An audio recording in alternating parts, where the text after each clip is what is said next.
what they do. And this has happened to me when I was in the Navy. I went to the gym after a duty day. I hadn't slept in a couple days, and I PR'd my total. And it's because when you have none of that pressure to perform, you can actually do a lot better because it removes the inhibition. Yeah, the inhibition, so you get into that flow state a bit more where your technique will probably be the best technique you've done because you aren't trying. You're just going, I'm struggling here, I'm already tired, I'm already bad, so I'll just get on with it. And that's when you'll do your best deadlift. If you've done the training, if you've done all the work, and you can get yourself into that mindset of just having fun, some people will joke about that not being as competitive, but that's actually probably going to be your most competitive performance. Definitely. And you see, most of the best in the world, you'll see them being very relaxed. Oh, absolutely. They're not storming around and like a novice comp where everyone's gone crazy, and you'll see them. They'll all be laughing and joking between events, and it helps. It helps, keeps you calm, keeps stress down. Staying loose, staying warm. They're ready to go. Yeah, looking good. And I think it's about time too. So I can't see how much weight's on the bar right now, but it looks like we're getting close to 400 pounds to start. The opening. What is that? 3 reds. So we got 330 plus the bar is 44, 374, and then you got so we've got 2 of the greens. That's another 44. We've got an opening weight of 170 kilo or 375 pounds. Okay, so which is about what that is. Okay. Look at that, doing math in my head and almost getting it right.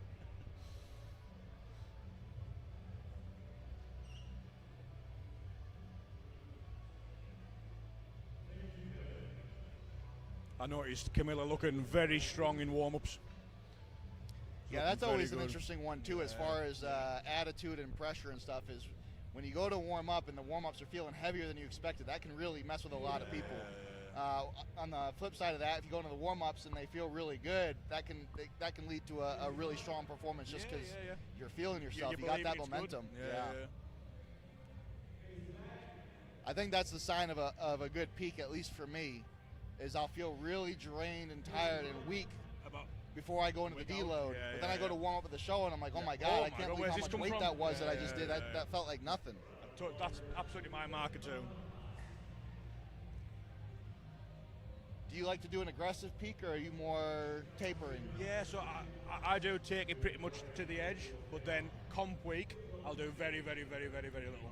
That's the same way I do it. I know some people like to kind of do a sub-max approach and just kind of keep things together, but I, in my experience, it's just always worked better for me to really push it all the way to the end and then just relax just enough time. I give myself about 9 days of light training, and then I've always had my best performances with that.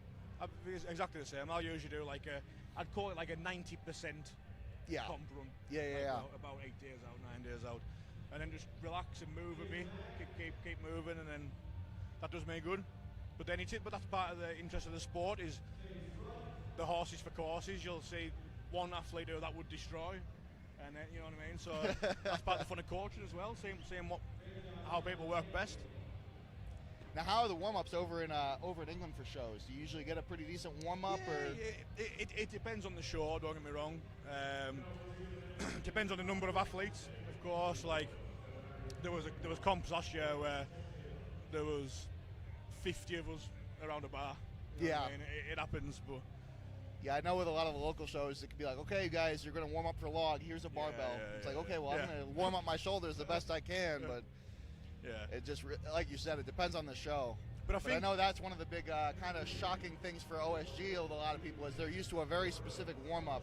And OSG has gotten a lot better in recent years, but the first time I did it, we have the 3-implement press medley. You have to wait 15 minutes to get a single rep on one implement, and then you go and get in line for another one. You've lost that one. And if you're not able to adjust and adapt, there are some people that have very rigid, strict warm-ups when they're in the gym. They're like, okay, I'm going to do 33% of my max for the first one, and they have everything like dialed in. I'm like, when you show up to a show that doesn't allow you to do that, you're gonna melt down. Words out my mouth. That's something I coach and I implement myself. Is I like to do sessions where they are designed like a comp that's being badly run, and like, so if I go in that scenario, it's okay. I've trained for this. You know what I mean? And I can adapt to it, and that's what I like to put in my clients. If any of my clients ever said, I need a 12 kilo jump now, and I'd say, well, stop that, because you'll not do that at a comp, so don't do it.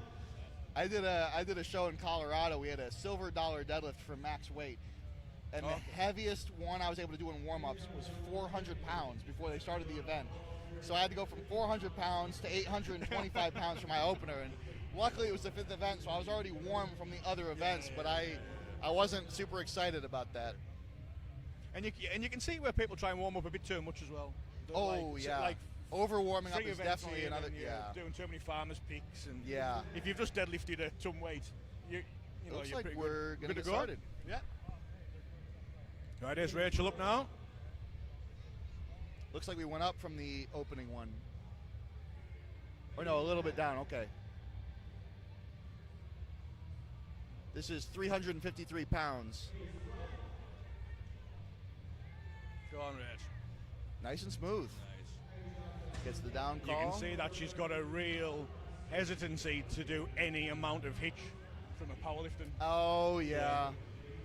Yeah, that's always the thing I say about John Hack, is he pulls over 900 pounds in training, but that's a much harder deadlift because you can't hitch, you can't ramp, you can't use straps. If there's any downward motion once you start to pull, it's no good. Yeah. With strongman, as long as you get it to lockout, you're okay. Yeah. A lot of times the powerlifters tend to do well even in this environment, though, because they are so rigid with everything they do that they have a very smooth movement pattern. Yeah. When she gets to her 3rd attempt, hopefully she can engage some of that hitching a little bit. That's because it can get you just a little bit over that hump. Yeah. I mean, that was definitely a smooth obviously pull. It's a hip work's lovely, but the hitches, it's a skill to learn as well. You know what I mean? Like you could try it and.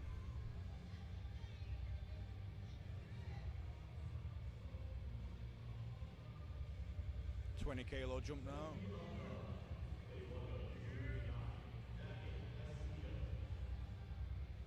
Oh. This will be a really good recovery to get this rep. Now she's not in the full suit. It looks like maybe just briefs. Yeah, briefs. Yeah, I think she's just in briefs. It is briefs. So that'll give her a little bit of a pop, but not like a full suit. And for people that have never pulled in a suit, a deadlift suit is basically like a canvas material. It's very aggressive. It's very painful and very uncomfortable, but it will allow you to lift more weight, and it will give you a lot more pop off the floor. These extra attempts will be killing her now. Well, that's the thing with deadlift, is it's so taxing. You really, if it doesn't go the first time, it's not going. I have seen people get it on reattempts if they miss grooves or something like that, but the more you try it, the more more difficult it becomes, because you're taxing yourself more and more and more. Yeah. Now she will be allowed to take that weight again for the next attempt, but she won't be able to drop. Right. So she's stuck with that weight now. It looks like she has a coach here with her, so hopefully they can make the adjustments they need to get. She just has to get on the board. With strongman, it uses what I call a Grand Prix scoring system. So if there's 5 athletes like there are here and you come in first place, you get 5 points. Second place gets 4, third place gets 3, etc., all the way down to last place gets 1. But if you zero an event, you get 0 points. So getting on the board, even with the lightest number, is still better than not getting anything. Especially in that first event, where you're setting your tone for the day, and then it's in your head now that like I'm struggling to make my points up. And unfortunately, I can speak from experience on this. I think it was 3 years ago at this exact show in Virginia. I zeroed the deadlift. I had a 735-pound opener, and I was having some digestive issues. I zeroed, so I know what you mean. I really wanted to pull out of the show, and it was my fellow competitors talked me out of doing that. But it really does make it hard when the first event is one that you don't perform to expectation, or you zero. Yeah. I always like to, as a kind of rough rule, if it's a powerlifting style max 3 attempts, I like to say your first attempt should maybe be like your 3 rep max. I do the same thing with my powerlifters. Yeah. Just so you get it on the board, comfortable lift, set the tone of your technique. If you can hit it for 3 in training and you show up to the show and you're not feeling that great, you should still be able to hit that for the 1. weight cut, you know, it gets you on the board. Cut, like by the time you're fucking your weight cut. Oh, we got the reigning champ, Meg Davis.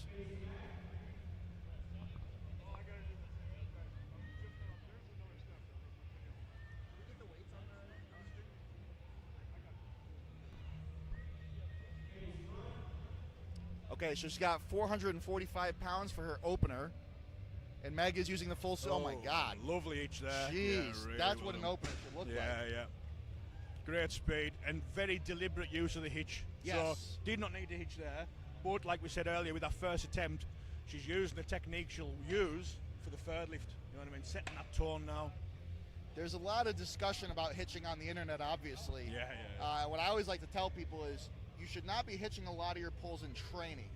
But when it comes to the show day, all that matters is the number that you put on the board. So if you can strategically use a hitch even on your opener to conserve strength or to keep the movement pattern standard the whole way through, absolutely go for it. And Meg is obviously very experienced, so she knows what she's doing. So smart. There's a big lift now. Now we got 495 pounds. Oh my God. Really good rep. Now Diana, she's very good with the deadlift. She's also a very good presser. But that opener flew, and that was obviously without the straps and the suit. That was the powerlifting standards. Oh yeah. That just flew right up. And I mean, you can get lost in the day forgetting how big a weight that is. Oh, yeah. Because everyone's... And these women, I mean, 64 kilos, that's, 140-something pounds? This is well over 3-4 times body weight by the time they're done with this. First lift for Camilla. All right, so we got Camilla coming up. Again, she's someone that often competes in multiple weight classes and also wins.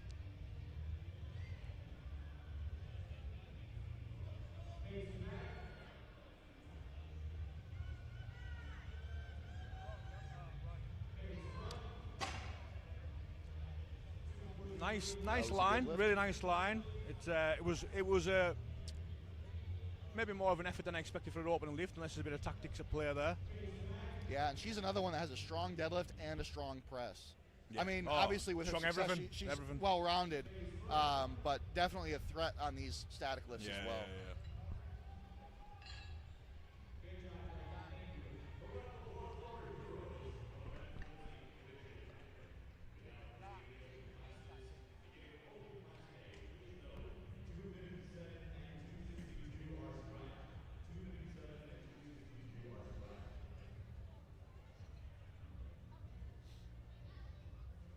And I believe that was all 5 of them, correct? Yeah. So now we're going to go back. Because this division is a little smaller in people, in quantity, we are going to give them a little bit of rest, I believe, in between attempts. When we get to the men, it'll be much more, as soon as the lift is done, the next one will start. But when you're doing a max deadlift, especially in a suit, you can't go again right after. No.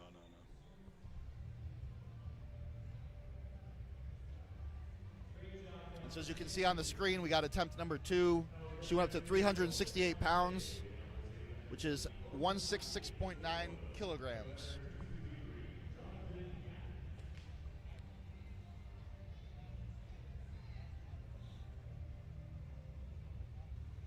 Let's see if a little bit of hitch creeps in or not, if she gets a bit brave to try and use the hitch.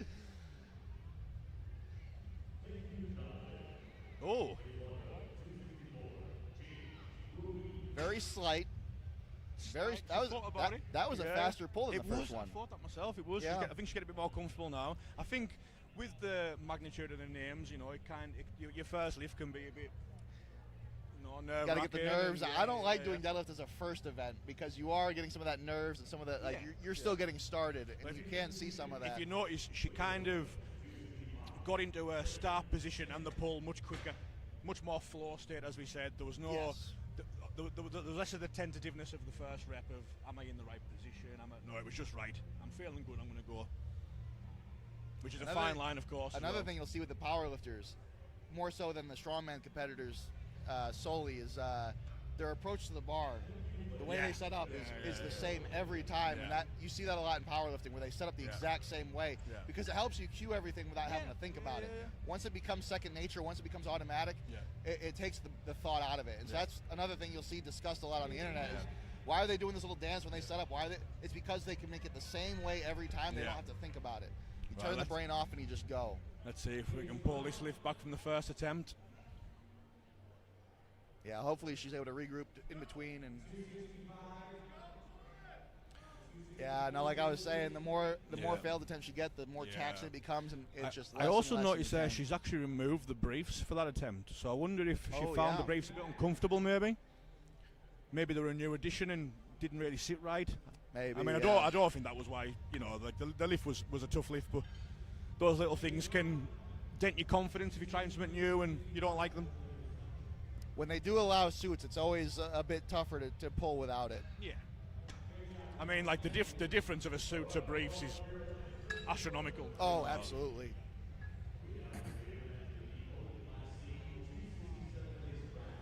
Looks like we're up to 485 for attempt number 2.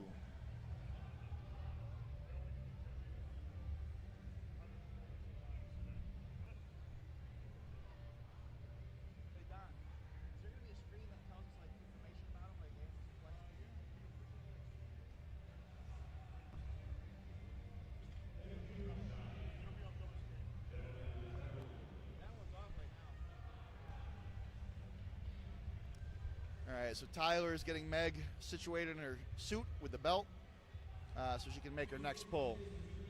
And again, Megan Davis is the reigning champion. I think she still holds the press world record as well for the axle. Yeah, I believe so, which she set at the Chaos Classic a couple years ago. Yeah, that's right, yeah.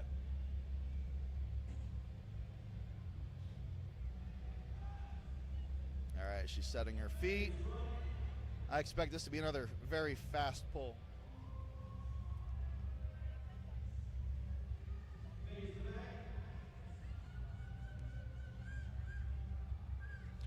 So not as fast, but not smooth as fast, still.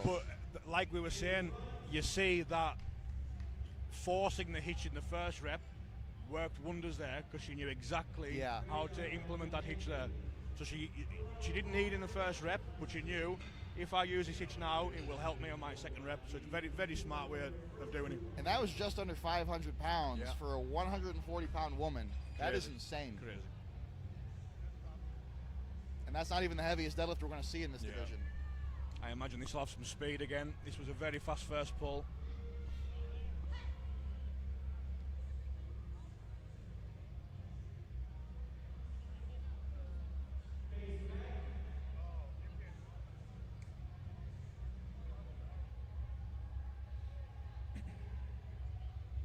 Looks like they're talking about something. I don't know if maybe they're checking the weight for accuracy. But we'll be kicking off this next lift in a second. And you know what? I don't mind this. I would rather people took a second. Oh, and made sure it was right. It was like when you saw Julius Maddox go for the 800-pound bench press during the pandemic, and they misloaded it by adding a 55 to one side of the bar. You always want to make sure that for the sake of 30 seconds of just checking, making sure it's the right weight, but also making sure you have the same weight on both sides, because when you have one side significantly heavier than the other, now you have a big injury risk. Yeah, of course. Especially going for a max weight. I think there might have been some discussion there on the weight option that she's chose. I think there was a bit of discussion between a team there and the loaders. I think maybe a change in weight. Yep, and there it is right there. Yeah. What are we hitting now? 530 pounds. Wow. All right, let's see if her second pull is as fast as the first one, because that first one was probably the fastest pull so far. Definitely.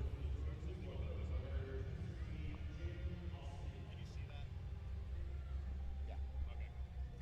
I'm going to give you a link to the scores. Probably just put on your phone. Go. Strong. So just like with Meg's second pull, not fast, but smooth. But smooth, yeah. And that's a lot of weight. That's 538 pounds. There was a little bit of travel around the knee of the bar out, which I think could catch her out on the third attempt. Maybe have to dial in that bar. I think we're going to see some line a little bit. Some very strategic small jumps on these third lifts. Yeah, definitely.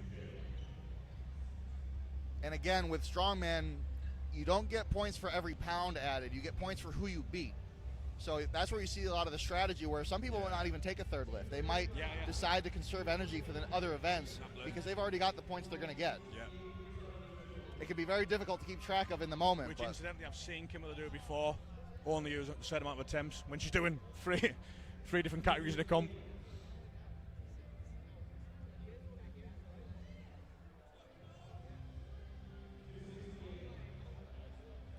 So this is 10 pounds more than the last one.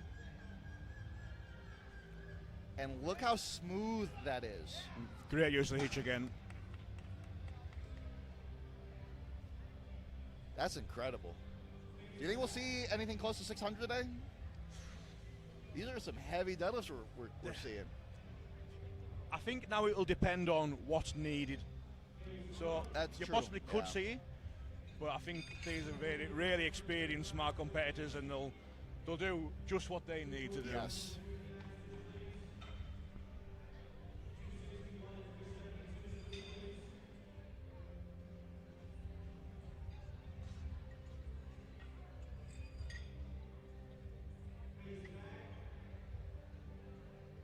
All right, we've reset the bar for the third attempt.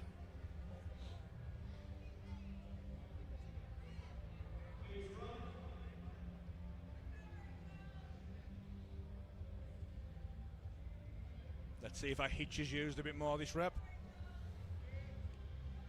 Go on, Richard. Go on. It's over the knees. Get that hitch. It's over the knees. You just got to get those hips through. I think she's got it. Go on. Yeah, she fought that. 488 pounds. That's more than 100 pounds more than her opener. She'll be delighted with that. That was an a absolute fantastic goal lift of the day. Now, it's to be negative for a second. The critical coach. If we practiced that hitch, that would have been an easy lift. She would have got it to her knee, took a second, and then probably done quite a smooth, easy pull from the knee. Right. But it turned into a power lift and grind. Yep. That was a hell of a fight, though, and she got it. That's a big lift. She'll be delighted with that. That's really what she wanted. So that's kind of putting her now in the territory of her powerlift numbers, which sounds like a strange goal considering now she's got a suit on, but it's single ply and she's still getting used to it. So like to her, if she's in that range, you know, she's happy. Now I see she's an American. Yeah, she's actually from Alaska. How do you like coaching people from other time zones, other countries? I like it. I prefer coaching. Not prefer, but I enjoy coaching where there is an element of challenge. You know what I mean? I can imagine. It adds to it, and you know, it's a tough thing, the communication and stuff at times. But yeah, I think it depends on how you get on. So me and Rachel get on at a personal level. So that's the other thing that I always tell people when they're finding a coach. And I've given a lot of advice for people finding coaches, and one of the things I tell people, you shouldn't be looking at what the coach has done as an athlete to decide who your coach is. Totally. You should be looking at what their athletes have done. But Absolutely. The other thing too, and why a good coach for one person might not be a coach for another, is you have to have that good coach-athlete relationship. 100%. That's really important. Massively so. Like, what kind of person are they? Because if there's someone who you just fundamentally disagree with or don't get on with,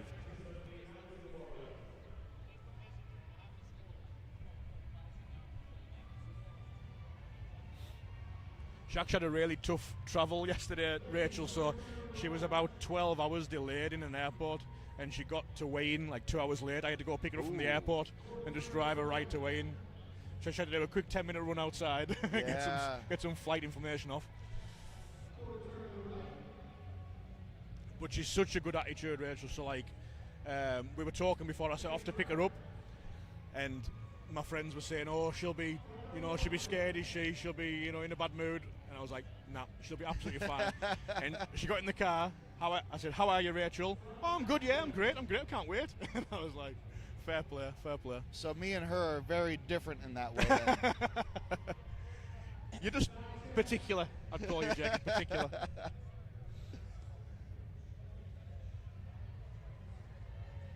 So let's see. I'm not even sure who we got going next, because I know they're doing rising bar, and they're all getting pretty close in weight at this point. Well, I'm guessing it looks like Diana's getting ready to come back out. Yeah.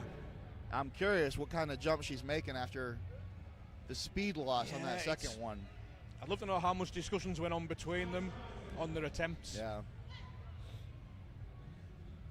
Will we see this speed off the floor again? So we have 545 pounds on the bar.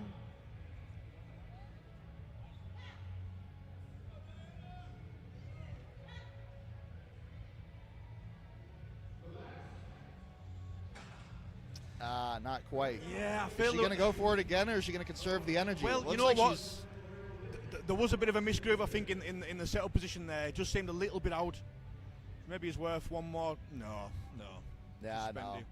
Save that energy. You got other events. I think it looked like she began the pull maybe just a fraction of a second too early to me. Now, what was interesting to me about that, a lot of times you'll see in a sumo deadlift, the athlete will pull for a few seconds before the weight moves. Yeah, get that inertia. That's rare with conventional, especially suited. Yeah. The fact that she pulled for about a second before it moved was interesting. Yeah. But again, when you get to these max weights, that's when you start to see some weird things happen. Because these athletes are pushing their bodies to their absolute limit. Oh, totally, yeah. With 4 events to go. Oh, and it looks like we are done with the deadlift. So like I was saying before, sometimes athletes will choose to skip their 3rd attempt strategically because a max deadlift is incredibly taxing on the entire body. And doing that as the first event and really emptying the tank can really hurt on later events. Yeah. Especially in a 5-athlete show where the events are probably going to move pretty quick. Yeah. Oh, it'll be very fast paced today. That's actually one of the things I enjoy about PSL is it tends to move pretty quick. It can be really difficult not only to watch but also to compete in shows that last 9 hours. So the first show I did with PSL and the whole thing was done in 2 hours and it was like 2 hours and 15 minutes. I was like, that's fantastic. It does require you to get better endurance, better cardiovascular endurance, but it's a lot more fun. And it's a lot more efficient. I'm a believer in the growth of the sport through spectators as well. Yes. So, we need to sometimes, I think, sacrifice a perfect setup for ourselves as athletes to suit the spectators. Well, it really brings back, I think it was 2 or 3 years ago with the Rogue, where they did a max squat event. Yes. So you have these world's strongest man athletes squatting close to 1,000 pounds. Yeah. But because of how long the setup was and how much time they needed in between lifts, the whole squat event took almost 2 hours. And the comments on YouTube on the live stream were just people complaining about how long it was, how boring it was, how slow it was. There's nothing boring about a heavy squat, but when there's that much dead time between and when the whole event takes that long, you're going to lose a lot of spectators. They lose interest in that. They want to see the heavy squat on Instagram in a 30-second post. They don't want to be watching this thing for 2 hours on a Saturday. Like if you use Giants Live in UK, like the shows as an example, like they are the best spectated shows, and they absolutely. They sell out stadiums over there. Sell out stadiums, and they're brutally quick. So you'll find like a lot of weight class guys can sometimes say like that event I could maybe do that weight. What you don't realise is they are told, get in there, get on with it, and get to the next event. They're warming up quick, the event is going quick, and they're going on to the next one very quick. But like you said, and to suit the spectators. It's better for the spectators. But it's a show to watch. It doesn't feel like you're at a comp, slow process, changeovers. It feels like you're at a show, and that's what it needs to become, a show. The first show I did like this was in Florida in August, in a warehouse gym. It was incredibly hot. We had athletes changing shirts before the warm-ups were done for the first event because they sweat through the shirt. And 2 of my normally worst events ended up being my best events points-wise that day because I outlasted some of the guys that did not. It wasn't the first show in the series, so I had talked to some people that had already done like Clash on the Coast 105 and stuff like that had warned me that, hey, the cardiovascular conditioning for this is next level. You need to make sure you're doing your cardio. You need to make sure that you're ready to move quickly and to have endurance. And so I beat these guys that just gassed out. It is a different style, and I know a lot of the athletes were not happy with it at first because they wanted to do heavier weights. They wanted to do it, but like you said, for the spectators, it just makes way more sense for the event to be more efficient. And that kind of ties in what I was saying with like the Giants Live example. Those guys can do heavier weights on some of the events. For example, the stones are sometimes pretty light, but that's not the point. Like the Gen Pop crowd, who they manage to get in, they don't care if the stone's 170 or 180. They just want to see someone do the stone quick. And that's kind of the concept you see a lot in strongman, where especially with the World's Strongest Man back in like the 90s and early 2000s, where they're not doing a yoke carry, they're doing a refrigerator carry or something like that, because the regular people, that means something. Relatable. Wow, he's picking up a fridge. If you have a number of weight, like, hey, these iron plates weigh this much, the number doesn't mean anything to them because they've never done the events. But if they've moved a refrigerator into their home, they know how heavy that is. So when they see a guy running with a refrigerator on his back, it's really it resonates a lot more with them. That's where you see like the monster truck pull and stuff like that as well with World's Strongest Man. The plane pull. Yes. You know what I mean? Like it's just cool. What a spectacle. You know what I mean? The press medley next. Yeah, I think it's heading in a good direction with the really catering more to the spectators and not having these 9-hour-long shows. Because even as someone that's been competing in the sport for 10 years myself, I don't want to watch a show for 9 hours. Of course you don't.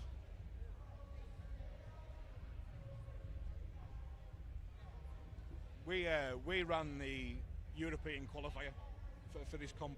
Oh yeah. So we started doing the PSL Europes, and right through the process, like there is an athlete there who won't say we took amazing care of them and they were respected and X, Y, and Z. But our entire focus wasn't them; it was also the crowd. Yes. And you know, and like you can do both. It doesn't need to be the athlete happy or the spectator happy. You can toe the line, but what you need is the kind of a little bit of buy-in from the athlete. Yes. It's definitely a balancing act, and it's not easy, but when you hit it right, it's fantastic. Yeah. We did the PSL, the 105 show. I did that a couple of years ago. Qualified on the reserves, got pulled in after some injuries. Brutal. And we're doing 600-pound squats on the beach on the boardwalk. And we had people walking by that had no idea that was going on, but they see it, and they were asking the athletes, like, hey, what's going on here? And we were telling them about it. You could just see it in their eyes. Like, oh, that's so cool. And people that had no intention of watching Strongman that day would stick around for 45 minutes or so and just be like, this is really cool. Yeah. I used the example for our qualifier comp. It was in a city centre, in like a nightclub kind of arena. Oh, that's cool. And the kind of example we wanted to use is anyone passing by on a Saturday night, like out on the drink, would want to come in. You know, make it relatable, make it that anyone could come in. You don't need to be a strongman competitor. Because I hate the push for the crowd of strongman to be competitors. No, it should be opposite. Like absolutely. You don't go to a soccer game and all the crowd are players. You know, it's people who've never kicked a ball in their life. Yeah. And that's what we need to get here, where anyone can come watch it and enjoy. That's the argument that I've always had to have with people is, if you're a competitor in the sport, the spectator end of it is not to accommodate you. It's supposed to be for the regular person. Because otherwise you're never going to build a following. Exactly. If it only appeals to people that are doing it, you're not going to get anybody else. And there's not that many competitors in the sport, so you're not going to have a big audience that way. As someone that competes myself, I prefer watching the shorter shows too. I think it was actually this show, the U64 women. It was by themselves. It was a couple of years ago. The whole show was done in an hour and a half. Oh, no, yeah. And I never had to do anything else while it was going on. I didn't have to, like, okay, event one is done. I'm going to go do my meal prep I've done with previous shows. I was able to turn it on and watch it the entire time and never get bored. It just moved from event to event to event, and it was a lot more. I was like, that is the best strongman show I've ever watched in my life. And it was because I didn't have to find other things to do to entertain myself in between, like, all the dead time. Yeah, totally. And that should be the goal, removing that dead time, essentially.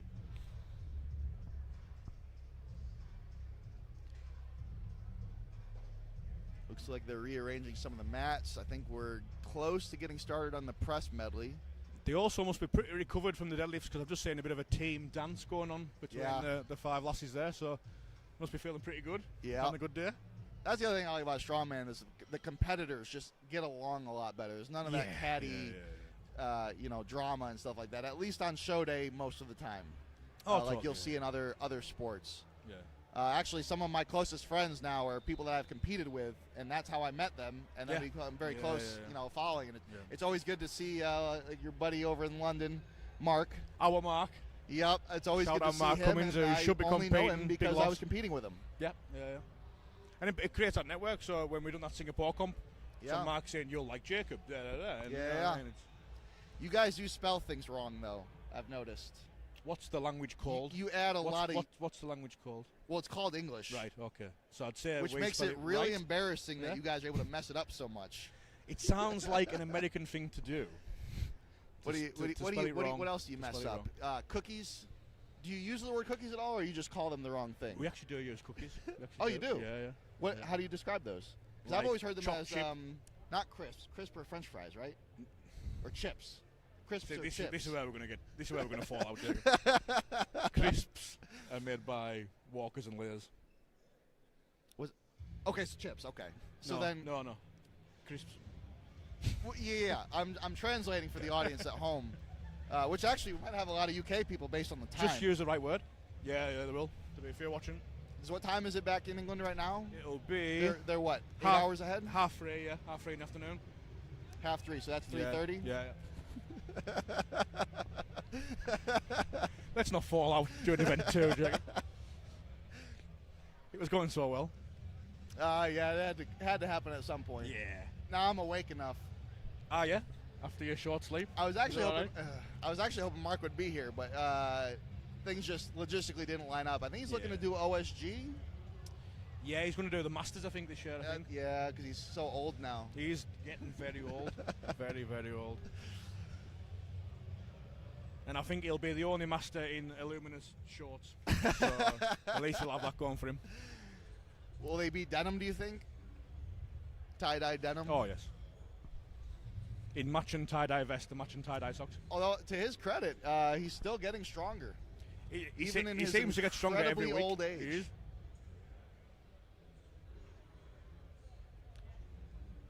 Looks like they're giving him a countdown on final warm-ups. Yeah.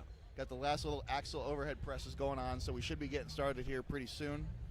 Again, it is only 5 athletes, so they do need a little bit of time just to recover, especially after a max deadlift. We've got axle into kettlebell into the sandbag press for the next event. Yes. Is it 2 rounds through? Yeah. So if I remember correctly, they can go in any order, but they have to maintain that order, and they have to do a full round of all 3 before they go to the next one. Yeah. You can't duplicate a rep. Yeah, you can't do 2 sandbags and then go do 2 axles and 2 kettlebells. It's whatever order you do it in, you got to do it again in that same order. You got to complete a rep of each before you go on to the next. We've got a 170-pound axle, 80-pound kettlebell, 125-pound sandbag. Man, after a heavy deadlift going straight into that. Sandbags are tough press as well. I don't like pressing sandbags. It's really difficult. I think a lot of people hear the weight of a sandbag press and think, I'll be okay. No. Really tough, really tough. It's awkward, it's hard to balance, but it also isn't as stable, which actually takes some of your power away. It takes the power away, and it's just, you're instantly working. So you're getting more and more tired as it's in the rack, and you're convincing yourself you're not going to get the rep. Now, and that's another, sandbag's another one that varies show to show, where some shows, some promoters, the bag might not be that full, and it's a bit floppy. Absolutely. And that actually makes it a lot more challenging.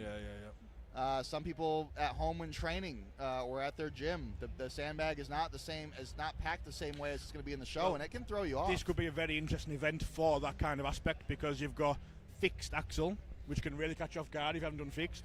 You've got a kettlebell press, which if you've tried a light kettlebell and you haven't quite got familiar with a heavy one, that can come as a big shock when you're trying in that rack and do the press. And then obviously sandbag, if you've had a slightly different sandbag feeling, as you said, density, then it can catch you off guard again. The kettlebell can be hard to catch in position to press it because it hits your wrist, and that's another one that you kind of just get used to in training. But if you haven't done a lot of it, it can, especially when it's comp weight, you're stressed, you're nervous, you're tired from the deadlift still. It hits your wrist, and that can actually cause people to drop it. Yes, you see, even like at Rogue, the best in the world, they massively struggled with the kettlebell press. And the fixed axle, that's not one you see very often. And for people at home, when we say fixed axle, that means that the plates cannot rotate, and that actually changes the torque as it hits the collar. And you kind of have to experience it, but it makes it a lot more difficult. And if you were to try and clean a fixed axle, like an Olympic powerlifting or Olympic clean, it'll actually toss you backwards. It gets about like 3/4 of the way through the clean, and then it just jars. Yes, really jars. Yeah, if the plates are allowed to rotate, that's where the torque goes when you clean that rotational movement. When you clean the weight up, it goes into the weights spinning. But when they can't spin, all that torque goes into you. Catch up with Rachel. Connor's going to do a little bit of coaching. He's got 2 athletes, one in the women's 64 kilos, and then he's got one of the men in the 90 kilo. So he'll be stepping away from time to time to do a little bit of coaching. And yeah, it looks like they are very close to getting underway here. Let me hop on the YouTube and see if there's any comments coming through that we can address. Oh, we've got quite a few people in the comments. This is fantastic. Let's see what we're saying.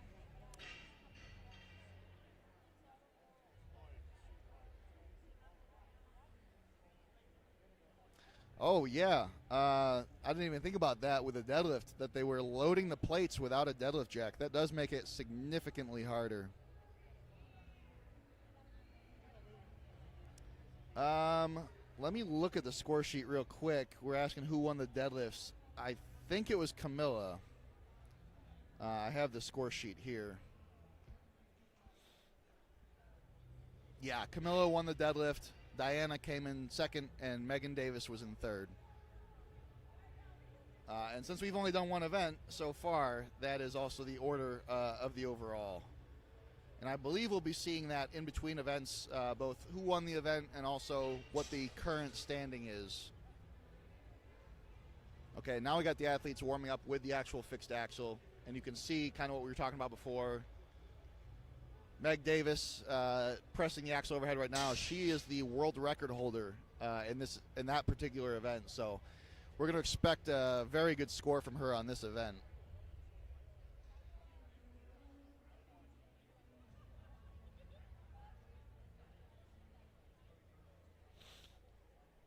I'll keep the live stream up just so I can see what else we're asking. Oh, okay. Apparently, the Pro Strongman League Instagram is also putting the score sheets up on the as a story post. So if you're not watching live, if you're catching it partway through, you missed it on the screen, you missed it when I said it, that's where you can check that out as well. And yeah, like I was saying during the deadlift, Diana Ferreira is a very good deadlifter and a very good presser. So she's another one that's probably going to perform very well on this event.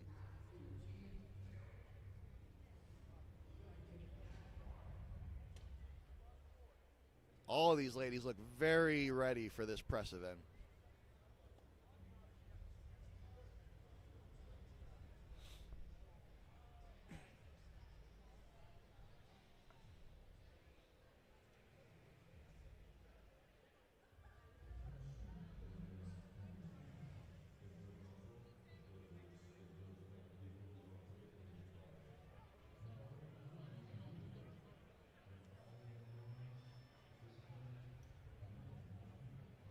What is everyone thinking so far? What is everyone expecting out of the press medley?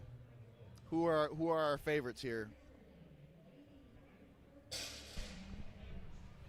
So I just had a bit of a discussion with Rach. Rachel, she trains horses in Alaska. She rides and trains horses. Oh, okay. And a few weeks ago, she got kicked off. And she landed face first and wrist first, and she's really injured her wrist. And she was hoping just to keep it under the radar and not tell anyone and like kind of thing, just get on with it. But she's tried the axle and the rack's really bothering her. So she's not pulling out, but there's events in the comp that she's really bothered about, you know. And right. So she's gonna skip this one out. Oh, she's gonna skip this event. Yeah, okay. Yeah. And again, while it does suck to zero an event, there is strategy. You have 5 events. You'd be surprised how hard the scores can swing if you have a good event. And sometimes six events. So like this is a small percentage of the points. Sometimes the strategic move is to skip an event, especially with the masters athletes that have certain chronic injuries where some of them like they just can't deadlift or they can't do a yoke carry, and they will skip those events in the interest of health and being able to do the other events. And I've seen people win after skipping an event. Oh, yeah. Totally. Just because they know it's a high injury risk, their body's not ready for it, but they're so confident and so prepared in the other events that it kind of balances out. And this is kind of Rachel's thing, and she's got events that she really cares about doing well into the. She isn't coming for a win. There's just things she cares about.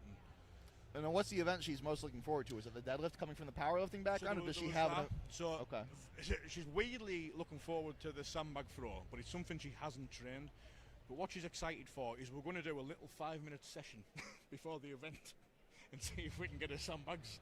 looking okay on the floor. I think technically that's one of the signs of a psychopath when you're really excited for an event you didn't train. I found that really admirable. I thought, fair play. And she was like, yeah, we can do a quick session and it'll go well. And I was like, I like your attitude.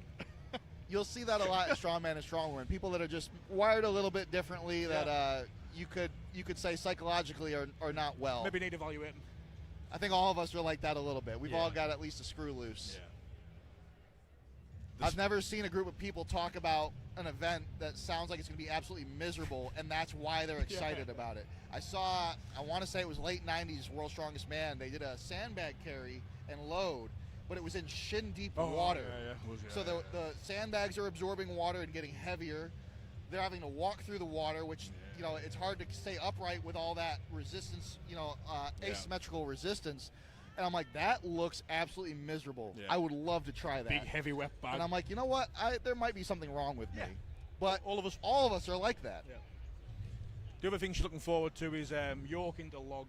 So that's an interesting combination. It is. I like to see stuff like that more often. Like I don't get me wrong, I like a deadlift ladder. But I would love to see more medleys where the events in the medley are just very diametrically opposed. Yeah. Well, I like when events can be broken down into who does well on each part. Yes. So like you don't need to finish a run. For example, a deadlift ladder, you'll see people who go, I'm not doing that comp, I can't do the last ladder, the last bar. That's fine. Just, you know what I mean? Like, do 4 quick. Yep. And there's an aspect of that. We're good to go now. Let's see if we can make some points up from the 0 on the first event. And here we go. She's definitely going to be looking for some redemption here. And that sharp. First clean of the, oh my God. She's looking sharp there, So she has, as her favorite event listed, overhead pressing, and I can kind of see where that might be the case right now. She's making short work of these. Yeah, really good.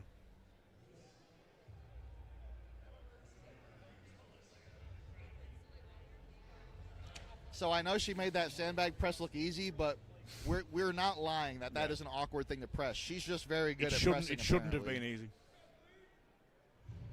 And she's barely slowing down. She's utilised power jerking brilliantly through all this. Oh, yeah.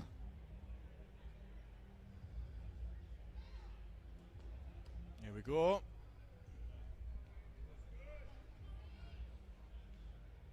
Just one more press. Oh, no rep. Power jerking a sandbag is wild work. That's crazy. Read my mind. To show the control in the catch is very impressive. And if anyone watching is not familiar with the different terms, a split jerk is where you're going to dip down, and on the press up, you're going to drop back down with your lower body in a split. When Connor says power jerk, it's the same kind of thing. You're going to dip down and explode up, but your feet are going to stay together as they dip back down. And it can be, I think that one can be more challenging if you're not experienced with it. But there's pros and cons to each one. And I think if you were just going to try one for the first time, the power jerk lines can come as a bit of a shock. Yes. The line can catch you off. And especially with the more awkward implements, it's less stable. Yeah. Like I said, power jerking a sandbag is wild work. I can't, that's crazy. Showing that control in the catch is huge.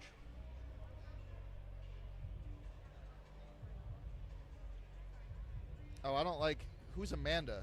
She said you're doing a good job. I don't like that. Hello, Amanda. Thank you for that. The score sheet should be on the Pro Strongman League Instagram. If everyone can keep saying that I'm better than Jacob, that would be amazing. Thank you. You're asking people to lie? Yeah, I'm fine with that. That's I don't messed mind. up. I wonder how many people on the live stream would spell favorite without a U. I wonder how many can't actually understand me. We've got Meg now. This will be a big event for Meg. Oh, yeah. Really important set now.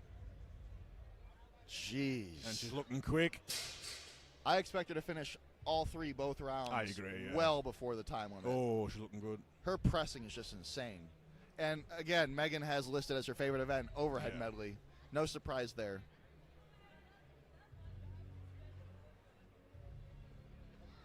No problem with the strength on the sandbag, but again, that is an awkward implement. It was just tough. It looked like a bit of a tough position she had in him. She's making that fixed axle look like nothing. Yeah. There you go, nice. So a little bit of balance. So she's at 37 seconds for the second round of axle. Ooh. Oh, didn't get the down call. That's going to cost her a little bit of time. There it is. Such a tough set. One more of the sandbag. She's changed. Ooh. And she's going to call it there as well. Now, they are doing split times for these, so if all 5 athletes were to do 5 total reps, whoever did it the fastest is who's going to come out on top on that one. So I believe they're keeping the same order from here on out. Must be, yeah. With a lot of strongman events, you'll see whoever won the previous event will go last. It's kind of a tactical advantage. But it's hard to do that when you only have 5 athletes, because that could make the person that's going first have very little rest if they went last in the previous event. So I think we're going to see the same competition order the whole way through. Let's see if his deadlift cut is over. Looking sharp. So Diana has deadlift listed as her favorite event, but again, she is a very good presser, so we expect a lot out of this as well. Oh. Similar to Megan, just that didn't lockout, get the that down final bit of lockout, yeah.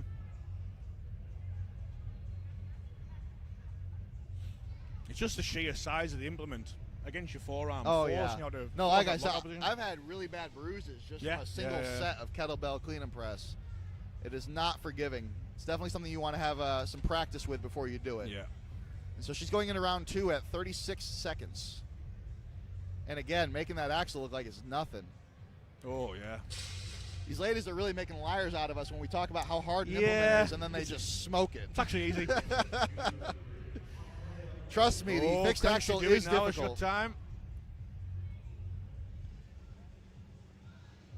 Oh, she got the down. She got it. One thing I love that she done there on that sandbag is offset hands. Yes. So it can really help with the balance. Yeah. Yeah. Really help with the balance. It's something people can be really hesitant to do. Offset hands on events. Sometimes even on a frame. Nice offset hands a little bit. Really? Yeah. If it's a really long frame. Oh, interesting. And you get a bit. You can get some counterbalance. I've done a staggered sandbag pick when the sandbag gets so long I can't reach both ends of it. Yeah. And that's pretty interesting. All right, here we got Camilla. Oh, there we go. Right, I will show you with the kettlebell. transition speed from clean to press with a split jerk. That was pretty impressive. That's probably the best kettlebell I've seen. Yeah. That was really good. Let's see how she does on the sandbag.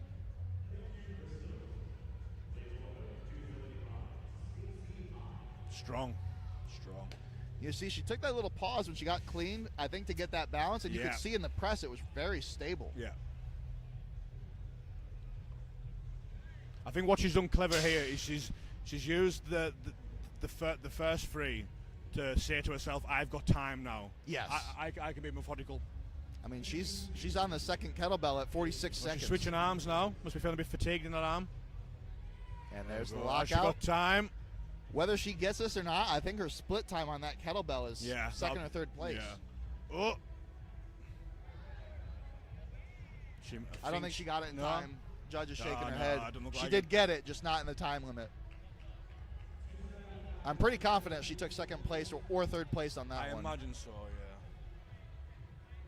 If she didn't have to switch arms on that kettlebell, it would have been absolutely second place. But they all, the time split between all of them on these events is so narrow.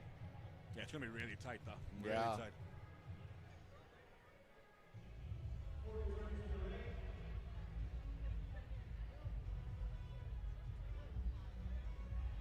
Yeah. I think they're talking about your athlete, wondering if she's skipping. Oh, yeah.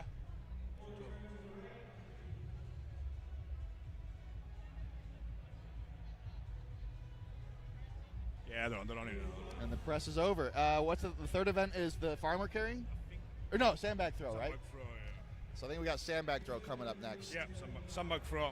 Max weight. So to correct my earlier comment, Camilla was first place in the U64s at OSG and third place in the 73s. But again, that's 3 days of competition where she did every single event twice. That's insane. They are bringing out the sandbag toss implement now, which is a yoke with a wooden frame over it to, what is the height? 14 feet, I think? Will be,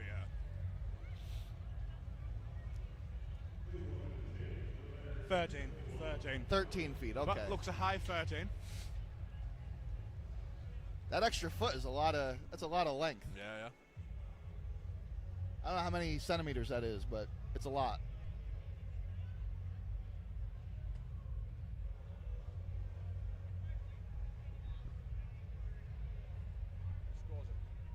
What's that? I know the scores are on the Instagram story for Pro Strongman League. They are occasionally putting them up on the live stream as well. I don't think they've put it up for in between these events yet.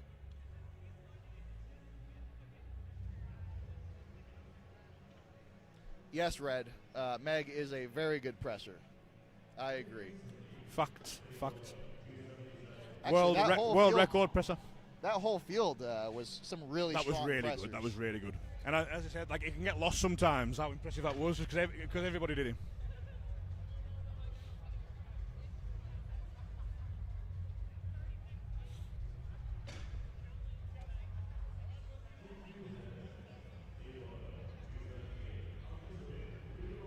Yeah, so we've currently got Diana in first place, 9 points. Camilla second, 8 points. And Meg in third on 5. Oh, so what did they end up ranking on the press? So we've got... It was like Megan took second. On the... Yes, sir. Oh, we got the scores up on the screen right now. So we took, obviously, Diana won with being the only one to complete it.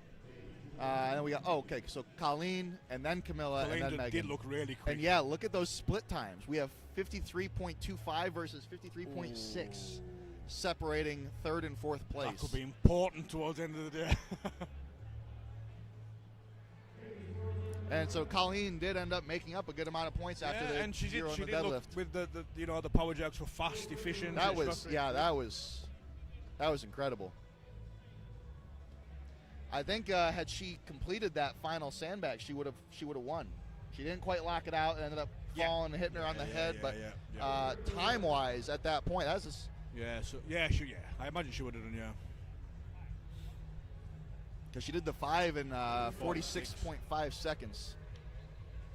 And I think she had the sandbag cleaned up around 53 seconds. So, yeah, she would have squeaked in right ahead of Diana, I think. But Diana, the only athlete to complete all 6 reps. I told you, she's a great presser, even though she has deadlift as her favorite event. Yep. I've seen her press at a few of these big shows, and it's... Especially so quick after the deadlift as well. Shows in really good condition as well, It seems like a lot of shows put deadlift and press right next to each other. It's not always the same order, but those are difficult events to go back to back. Here's all Rich. I'm going to go see it. Go do your coaching thing.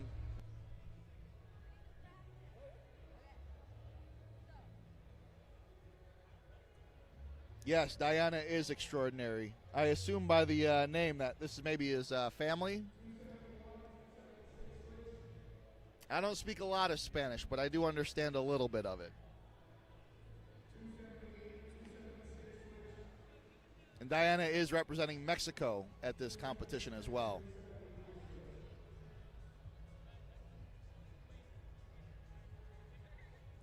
When asked why strongman, she said it's fun to lift heavy, which is exactly the kind of answer you're going to see at this level. People that just really enjoy moving heavy weight. That's how they get here.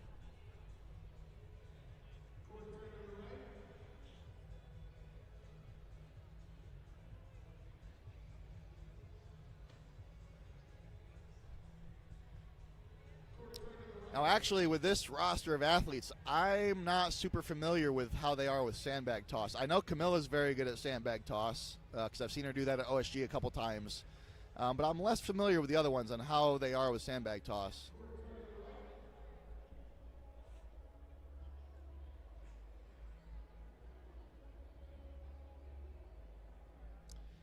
There are only 5 women. I don't actually know why. I think more qualified, but I don't have the exact story on injuries or dropouts. In recent years, this has been a smaller class at a lot of the big shows, but I'm not sure why, because it's also in my opinion, one of the more exciting classes between the men and the women. It's always a very fierce competition with the U64s at the top level, and we're obviously seeing that here today as well. But it would be nice if there were more of them. If you are U64, which I think is like 142 pounds, and you're strong, you like doing this stuff, look at qualifying for this and coming out here next year.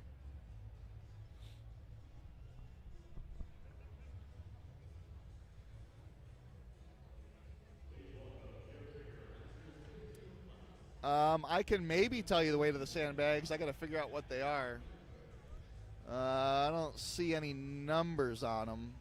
Connor will know when he comes back, since he just prepped someone for this event. And like he was saying when he was on the mic, his athlete has not practiced this event. So she's going to be getting all of her experience with sandbag toss in the warm-up.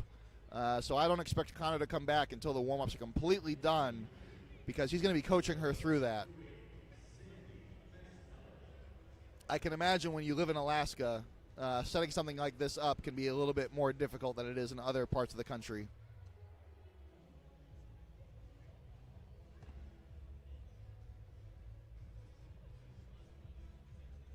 But yeah, give me a minute to get you the weights on the sandbags. We will definitely get that information.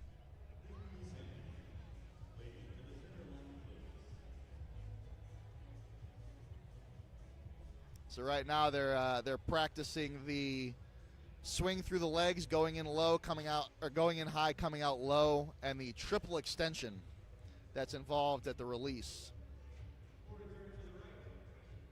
And even watching the warm-ups, it's hard to tell who's going to come out on top on this one, because they're all throwing very similarly.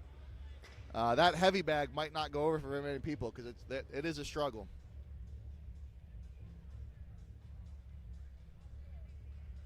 I don't think I have any administrative ability over the YouTube, so I can't kick Matt out of the stream. I don't know what we're going to do there. Maybe I'll just ignore his comments.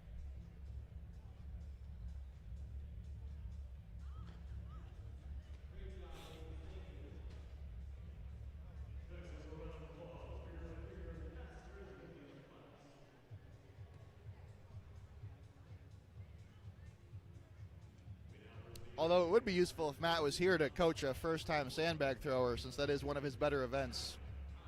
It's disgusting to watch. I don't like it.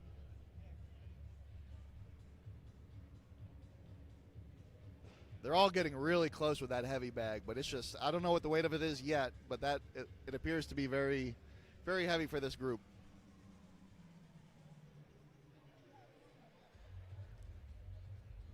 When you have a lineup of sandbags like this and not everyone's getting it, that's where a slower time can still win if you end up getting the heavier bags.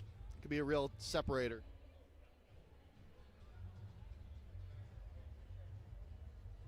I have not seen sandbag toss listed as any of their favorite events so far.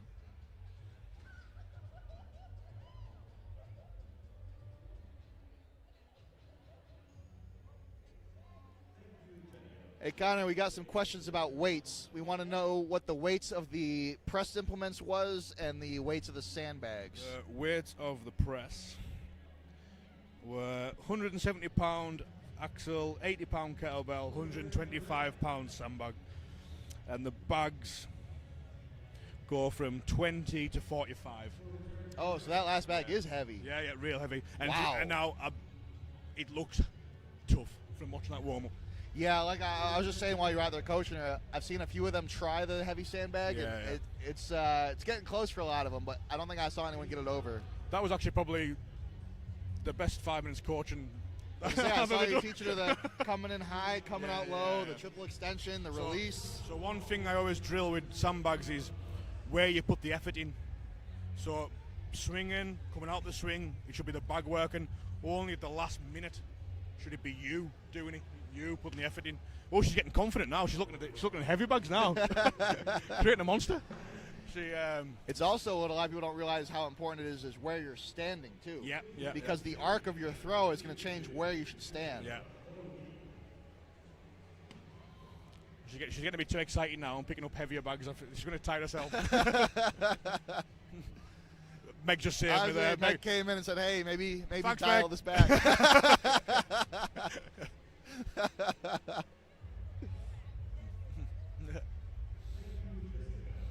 Yeah, this is definitely not an event that is kind to short people, as Matt said. Well, and you know what? So the handle's pretty long on the bag, so she's scraping the floor as well. I've seen that with some of the shorter women. They have to not grab the top of the handle, but maybe the sides of the handle, so they're not. Because if you, I mean, even a little bit of contact with the floor is a lot of friction that's taking away from your swing. Totally. And especially with drilling that technique of the bag's working for me. But if you use that technique and then the bag catches, you know, it's tough.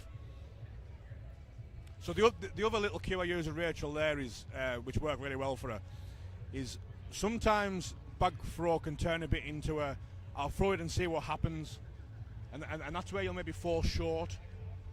Whereas so what I done with Rachel is I told her there was a little basketball hoop just above the frame, and you have to get it through that basketball hoop.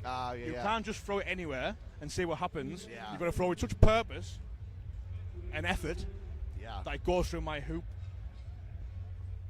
And that's something that can really help with if your bag throws are a bit erratic or here and there, and sometimes they go, sometimes they don't.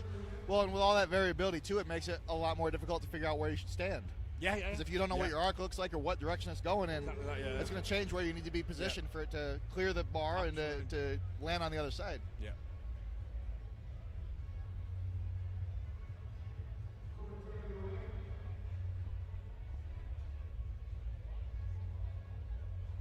So that's an interesting idea. Someone's asking if you could add a platform, maybe like a Ukrainian deadlift, where there's a space in between so the shorter athletes can swing it without risking hitting the floor. I'm sure they would appreciate that because I mean, generally, take a pretty awkward grip. You can usually get around it via small bags. Small bags, small handles usually kind of get you around the issue. That would be an interesting idea, though. Yeah. Having your feet elevated and having a space in between so that any size athlete is able to do a full swing. Yeah. Whatever the short people, whatever help they can get in strongman is appreciated.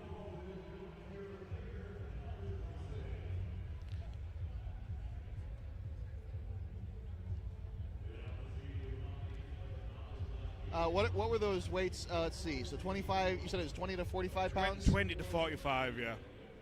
So 20 is like 8 kilos, 9 kilos. Yes. 45 is a little over 20 kilos because 20 kilos is 44 pounds. You've got the lightest bag at 9 kilo. 9 kilos. Okay. And the heaviest bag at 20. Yeah. 20.5. And 20.5. We do have a large number of people in the stream that use the wrong units. Clever people. Cultured people.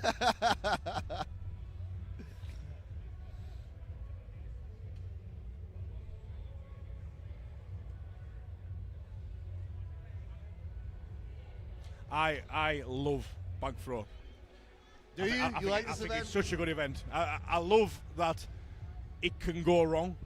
That's what I love about it. I love that the scope for it to go wrong. I think it makes such an exciting event. I do like seeing the people that are really good at it where they have multiple implements in the air at the same time. They've thrown one before the other hits. I'm obviously not good enough to ever do that, but I've gotten a lot better at it. Yeah. But it's still not a strong event for me. And I was saying while you're out there coaching, I have not yet seen a favorite event of any of the athletes say sandbag toss. No, yeah. I think it might be Rachel's favourite event now that she got that lightest bag over. She's absolutely delighted. We'll have to ask her afterwards if her opinion on events have changed. Yeah.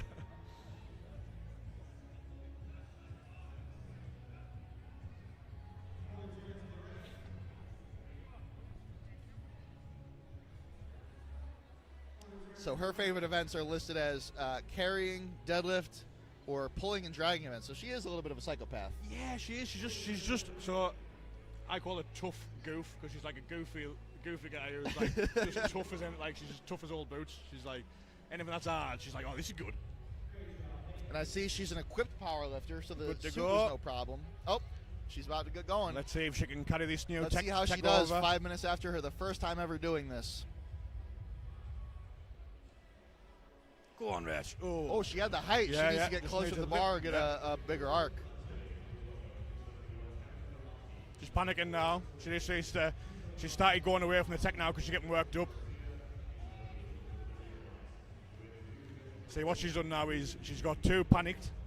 Heart rate's up. She's moving fast, yeah. The tech's just going out the window. If you need to go over and yell at something, coach or something like that, feel free.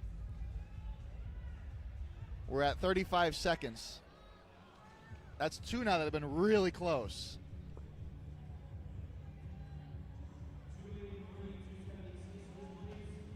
Take 5 seconds. We're 5.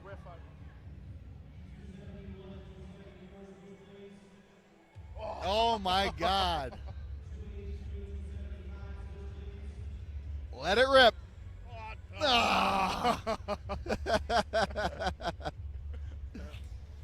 that was a good example of getting too worked up in the moment. Yes. So it's like the first throw was fine.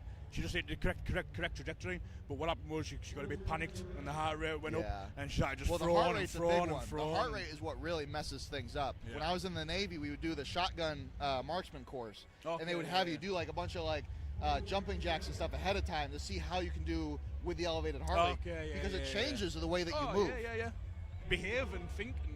And that's another thing I was saying before with the athletes that have to control their training environment very strictly.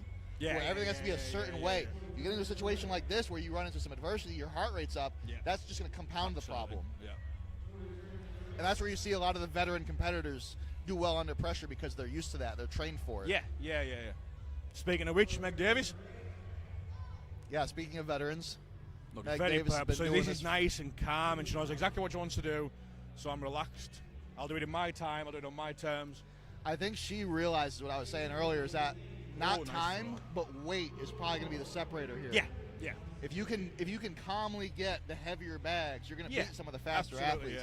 And just by how slow she's moving, I think that's the approach she's taking. So purposeful. Because she knows she can do some of these heavier bags. Yeah. Although they are all really heavy for this weight class. Those are tough bags. 45 pounds for the U64 women. That's huge. Ooh. This is another event where people see the number that haven't done the event. And that doesn't sound like a lot of weight, but when you're actually doing it, it changes things. This is probably the heaviest bag run I've seen for this weight category. Oh, yeah.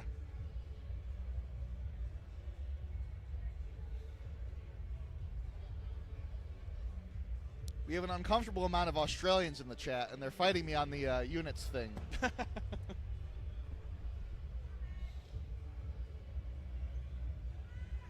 Oh! That was a good last ditch. There we go. But you see, like, the first methodical bag, I saved the points now. Got them in the bank, nice and chilled. This is where you see how heavy the sandbags are, is when you have even a seasoned competitor like that, best in the world, one bag. Like these are the best in the world right now, and I think Camilla's actually going to do well on this, though. Yeah, I could say that. Yeah, she was just good.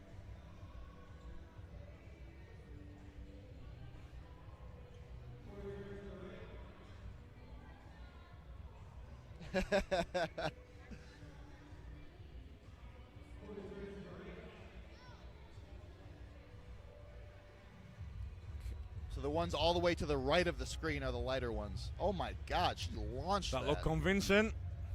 So I guess they can go in any order. I believe so, yes. And this is the bag she needs to beat Meg. Yeah, she's got that now. Now these are heavy bags now. She can really set a stall out here.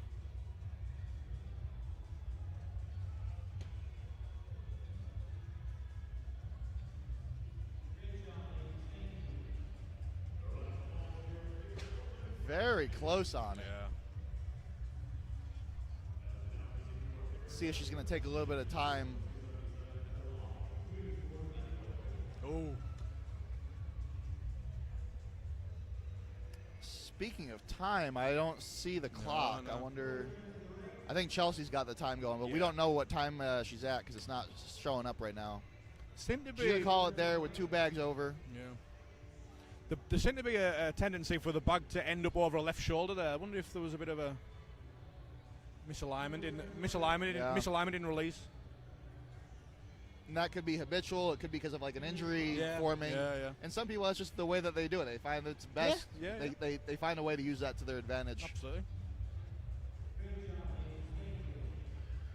Looks like we've got Colleen up next.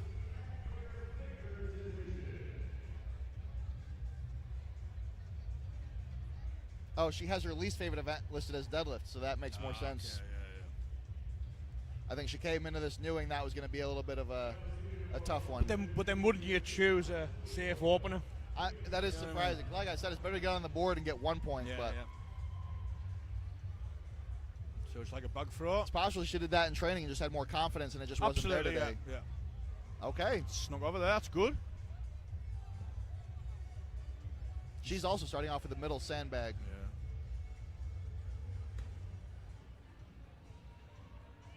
She's open to tie Camilla with this bag, so she goes.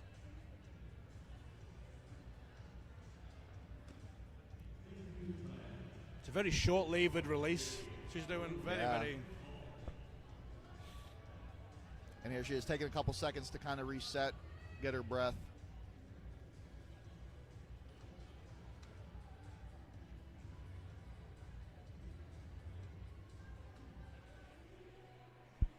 I think she could probably buy the height she needs just from a bit of a higher armed release. Yeah. And she's kind of releasing with bent elbows too. And that could be because of the weight of the bag. And some people do that, but not quite to that degree. That's probably an extreme of it. But still big points. What's that? Still big points. Oh, yeah. Now, I hope this doesn't make me a jackass, but I feel like these heavy sandbags are karma for them making us look like liars by smoking that press medley. Yes. Because we spent the whole warm-up talking about how hard these implements were, and then they all smoked it. Yeah. It's balanced out now.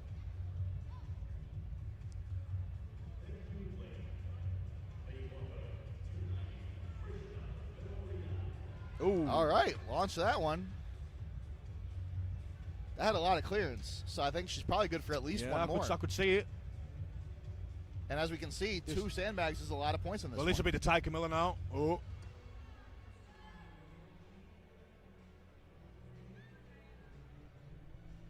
Are they doing split times for this one? I'm not sure.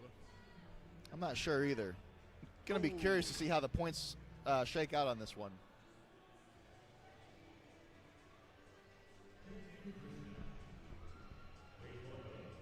Using time well now. That's good to see. Just take a breath. Yeah. Reset.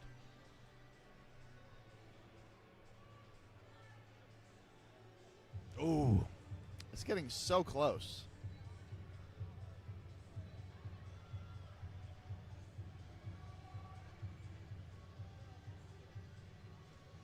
So close. Getting towards the end of the time now. You can just sneak it over. Oh.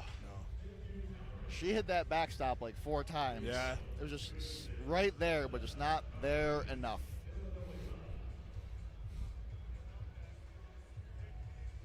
I think, is Rachel going to try and get this bag over for the laugh? Why is she going again?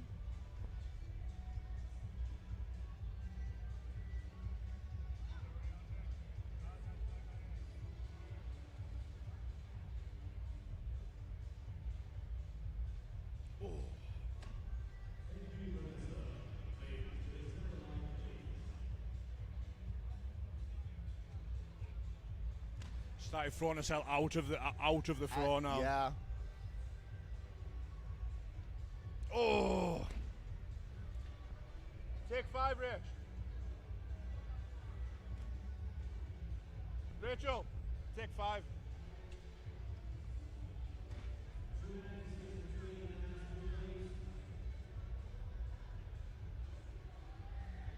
Oh my God.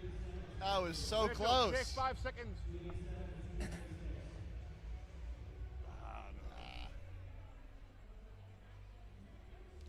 Good time.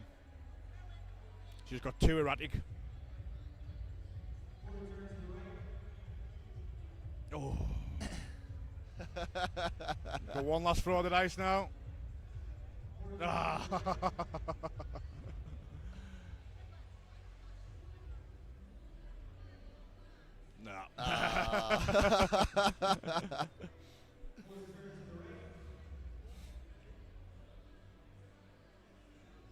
You could say the very experienced Meg behind us saying, calm down, slow down. Is she translating for you? Yeah. Meg's probably the one who can most understand me, to be fair.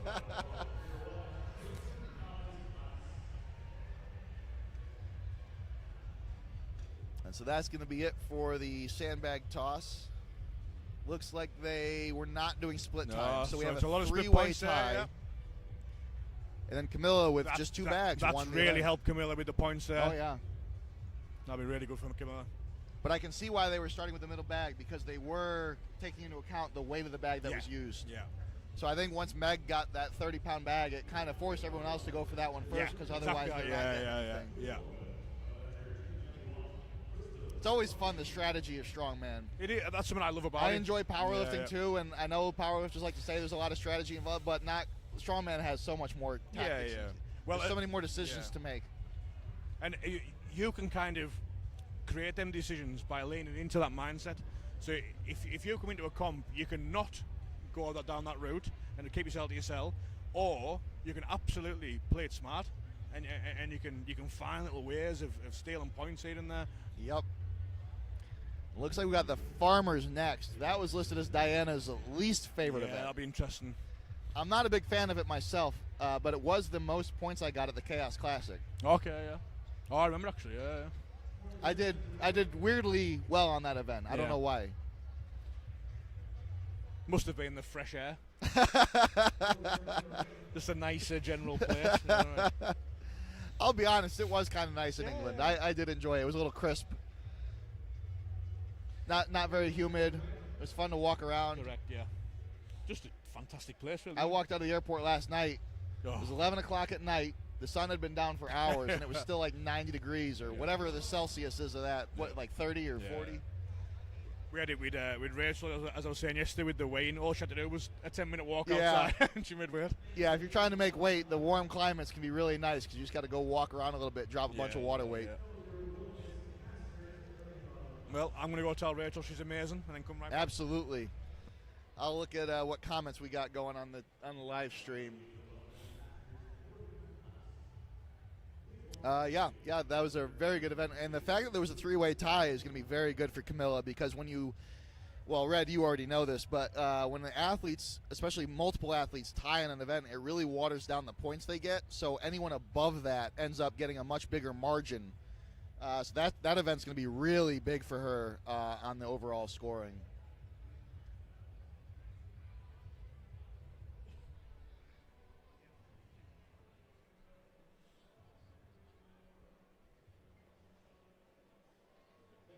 This event right here with the farmer carries, obviously it's just about all grip strength and grip endurance.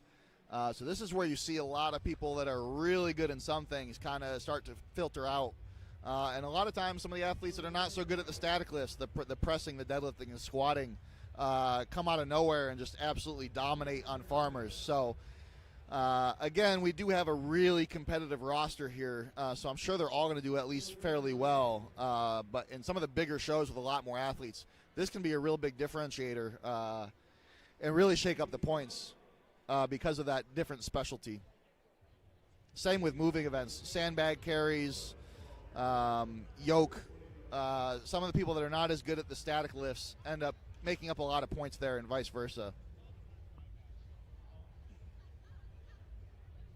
Looks like a relatively high pick height, so that'll make the initial lift easier. But again, I think these are fatter handles. I think that's kind of the draw here. And so it is just how long can you hold on to it and how fast can your feet move.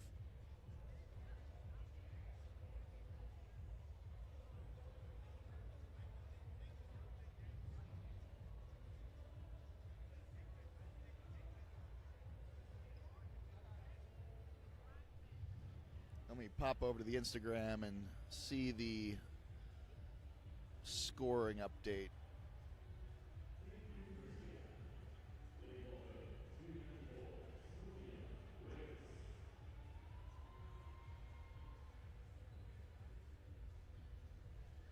Oh, it links you to the score sheet. So that'll be loading up now. Okay, so overall, Camilla's only ahead by 1 point right now. So it is still a close competition. She's at 13 with Diana right behind her at 12. From there, it filters out a little bit more. We got Meg Davis in third place with 8. Colleen has 7 points, and Rachel is currently with 3 points. And again, with skipping the press medley because of her wrist and then zeroing the sandbag, that's going to cost her some points. But she can make that up and start to close that gap a little bit if she does well on these other 4 events. Or, yeah, 3 events. I can't do math either, and it's only 10:30 a.m. here.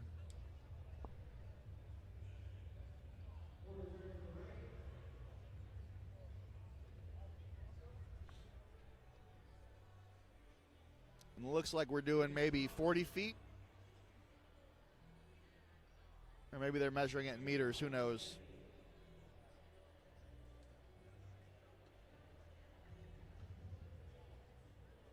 Yeah, no, Camilla, she's built different. Competing in multiple weight classes, especially 3 weight classes. And with most of strongman being untested, meaning there is no drug testing in most of strongman, the fact that she goes and competes in a drug-tested federation in 3 weight classes, does so well there, and then still competes untested and wins multiple weight classes or podiums multiple weight classes at the world level is just, that's just a different athlete. It's a generational. Oh God, we got Jim Mitchell in the house. Hey, can you want to come in here and fill in for a second?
How is she feeling about this one? Does she like farmers? Again, she's looked pretty good on in training, to be fair. Like, she likes anything, you know.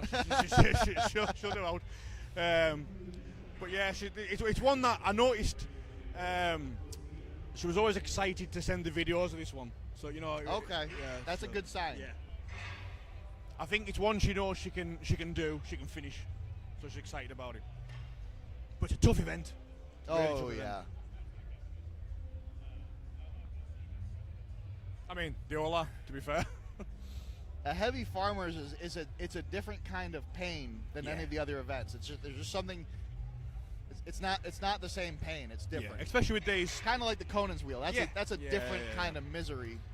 Especially with these extra picks, it's so tough. Now, are these thicker handles, or is that the U90 men I saw with the thicker handles? They look pretty standard, them ones. Standard handles? Yeah. It's a high pick height. Yeah. Which would be good for the initial lift. Yeah, well, but there is obviously the multiple picks. So you need to do multiple picks. The 5, yeah. So it'll still be a tough ask.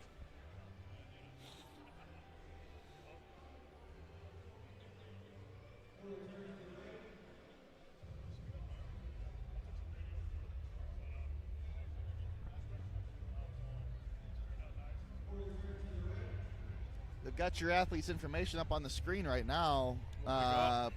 Pro equipped powerlifting. Yeah, so you don't see equipped powerlifting as much anymore. It was really big early on with the West Side guys in the 90s and early 2000s. So she does all the bench suit and the it's so good to watch. Yeah, I see she's got her pro card in powerlifting. One thing I found with doing a nutrition as well, that's been a great carryover, is she's used to doing same day weigh-ins. Oh, yeah. So these 24 hours, she thinks it's like an absolute breeze. I think it's great. So does she compete in the IPF?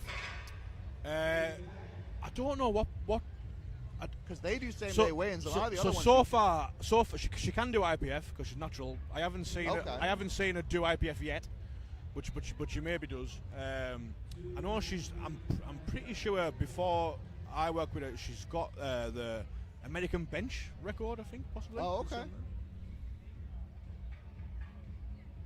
I see.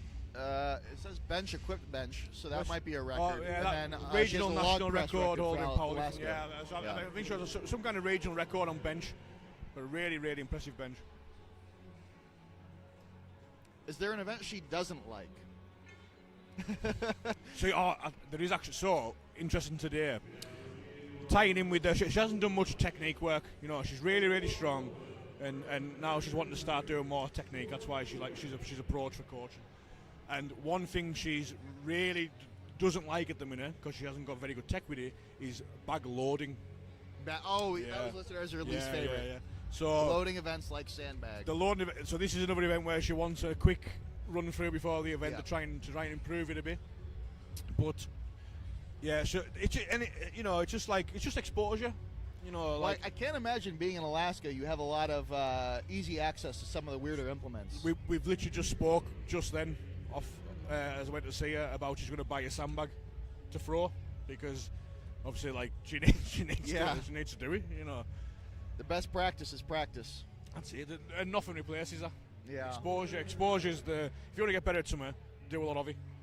I mean, you can get a really strong press, but if you've never touched a log before, you're not going to have a good time on a log event. Yeah, absolutely. You need at least a little exposure. Even if you can build your strength with other ways, you need some technique exposure to do these events successfully. Absolutely. And especially at this level, you're talking the best in the world. So Rachel's here trying to compete against the best in the world without ever a fun of sandbag. It's that's, and to be so enthusiastic about it too. Yeah. They're asking what the weights are for the farmers. I will consult.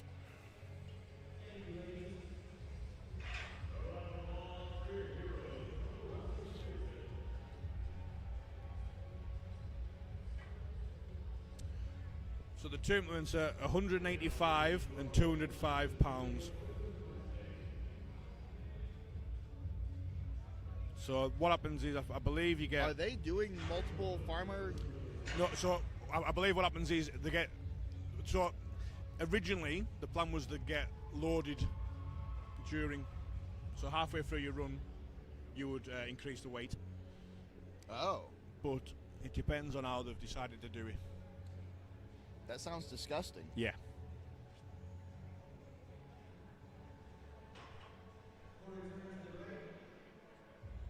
Yeah, so you were meant to do after... You said 185 and 205? Yeah. Let me see if I can do math on the fly in my head. I'll see how good you are going. That's got to be like 83 kilos and 93 kilos. Ooh. 84. And what's the 205? And 93. I'll give you that, Jacob. Look at that. That's the least dumb I've ever seen you. That was impressive. That's the least dumb I've ever seen myself, and I'm almost 38. How's that for culture? That was culture. That was borderline cultured. I've been talking to Mark too much. You're now welcome to Europe. My girlfriend is a math teacher, so she'll appreciate that I was able to do that. So you're going to screen record that? I'm gonna take a 5-second clip and send it to her later. There's Rachel smiling away.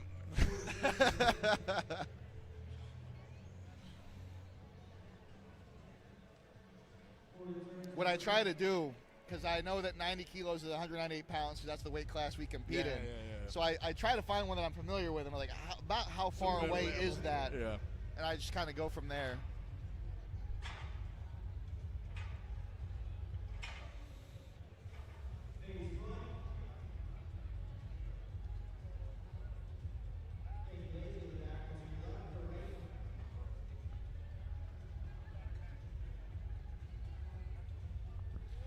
great to see that from Rachel there, dictating how she wants the implements. You know, like use this time to get everything right. You know, check everything how you want it. Yeah, so it looks like they're not going to be changing any of the weights. Yeah, they'll just use a second set. Yeah, halfway through, I guess they switch over. Yeah. And is it 5 picks at each line? Three. Three picks. Three picks at each line. Okay. And she's off. Looking solid. Again, you'll see this powerlifting grip carry over now. Yes. She's used to holding on to heavy bars. And now the heavier ones for the way back. Now remember, these weights are per hand. So it's 205 in each hand, not total.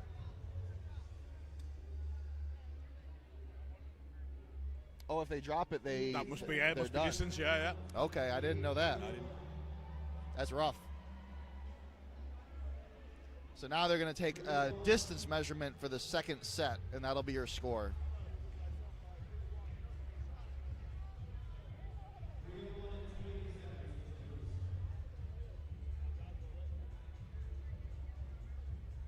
There they are, taking the measurement from the line.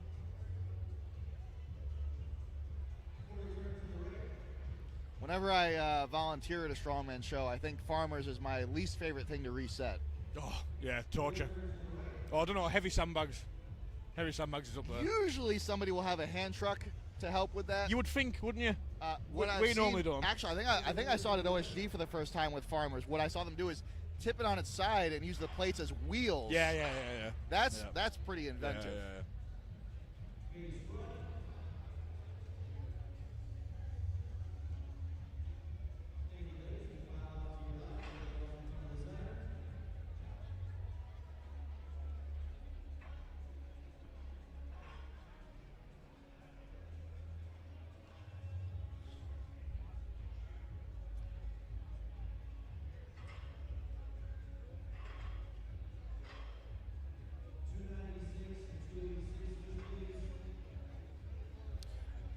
I've got a feeling there was a bit of a miscommunication in that last round, and I imagine you probably meant to go the other way with that second set of farmers. I was wondering about that as well because of how they're staggered in the other line that's further down. Did you find out why they had her do the sandbag toss a second time? No, she never said actually. I'm a little curious about that. Yeah. She seemed very excited to do it a second time. Yeah, that's what we spoke about. We spoke about the fact she got too excited. They just calmed down. All right, we got Meg Davis coming up. Great all-rounder. Oh, looking fast there. Yeah, she's very quick with this. Easy picks. Wow. Very nice from Meg. Okay, yeah, she's going in the same direction. Oh, another solid pick. Still looking fast. Very fast, wow. That was a great run. 17.9 seconds with the 3 deadlifts in between. That's crazy. Very impressive. Her foot speed on moving events is insane. Yeah, and at one point she was dealing with like a foot injury. It was there was some sort of muscle strain or something. I remember she described it to me as being incredibly painful. Okay. And this was at a PSL event. Oh, really? Before a frame carry. And then she smoked the frame carry. I was like, I thought it was painful. She's like, well, I don't really think about it during the event. But I was like, you'll see how far Megan will go when she's collapsing doing she'll take it to the bitter end. She's tough. She just blacks out and goes beast mode. Yeah, she's class.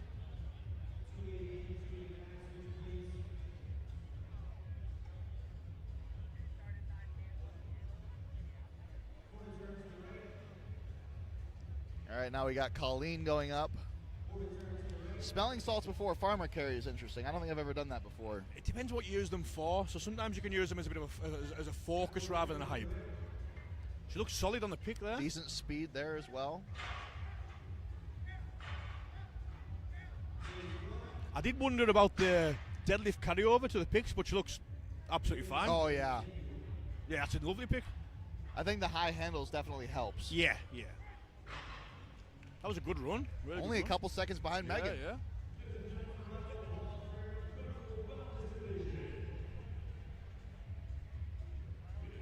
Looks like Diana is up next. I know she has this. Yeah, she has this listed as her least favorite event.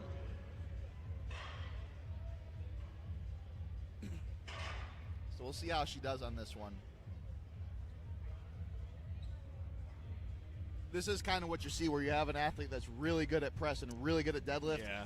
The moving events typically end up lagging behind a little bit, and vice versa. A lot of people that are really good moving tend to not be that great at the static lifts. That was my show first, good at moving, but bad at static.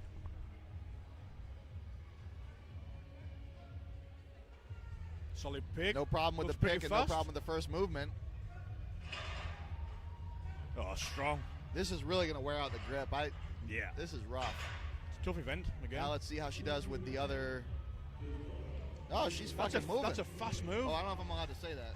Just say I said it. That's going to be tight, there. Oh, wow, yeah. Very tight. Was that faster than that? Possibly by a fraction of a second, yeah. They were both in the 17s. I don't know how precise that timer is. Yeah, that's true, too. That was quick. Them times have put the pressure on Camilla for a good show on here. For somebody that has farmer carry as her least favorite event, that was that was wild, yeah. And I imagine you're about to say wild again. I think we might see the first place time on this one because this is a very Camilla's just really, really quick. Yeah. I mean, this is the kind of athlete that, you know, is winning multiple weight classes in a show, has to be very well-rounded. She doesn't really have a weak event. That's it. At least not that I've seen in the times so I've seen hard her to beat, you know. Yeah. I think we might see under 16 seconds. Oh, that's fast. It's all in these picks. How fast can you do these picks? Yeah. I think it's one of the few times it's good to be a little bit reckless on those picks, just to go for it. Oh, yeah, great time. Like I said, under 16 seconds. Yeah. Well under. Really good. I think you can see people being a bit too tentative with the picks on the farmers sometimes in this style of event, whereas it's best just to get it up, get on with it. You know, like you aren't going to misgroove this lift. They have your athlete going again. So I believe that's with the confusion on the on how to carry out the event. Interesting.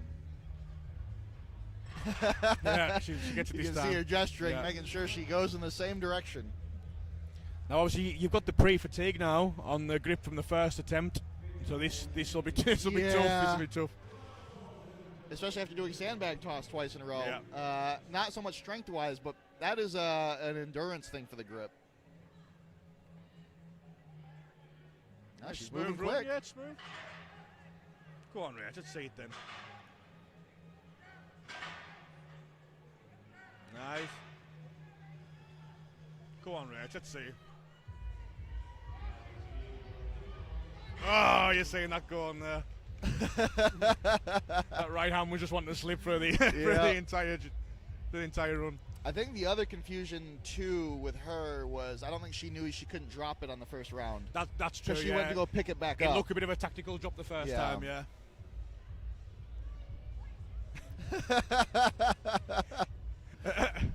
There's Rachel absolutely beaming after that event. There's absolutely no. I don't think I've ever seen somebody so consistently cheerful. Oh, she's unbelievable. The only person who I've ever seen positively respond to a 12-hour delay. I just love airport. It's great. I feel like I negatively respond to good things even. I don't know. A healthy skepticism.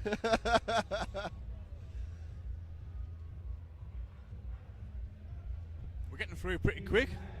Oh, yeah. This is event 4, right? So this will now be event 5. There we go. There we go. Using the plates as wheels. Work smarter, not harder. Yeah, so next we've got yoke into log press. Yep. 450-pound yoke. Wow. 170-pound log. This is a heavy show. Very heavy. Very heavy. And again, like we were saying earlier, fast-paced as well. Yeah. Like, heavy and fast-paced is tough. Really tough. Yeah, I mean, the people watching will see there's a little bit of dead time between events, but the athletes aren't resting during that time. They're warming up for the next event. It is really just non-stop for them. Yeah. You get done with your event, you go change your kit, and then you start warming up for the next one. Yep. It's just there's again, that's how I think it should be. I do. Yeah. It takes different kind of preparation, but I think that is better for everybody. Yeah.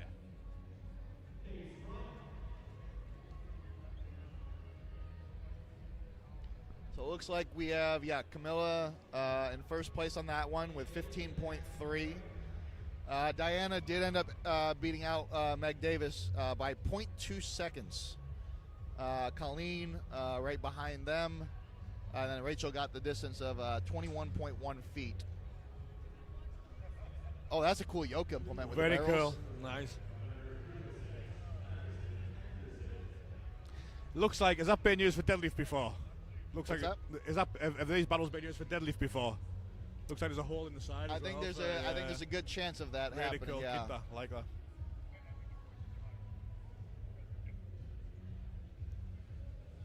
Yeah, so this event will be a medley of yoke carry into log press, which is not super common, but is super fun to watch. So good to watch, and it's basically who can handle the leg stress the best after the yoke. I mean, we've been talking about how people that are really good at the static lifts might not be good at the moving event. This combines very different disciplines. And I think that's more interesting than just having a medley of the same type of thing over Totally and over agree. again. Something I love about this event and this style of event that often goes unnoticed, but I think it's such a good little aspect, is equipment. So the consideration for your footwear. So you know what I mean? So say you're someone who absolutely religiously does log pressing lifters. Yep. But then you hate lifters on a yoke. You know, I love that weighing up of what's best to use. Yes. What can I use? What should I use? So for me, I did a show in Alabama last year that had a yoke into deadlift. So then it's like the knee sleeves on the yoke. Nice. I don't like knee sleeves on the deadlift, so you have to kind of, that's really good. like you're saying, you have to figure out what the best combination of equipment is. Yeah. Because they might have a different belt for the log than for the yoke normally. Yeah. They might, wrist wraps versus not, and there's absolutely. a lot more to consider other than just the different disciplines that are at play. Yeah, totally. It makes it way more interesting. Oh, definitely. I've been encouraging promoters, that I know to do more stuff like this. It is fun for the athletes, and it is fun for the spectators. It's just cool to see these different things. Well, you know what, right? To put it in perspective, we've now just got probably the biggest crowd watching. Yeah, just people passing by the bodybuilding show have stopped to and I would guarantee that's because there's curl implements out. Yeah. There's battles out. Those barrels, It's very cool. And that was what stopped people in Virginia Beach. Like I said, we were squatting 600 pounds, but we were squatting those strongman-style barrels. Okay, people were just what is that? Yeah. Because it looks, even though it's just a normal squat, it's a normal barbell. Yeah. But it looks so different from what people see in the gym. It draws their interest. They want to learn more about it.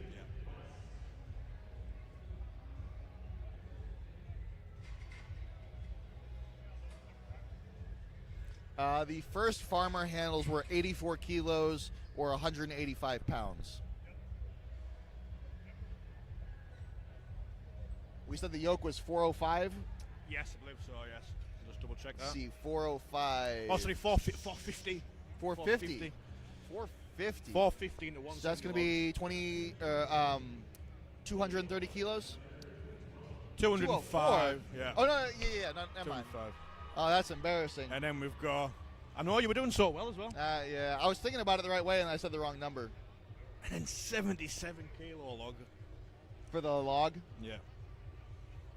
Heavy for reps as well after a yoke run, after a heavy yoke run.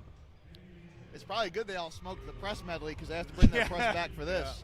Yeah. And this isn't even the same. This is a whole different implement than they pressed before. Yeah.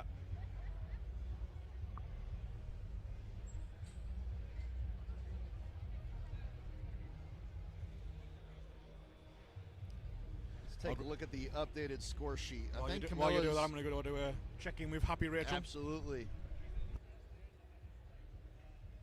Yeah, so Camilla's lead is advanced to 2 points at 18. Diana has 16 points for second place. 11 points puts Meg Davis in third.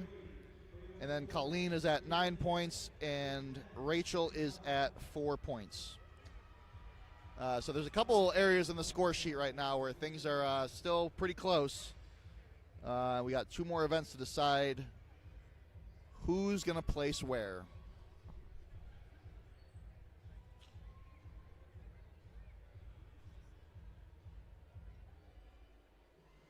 Now, the other thing to keep in mind with the size of the roster is it also changes basically the percentage that a point ends up being for your total score.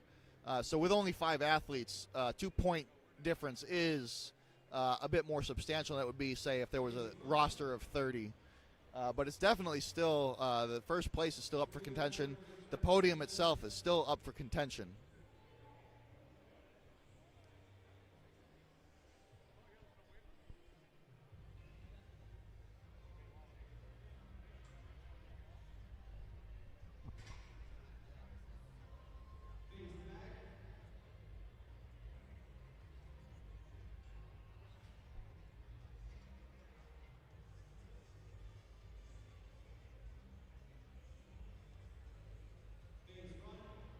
And doing a yoke at this point in the show with some of the other events, especially opening with a heavy deadlift.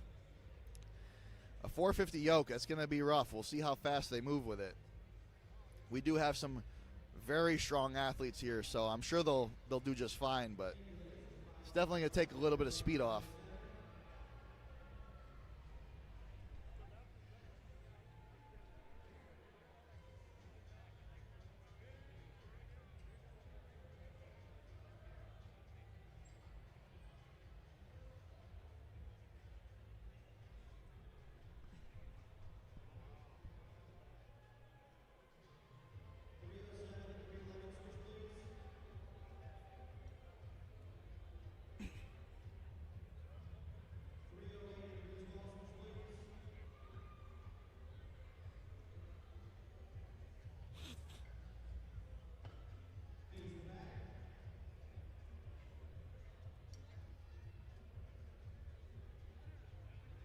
And we're seeing the athletes get all their equipment on. Like I said, it's always interesting to see on these mixed medleys who decides which things to keep. Sometimes you'll see people change belts during the event or take off wrist wraps or something. A lot of times there'll be little adjustments to the equipment during the lift, depending on what they need for each one. How is she feeling about the log press with the wrist? So she's a bit more comfortable with this one. It's a bit more comfortable in neutral position, so she's not too bad. She's got powerlifting in Iceland in 3 weeks. She's what? Got powerlifting in Iceland in 3 weeks. Really? Yeah. So she's conscious of destroying bench. So my God, she's gonna give it a go because that's what she's like. But well, and as we saw on her athlete write-up, log is a very good event for her. Yeah. So. It'd be interesting to see, obviously, after the yoke, but it's a neutral handle, so I think she'll be okay to do it, but she's going to try it anyway, and if it feels too uncomfortable, she'll leave it. Oh, we're on the screen again. Oh, wait, it's this side. I'd like to point out Jacob's actually currently doing bodybuilding, so if he looks bigger than me, that's why.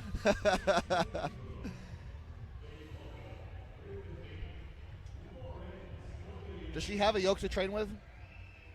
Yes. She does have a yoke out in Alaska. Yeah. That's good.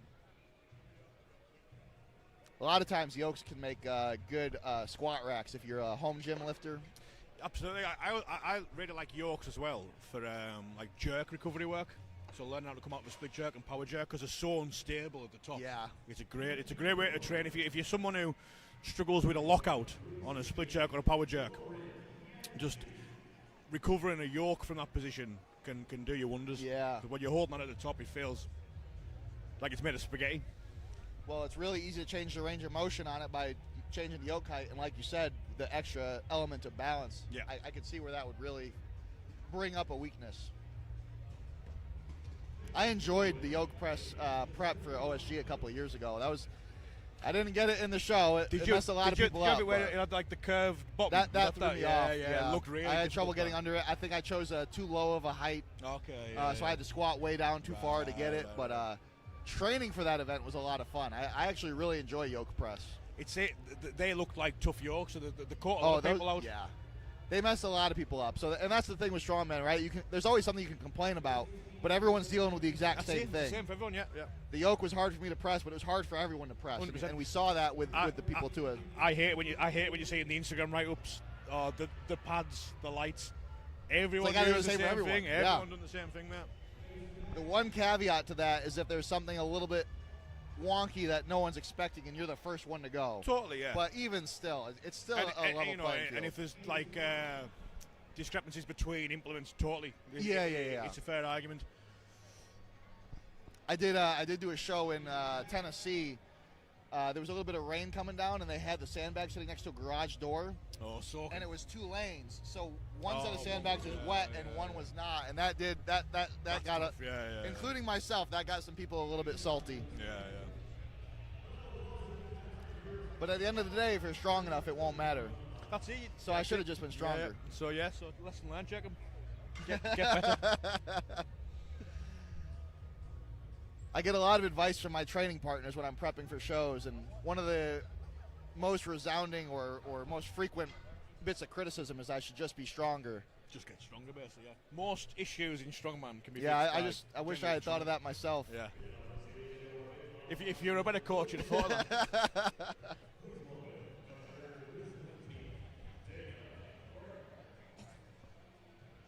That is a small yoke height. Yeah. I'm going to keep a little eye on this now, see Rachel's yoke height. Because you don't want to be too low. That looks really good, Rach. That looks like a good height there. Rachel! You can go over there. Go do your coaching thing. All right, so now I'm by myself. He's going to go make sure she gets the right yoke height. Yeah, it was good clearance. It looked like an easy pick for her. I think that's going to be ideal. If she lowered it down any further, she might not pick it up. Yeah, so that's what you probably say there is a little bit of nervousness. So you try and make sure. Yeah. But then you're just adding to the difficulty of the lift. As long as it's not scraping the ground, you don't want it much higher than that. Yeah. I think I'll go rest of mind with a decision.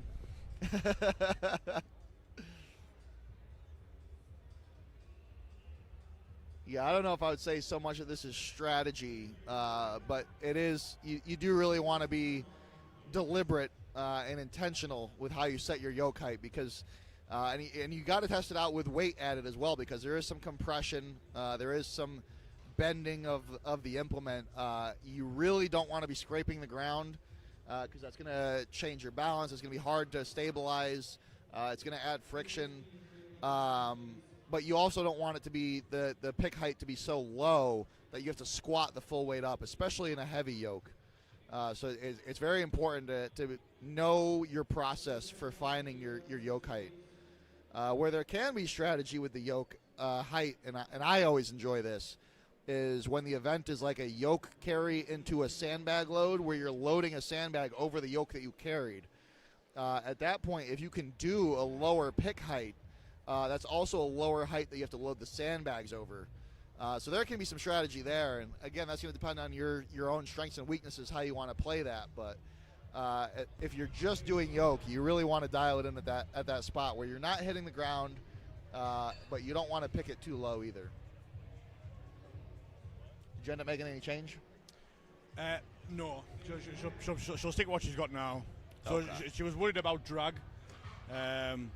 That's why she's now changed it, because she was a bit worried about drag, which is understandable, and like she's still getting used to the yoke rack and stuff.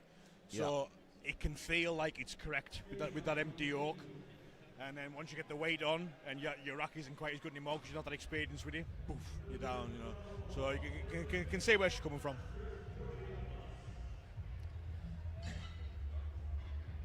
You see some of the U90 men starting to get loose, starting to stretch out a little bit. Yeah. We're not that far away. No, it's creeping in now.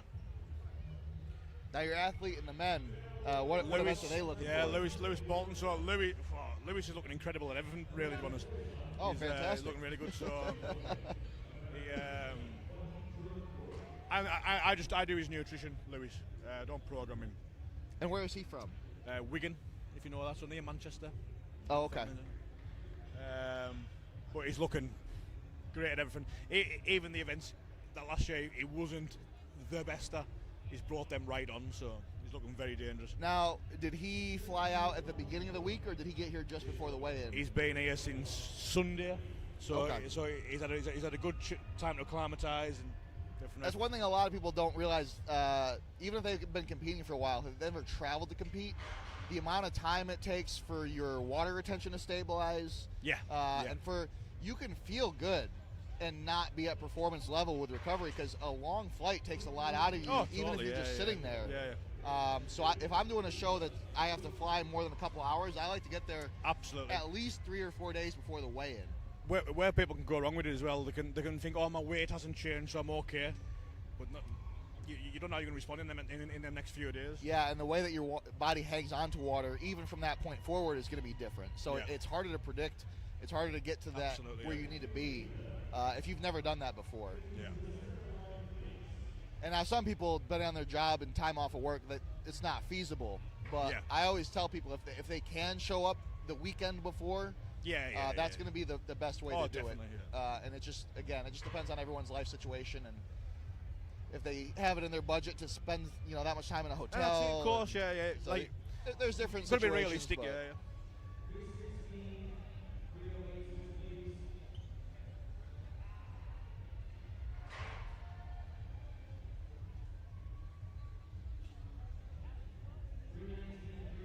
It's like Rachel's about ready to go for the yoke.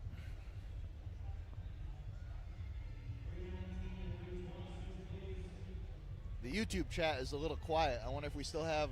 Wonder if we still got people. Looks like there's about 100 people watching. And it looks like Rachel's going to be first. Yeah. So she's about ready to go now.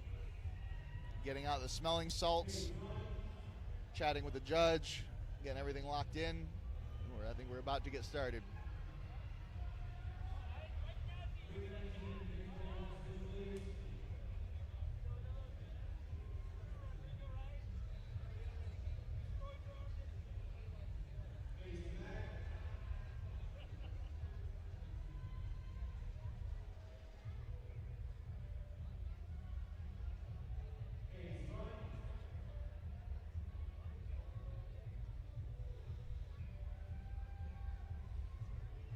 Good to go. All right, she's hitting the salts. It's about go time.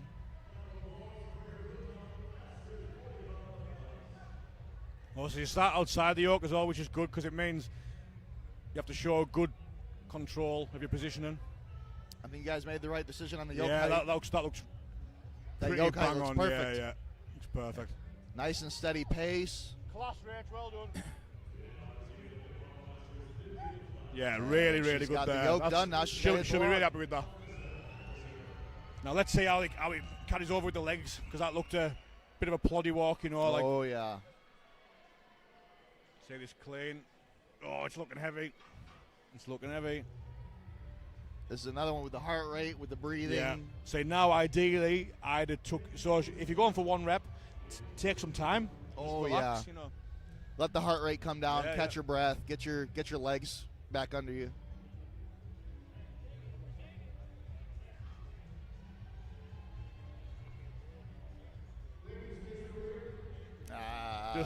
Just too big an ask after a heavy yoke, I think. Yeah, no, it's that's what makes events like this interesting.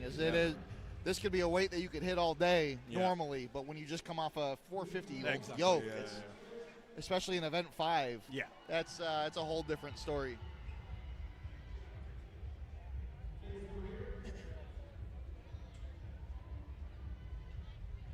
But as always, she's smiling, she's chuffed, she's happy with the yoke. Like I said, I've never seen someone so consistently cheerful. Oh, she's so good. There's a lesson I could learn today. Yeah, if nothing else, Jacob. I didn't know if we'd keep your attention, actually, with bodybuilding being on over there. I thought we might lose you. Well, they got all these things in the way. I can't see the stage from here. Which is probably for everyone's benefit. You used to be okay at strongman, did you?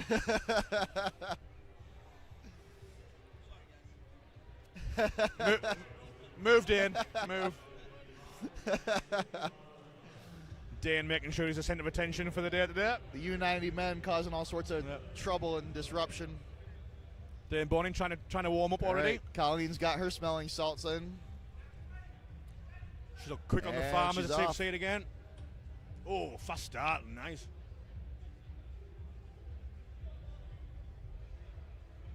Yeah, once she got her balance, her cadence has really picked up. I think the speed of the start almost caught her off guard a little bit. Her press was real snappy, so let's see how the log goes for her. See if we see this power jerk again.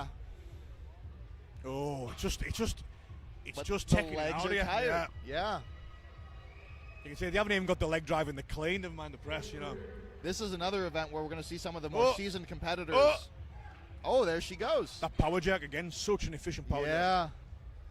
I think the power jerk is really hard on the log. I do. But I think with the log specifically, it is easier than the split jerk. Split jerking a log is, I don't know how people do that. The balance is so off. Oh, look, you can see that she's just failing it. And she's going to call it there. Again, this is a strategic move. I mean, because she still has one more event. Yeah. I mean, one rep's great, like. Yeah. Not that yoke.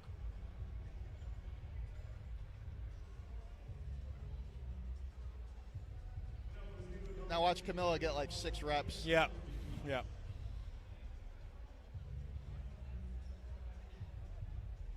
This could be a great event for Meg now. I think this will be a really good event for her because she's really fast with moving events, and her press is borderline unparalleled. Yeah. Yeah, this could. And she's also seasoned enough to be able to handle the shift between. She's going to know what that difference is like. She's probably done it in training a bunch of times. You just took words out of my mouth. You just know her and Tyler will have absolutely covered the fatigue element of this event in training.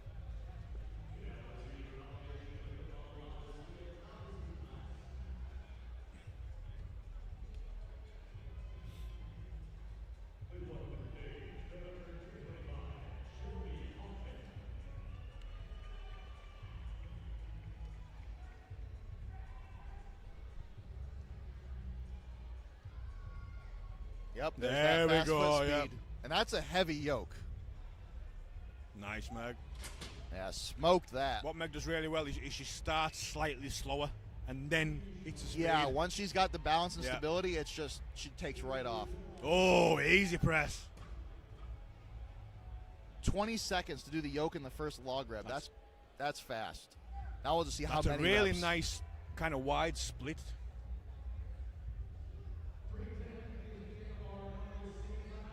Oh, that's lovely. That's a great performance from Meg there. Yeah, so I did notice the same thing Red noticed in the live stream chat, is that Colleen, the log did make contact with her head. I did wonder with that. That's not always a no rep, but you do see that a lot. Yeah. And the reason for that is athlete safety. Absolutely. The promoters don't want to encourage athletes to use their head and hurt their neck. One thing you can sometimes distinguish with is if it's rested on your head or touched your head. Yeah. And there was no kind of change in momentum. I've definitely been at shows where that would have been, they would have told her to drop it. It's a no rep. But if it's not, the rules are different every show. And so if that's not called out in the rules, they can do it.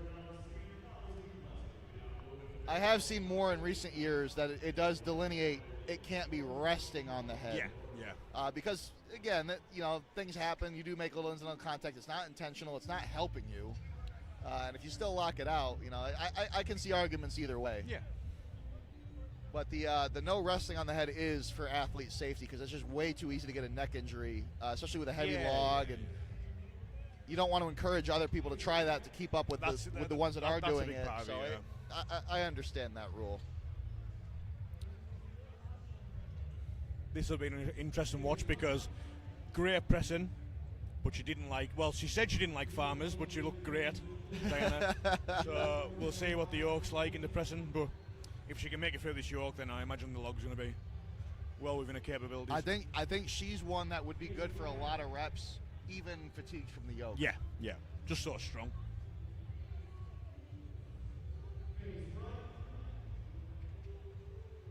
And we got Greg in the chat saying that Chad Coy was good at the resting the log on the head and pressing it out. Just for a little break halfway up.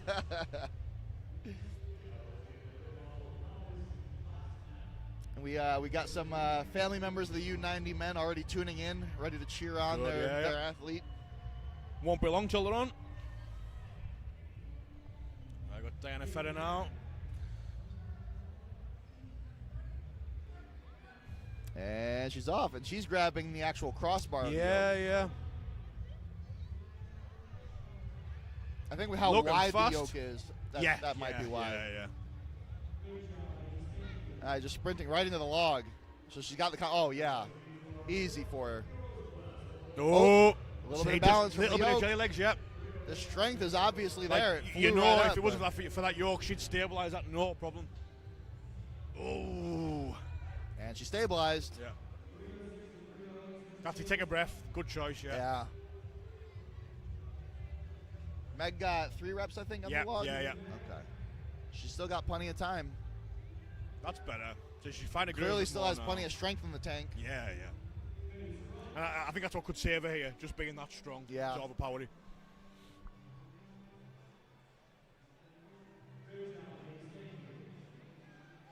And she ties with 3. So that's going to come down to split times, because I did see they did take a split time for every rep. Meg was fast like so. I believe so, yeah. Probably highlights how good Megan's performance was, really. Really good showing from Meg. Credit to Diana after feeling the fatigue of the yoke and then missing a rep, to then pull it back and get frees. Yeah. Really impressive.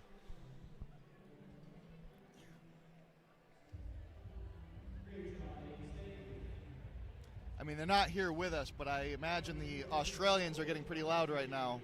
Oh, yeah. Don't blink on this one. Yeah.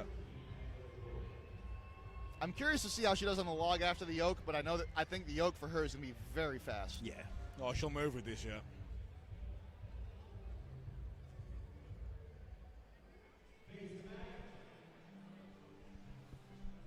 Let's see what we got.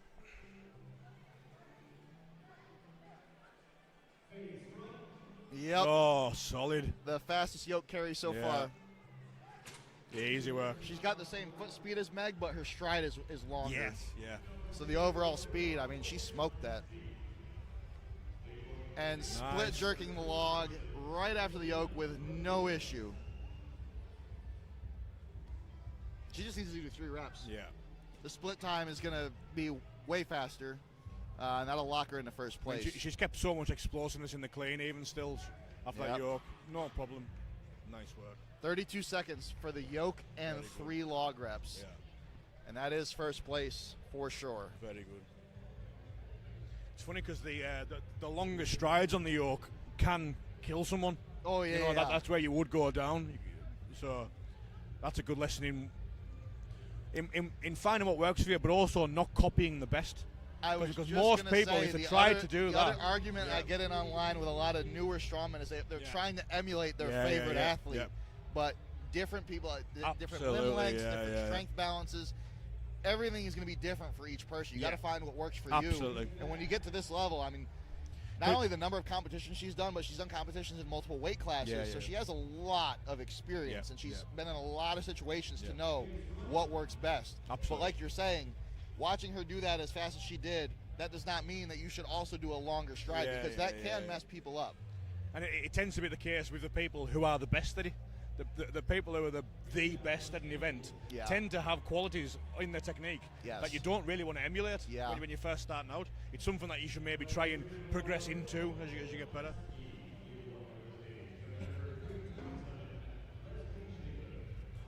Really impressive performances there. That was class. And the final event is sandbag load? Sandbag loading and shouldering. Absolute cruel event for the last event.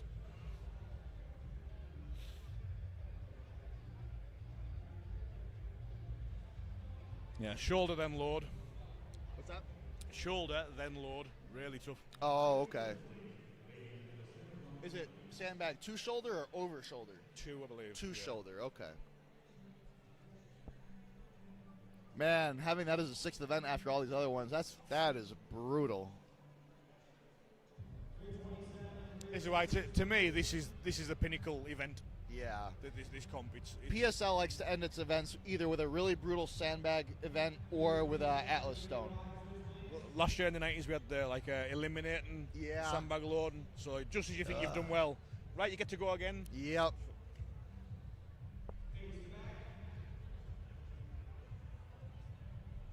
But this is why this is the best comp for me. Oh yeah. So let's see the updated score. How's that feeling? It's better. Oh, maybe just make sense. And now they get to do something. Man, there's so many story posts ahead of the score sheet. There we are. So it sounds like Camilla does have. Oh yeah, it's up on the screen now. So first place, we got Colleen with second place, 4 points. Meg Davis took third, so she did beat out Diana by a little bit. Actually by quite a few seconds. And the overall scoring, so Red is correct. Camilla does have a 5-point lead going to the last event. So at this point, Camilla could decide to just skip this event if she wanted to. That would risk tying for first. So I'm sure she'll come out and do at least something. At least do one. Yeah, but she's in a very secure position. We got Diana in second place at 18 points with a 4-point lead. So she's in a similarly strong position to keep her spot. We got Meg Davis at third place with 14. And Colleen is 1 point below that. So we could see a mix-up between third and fourth here.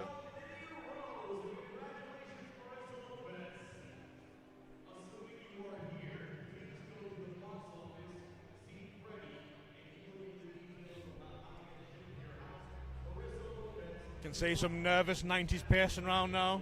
What's that? See some nervous 90s pacing. Oh yeah, no, they're right at that cusp of getting in. That can be where the nerves are the worst. Absolutely. You just got nothing to put your energy into, have you? And it doesn't really release at all until that first event is over, and then you kind of find your groove and figure out how things are going. Yeah. And then it's largely going to be depending on how well you did. Yeah.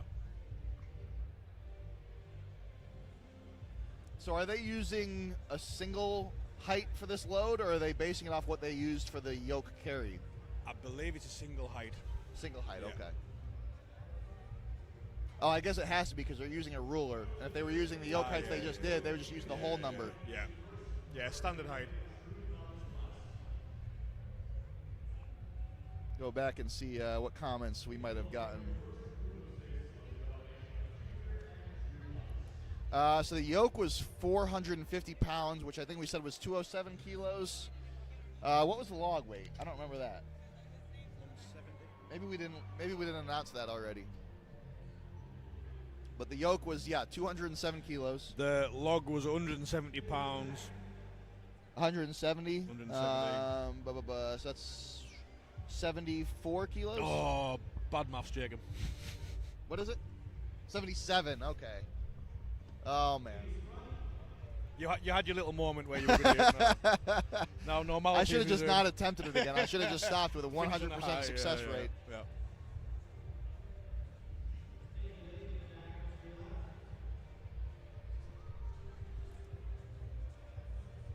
Looks like we got a few fans for. Let me know if I'm saying it right. Dewar has some friends, family, supporters. They're tuning in, ready for him to get started. Yeah. If I pronounce that wrong, just tell me how I'm supposed to say it. I think I'm pretty confident that I got that right.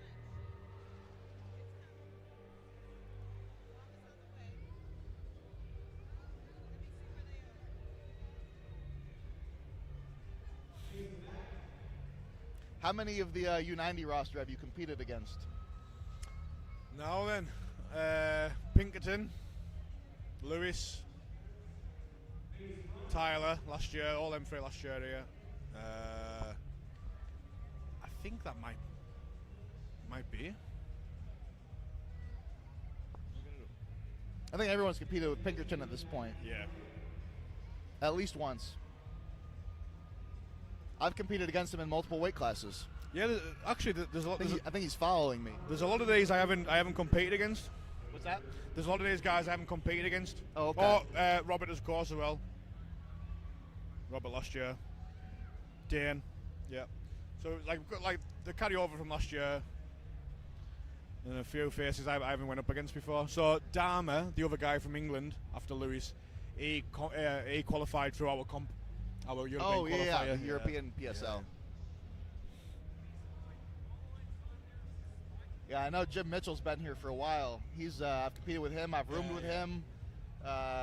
We were rooming together for some of the weight cuts in previous years, and he won PSL. Was he the first winner? He He took some time off. He did a Chaos Classic with me as well, and he got injured. I remember him there actually. So he had to take some time off. He had a bad injury he had to come back from. So I'm excited to see how he does today. He's another one that is on a good day is very well rounded. There's not really an event that he's not going to do well in. Is he still in the process of coming back from the injury, or would you say he's kind of back to what he was? It's been a couple of years. Yeah. He doesn't post a lot on social media. I message back and forth with him, mostly just exchange memes. Okay. Yeah. But it's been a while, and I know he's been at this for a while, so he's smart about his recovery. He's walking by right now. He looks like he's in a good shape. So yeah. I think we'll see a good competitor out of him today. And obviously Tyler Davis is always a fun one to watch. He's just so explosive. We did a PSL a couple of years ago, and I saw back a video, or I guess I saw it in person too. But we were doing sandbag to shoulder.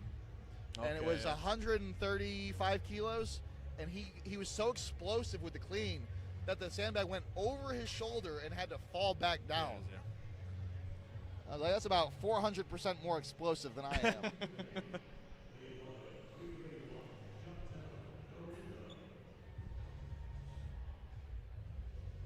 Hey, I got the pronunciation right. Nailed it. Look at that. Nailed it. Now, this is another one where I probably shouldn't pronounce any other more names because I have 100% success right now. Finish on the win, it's mate. only downhill from there.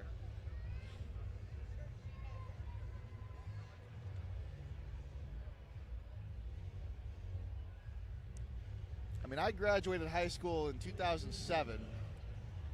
How many years ago was that? That was almost 20 years ago. So I should not be having to do math on a Saturday. Especially on 4 hours of sleep. If you just use the correct units, you wouldn't have to. Well, I use the correct units, but then we have people watching from Australia that need them in the other units because they don't know what it means.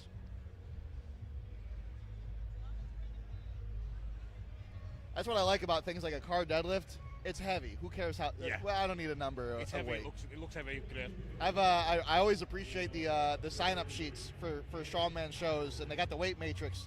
And it just says heavy, heavier, heaviest for the different weight classes. Cornyn's wheel. Heavy.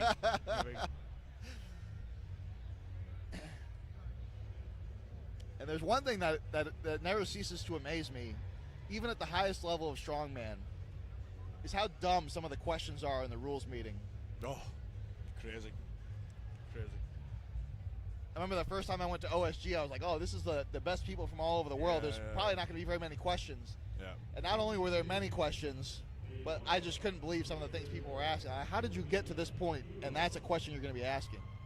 My personal favorite was, what do you mean by my thumbs have to be in contact with the bar? I don't know how else to word that, really, man. They're hoping the rule will be explained in a way that gives them the advantage they were hoping for that they don't have because of the rule. Yeah. The one I don't like with strap deadlift is that the thumb has to be over the bar. Yeah, I'm fine with making contact because I actually don't like the fingertip deadlift. It doesn't work for me. Yeah. But when I have to put my thumb over the bar, my figure eights don't hang on as well. Yeah. And I don't train that way. So if that's the rule, I'll do it. But I don't like when I see that one. Saying Camilla warming up there, so she must be going for it. I think the type of competitor she is, she's going to empty the tank on this one, even though she's got that 5-point lead.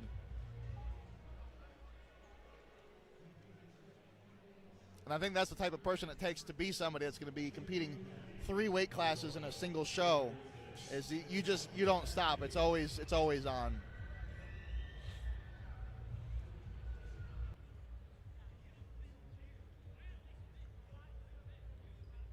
Connor's going to go do some more coaching with his athlete as he sees her messing around with some of the triple extension stuff.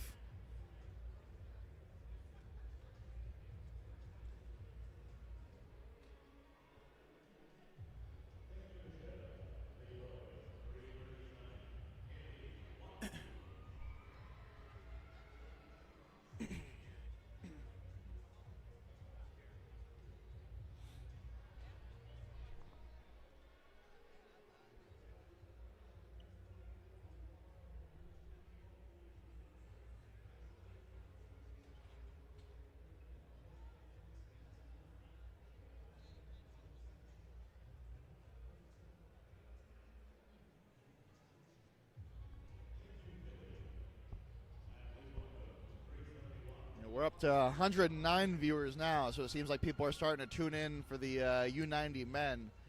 If you're just tuning in, feel free to go back and watch, especially the first two events were pretty exciting with the deadlift and the press medley. They're all exciting, but I'm a little biased. So far, it's been a very high-level show. So while you wait, especially once this event is done, there will be a little bit of downtime while the judges and volunteers, and especially myself, maybe use the restroom and kind of get everything set up for the next thing. So while you got the time, go back and watch some of these other events. I still think the U64 women is one of the most exciting classes to watch in the entire sport.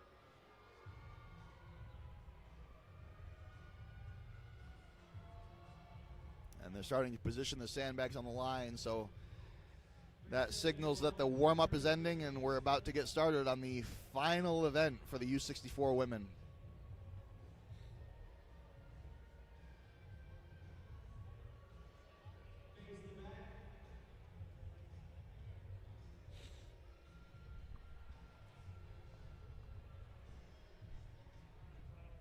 And judge is walking through the commands. And the first athlete is up. Rachel with the first sandbag. Bag is on the shoulder, gets the down command. A solid drip. Much better there. High on the chest and pop it over. Nice and easy. So one thing we've just worked on quickly there was she was leaving a bit of gap between the back and the hip. So she wasn't quite driving right. Whereas now we said about shuffling in. Yeah. It can make a big difference in the load. Yeah. The worst thing you can see is somebody gets a nice easy pick and they run really fast with the sandbag and then they're not high enough. Now they got to either set it down or go back to the lap and adjust.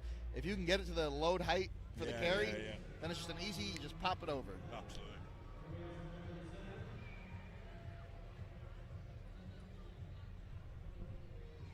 She's slugging away now. Got 8 seconds. Come on. All right.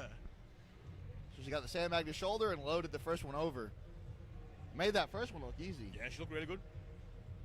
And the main thing we said with this comp was we just want to see you do things well. Yeah. You know what I mean? So, like, it would have been a crime if she'd done this bag run and didn't implement that hip positioning and stuff, you know.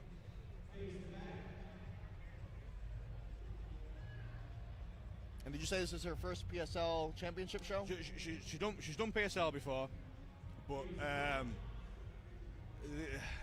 this is kind of the first one where she's really kind of putting hyper focus on it. So there's always been an element of powerlifting as well, where she was happy this time to say, I'm going to focus on improving. Which wasn't the case here, even though she's powerlifting in 2 weeks in Iceland? Well, yeah. Oh, we got Colin. Wow. Strong. Popped that up to the shoulder very easily. And see, she's a taller athlete, so you see her carry a little bit lower, but still able to pop it over the bar like that. You can afford to not do the extra pop, can't you? Oh. Still got that one to the shoulder pretty quickly. Strong. They're really good picks, strong picks. Yeah. Quick grab and go. And then the pop over. And then the final bag. It's been interesting to see. This is a tough bag to shoulder. And Colleen is a former Division I gymnast. And it looks like she's been doing high-level strong woman for a while. 7th place in 2023 OSG. So also clearly a seasoned veteran of the sport. I mean, this is a 90-kilo bag, 200-pound bag at the end of a tough day. It's a massive ask. It says doctors told her she would never run or lift weights again and would likely need spine surgery. So to be competing now at the highest level of the sport is kind of nuts. Stuff like that. And yeah, like she says, strong woman challenges every aspect of athleticism: strength, power, endurance, grit, determination. So yeah, she had a strong finish. And now we have Diana from Mexico back up for her final event. Again, she's in a very strong position with a 4-point lead over third place. So as long as she does pretty decent here. Yeah. Oh, wait, no. Looks like we got Megan Davis up right now. So they've got the name up on there is a little off. And Megan hitting the smelling salts, dancing a little bit. Going into this final event in a groove. We got some agreement that the questions, even at the high level, are a little ridiculous. I'm sure we did. We got another question for the weights of the sandbags. So the heaviest bag is 90 kilo, 200 pound. Oh, wow. And Meg is off with the first one. This first bag's 150 pound. This one's 150? 150. So the first one is 150, which is 72 kilos.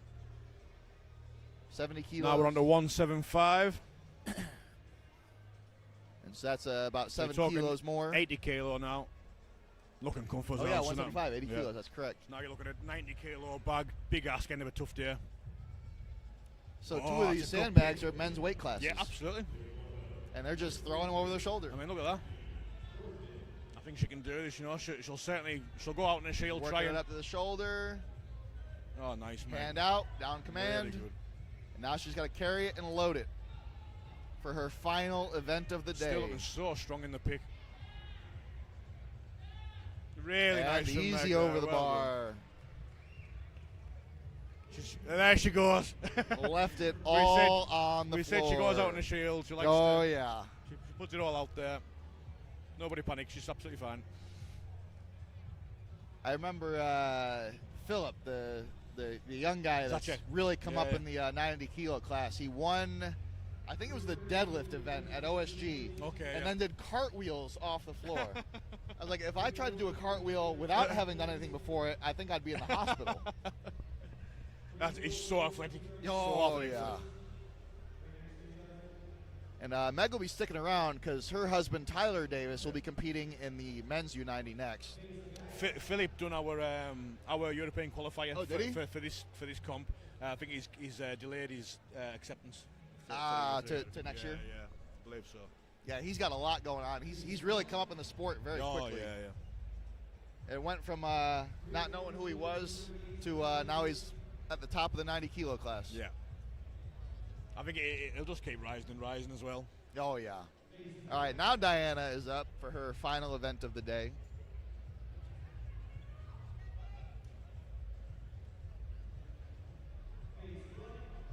She has a world record in the circus dumbbell, which is an event I also don't like very much. Still looking explosive. Very hard event. Yeah, no, she hasn't slowed down at all.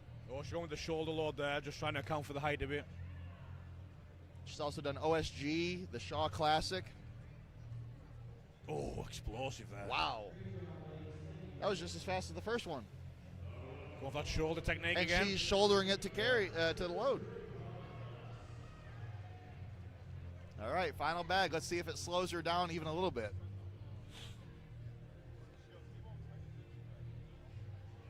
Okay, looks a little bit heavier. Yeah, feeling it now. Patience now, just inch it up and inch it up. Yeah, nice. Still made short work of it. And now the she's only got thing now 8 seconds. She needs to copy that technique of the shoulder again. I think she's going to call it there. She's definitely going to keep her position in second place. No doubt about that. So she did everything she had to do.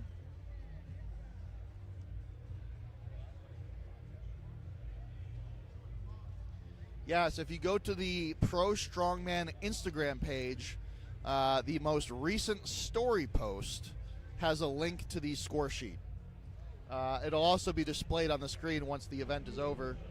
We'll do the event scoring and then the overall scoring as well.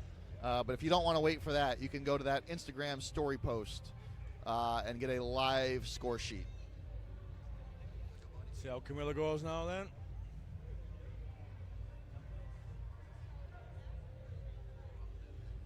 Very nice. Very light work there. Yeah, Camilla is she's just built different. Yeah. This is so nice. Generational talent. Yeah. Oh, we got a pick. Easy.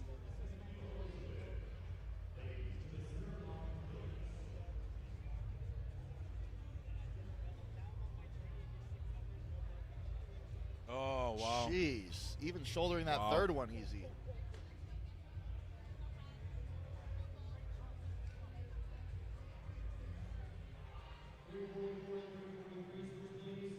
Easy work. I think she just won another event.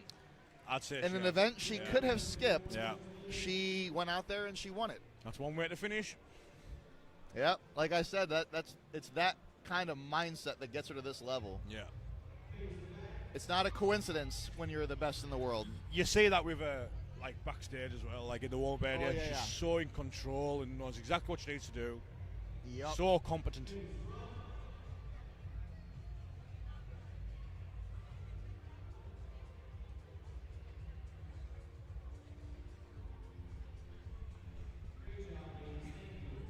Overall results? That does look like the overall results, yes. So Camilla, as we know, won at 28 points.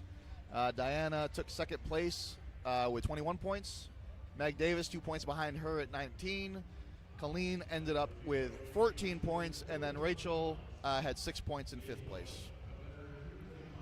And is now going to go to Iceland in 2 weeks to do a full powerlifting meet. Yeah. Which is tiring just thinking about it. That's one of the interesting things I've noticed between bodybuilding and the strength sports is with bodybuilding, you want to do a bunch of shows together to take advantage of the prep. But with strength sports, because of the physical exertion, typically, if you're not Rachel, you want to take some time off to recover. But I don't think it's possible to deter her at all. No. Oh, she'll be there smiling. She'll be fine.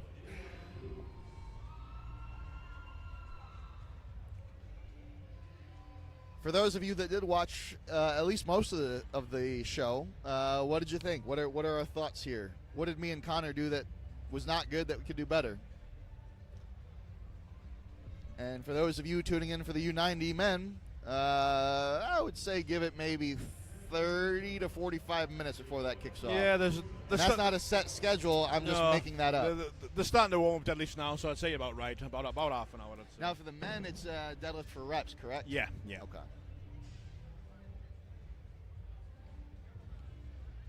Once we do the podium announcement stuff, we'll take a short break on the commentating. So that'll be a good time for go grab something to drink, go grab a snack, maybe go get your mail. Do they do mail in the UK? Yes. You probably call it something different. Well, like the post. You call it the post.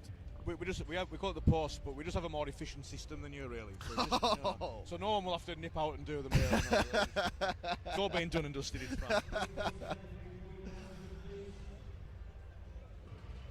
It's the escalating dead. Same one we used last year. It's a really cool setup. Oh, the sled. Yeah.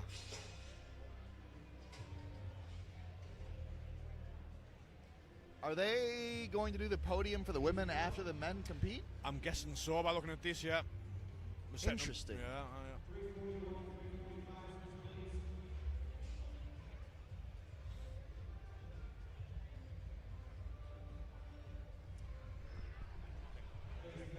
What's up? What would you say was the highlight moment of the women's show? Ooh. That's the question we're being asked in the chat. I would say probably the press medley. I think it was the closest competition. Yeah. They made us look like idiots because we said it was going to be really difficult, and then they all smoked it. To see that executed so well, was really impressive. Because we had the fixed axle, which is hard to clean. Yeah. We had the sandbag, which is just awkward as hell to press. And they all just made short work of it. So I would say that was probably the highlight for me. Yeah. What about you? Personally, I liked seeing the ones who could overcome the yoke into log. I thought that really impressive.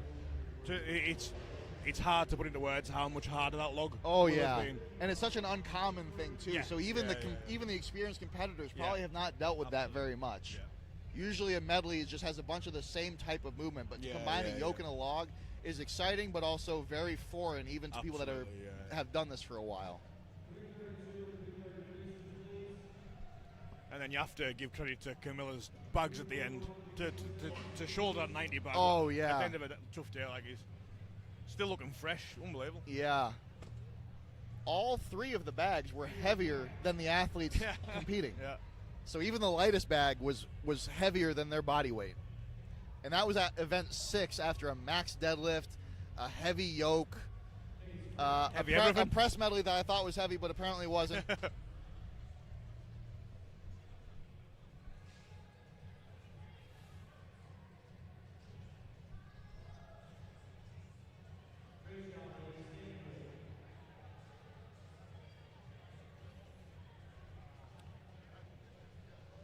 All right, so we're losing some of the Australians because it is some kind of late time over there.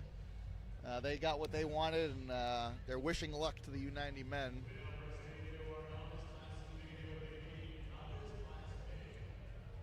What are the events for the men? I looked at it, but I have a really bad memory. Yeah, very similar. Very similar. The press medley is the same, but deadlifts, the deadlifts for reps instead.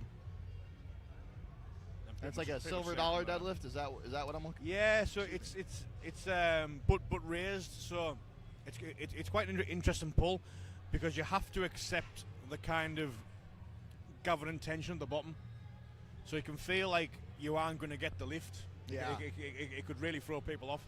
But you just got to because of the positioning with the setup, you've got to allow that couple of seconds of right. This will come. This will go. We talked about it earlier, how usually you'll see in the sumo deadlift at a heavy weight, you might pull for a few seconds before the bar moves. Absolutely and that's not typical in the conventional deadlift, but I did notice that the first time I did silver dollar. It kind of brings that same element of sumo where you might pull for a few seconds and it's not going anywhere, but then all of a sudden it starts to move. And that's just as the body recruits more of the muscle and you have a different starting position. You've bypassed the leg drive that you used to. So it's I like to think of it as like your body almost catching up with that gap of leg drive. Oh, we skipped that bit. Which is, for me is unfortunate because I have a lot of leg drive in the deadlift. So I've seen people get like 300 or 400 extra pounds on a silver dollar. I get about 100. Because I'm really quad dominant in my deadlift, and so without that leg drive, I like silver dollar. It's a fun deadlift, but I'm not good at it. I like to cue to myself, this will be shit for a couple of seconds, but ride that out. Yeah, I'm gonna go find out if we're doing any sort of announcement for the overall for the women's before the men start, because if they're gonna go right into the men, this will be a good time for us to get a break and get maybe like a snack or something. So I'll be right back.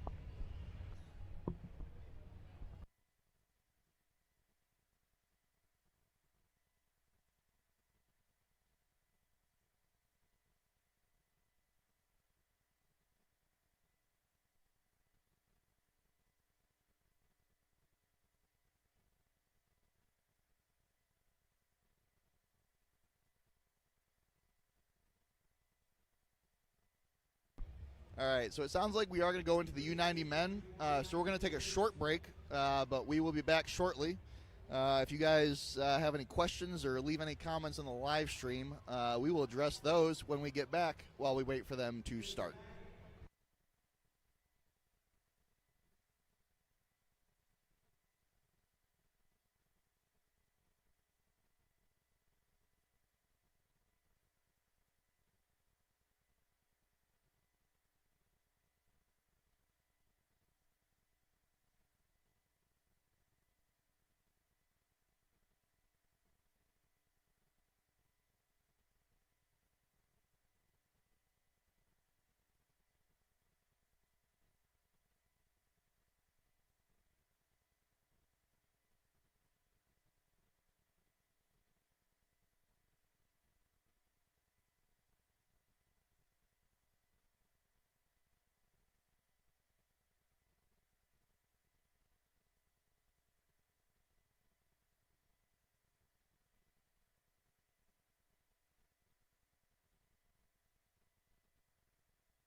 and I am back.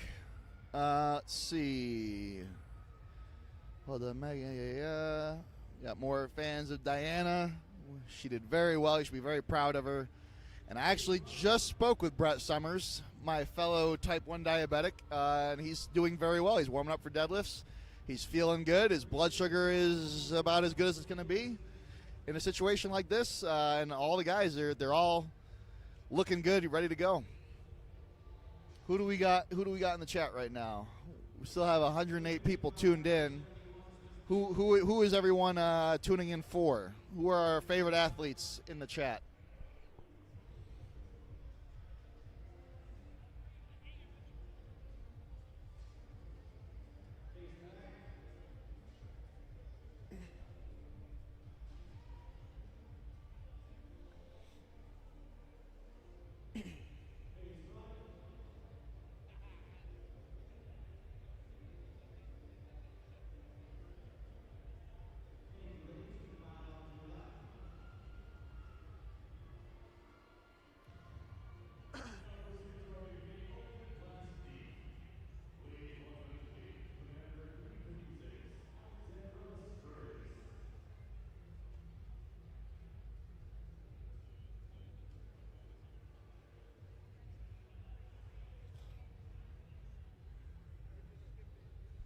We got some fans of Lewis Bolton. We got more people for Charlie Dewar. Oh, Nick, hello. So Charlie Dewar's your guy. Okay. All right, I'll have to keep an eye on him. I'm going to try and say this correctly. Raoul? Is that how I say it? If I pronounce any names wrong and you got fans in the chat, feel free to correct my pronunciation. We got an upcoming Masters competitor tuned in.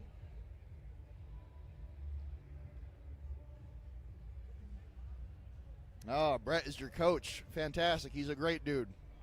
Obviously connected with him, not only because we compete in the same weight class, but because we're both type 1 diabetics. So I'll definitely be cheering him on today. He's feeling good, so hopefully that translates into his performance, and we'll see a good showing out of Brett today.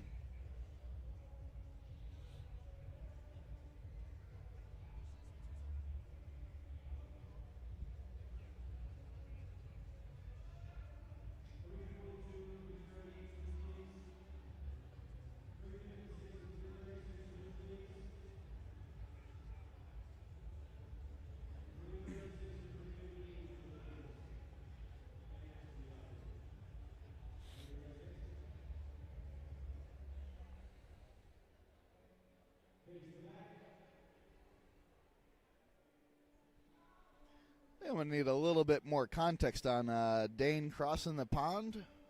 So if we're talking about competing overseas, Tyler has done that as well.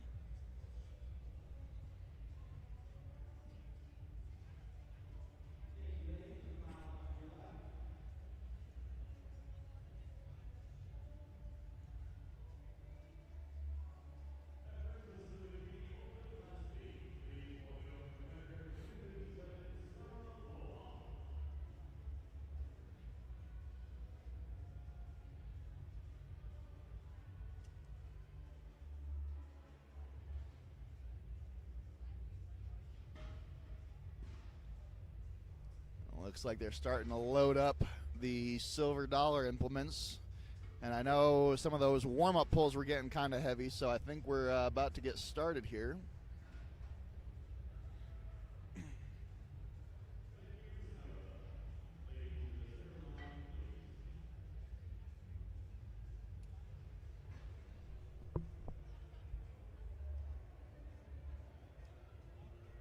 Looks like the athletes are just finishing up the last-minute rules refresher.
now they're warming up on the implement itself.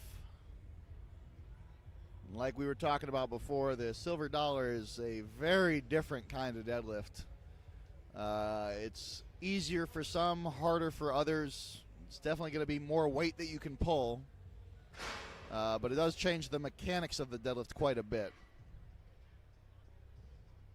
And so they warmed up on a normal deadlift bar with normal plates, and now they're coming out, now that their bodies are primed, they're just feeling out the implements, feeling out, the whip, and what kind of leg drive they're getting. It's they got a raised platform, they got the offset kegs, so they're just getting a little bit of a feel for it so that it's not a shock when they get out there and they're on the clock.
And now they're lining up behind the implement. Everyone's getting in on it now.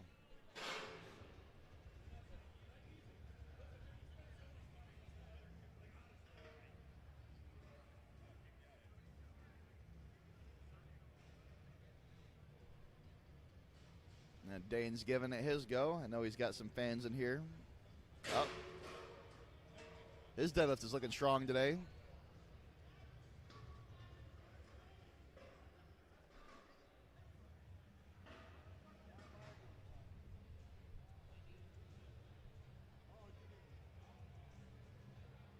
Who was your athlete in this one?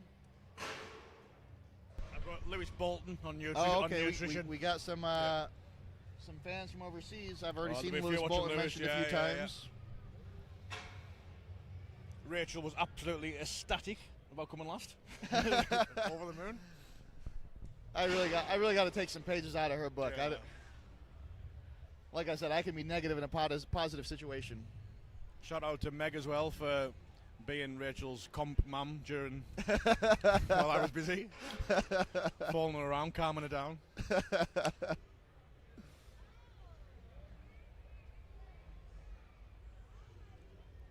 Since I've taken some time off to try bodybuilding, I got Brett Summers on the platform right now, representing the diabetics in this division. Oh, okay, yeah. So strongest diabetic in the 90s, we say? Do you reckon?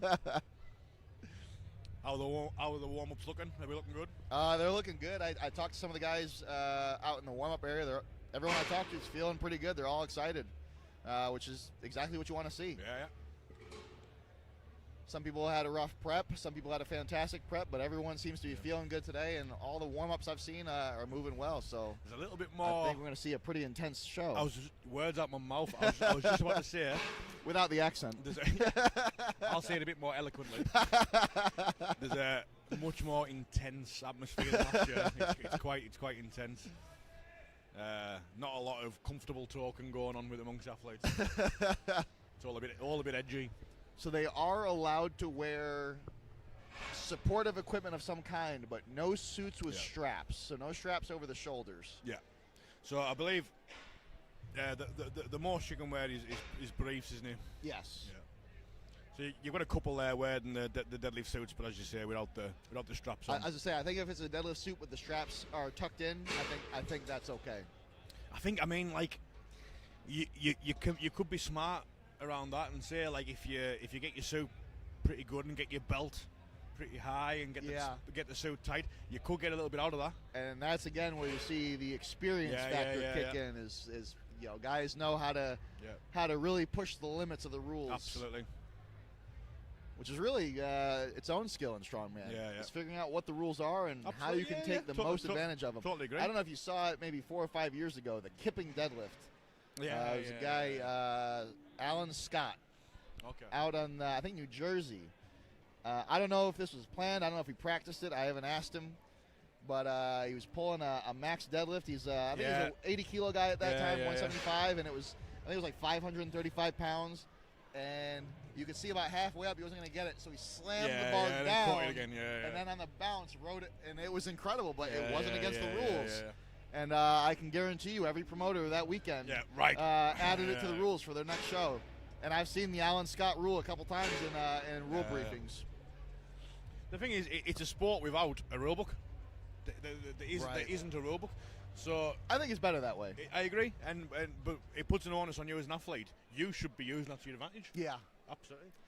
I saw a show. It was I think it was California's Strongest Woman, and they had an Atlas stone to shoulder for reps. And to protect the pavement, they had these rubber mats down that they were standing on with the stone. So one of the ladies she would drop the stone from the shoulder, and on the bounce would catch it into the lap. So there was no pick after the first one. I was like, well, the rules don't say you can't do that, so. 100%.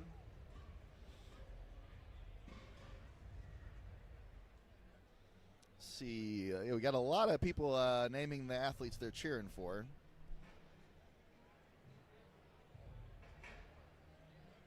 And we still got some Diana Ferrer fans sticking around.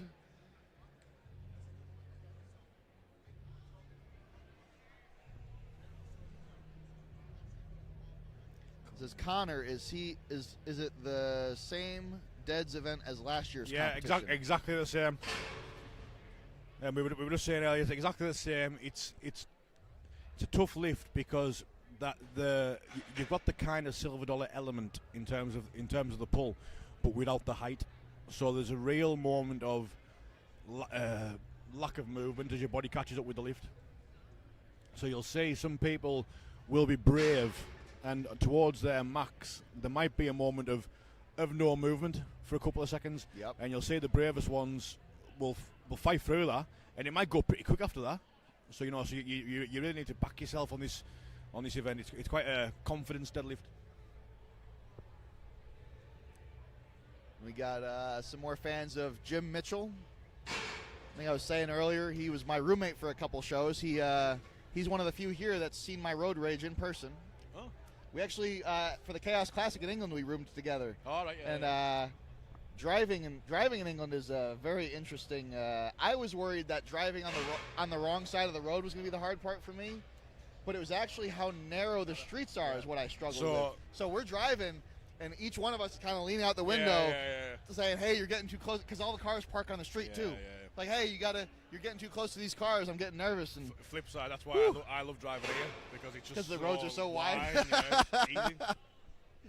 Yeah, Texas and California is where you'll find like the really large highways, like six, 7 lanes. Yeah, that must be an experience. It was a mind blower. And it sucks because in California I'm commuting to work, and even though there's 6 lanes, it's still crawling the traffic and still taking me an hour and a half to go about 25 miles. I don't know what that is in kilometers. We use miles as well. So 5 kilometers is 3.1 miles. So let's scale that up. What did I say? 27 miles? Quick math. No, not quick. Just it'll be slow, but it'll be in my head. So it'll be slow and wrong. So the miles is the lower number. Lower. So we got to scale up. It's not quite twice. Strongman, not smart man. Get your calculator. I'm going to estimate it. So it's 27 miles. So I'm going to say he's getting there. He's getting there. 42 kilometers. What was it? You don't have like a converter? No. What is that? Click on that ruler. Oh yeah, fancy. This is how I talk to you guys. I get the little converter out, and I'm like, what kind of measurement are we talking about? Miles. It's 27. Oh. Did I say 43? What did I say? I think you maybe did. Did I say 40? Oh, man. All right, no more math. I got to quit while I'm have a replay, please. Replay on the commentary. Look at that. I'm an engineer, so I should actually be a lot better at math than I am. No, I didn't. Did you text your partner and she done the math for you? No. She won't do math on a Saturday.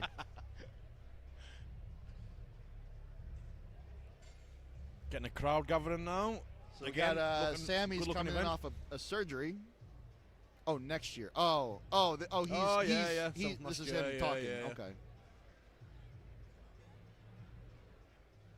Fancying it next year. Now, Kim Dewar, is this mother, sister? This is obviously a Charlie Dewar fan. Yeah. And we got a fan for Joe. Getting a little crowd going now as well, watching. Oh, yeah, we are, and especially because the bodybuilding finals are later in the day, too. So we're going to have a bigger crowd in the building in general. We'll see how many people we can corrupt into strongman. I got to say, I think strongman is the coolest of all the weight sports. Easily. Obviously, bodybuilding is cool with, like, you just looking, like, all jacked and shredded and stuff. But I think strongman is just the coolest thing. Definitely. Again, I like powerlifting, but let's be honest, it's kind of boring. So I think you've got the boldness of powerlifting. You've got the, like, for me personally, as a competitor with bodybuilding, I don't like, in terms of myself, like, I love bodybuilding, but in terms of doing it myself, I struggle with the fact it's subjective. Yeah. You know what I mean? Like, I like to know what I need to do and how it will be judged. After my first season ended just a few months ago, I did get in a little bit of a heated discussion with my coach because I was trying to figure out why somebody beat me. And it wasn't that I was upset that I lost, because there were other people that beat me that I knew should have. But I was like, this guy, when I walked backstage, I thought this guy would have been in, like, the bottom of the placings. And he ended up winning not just the division, but the overall.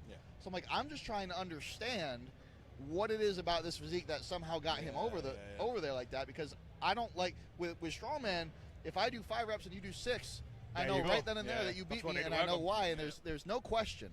Obviously, you get some of the questionable down commands with, like, a circus dumbbell, and that can bring some of that into it. But in general, everyone that beats you, and there's nothing you can say about it. It's just very clear cut. With bodybuilding, that subjective element is something I've been struggling with.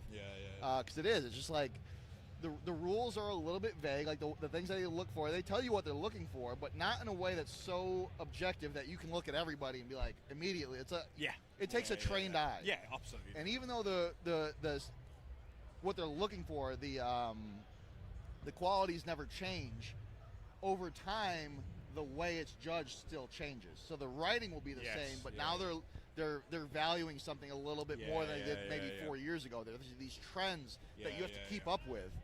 With strongman, with powerlifting, Olympic lifting, at least there's that element that okay, they beat me because they did more weight, they did more reps, whatever it is, and it's very clear cut. Now, granted, I will always be able to make excuses for why somebody beat me. Of course. But it is a little bit more challenging.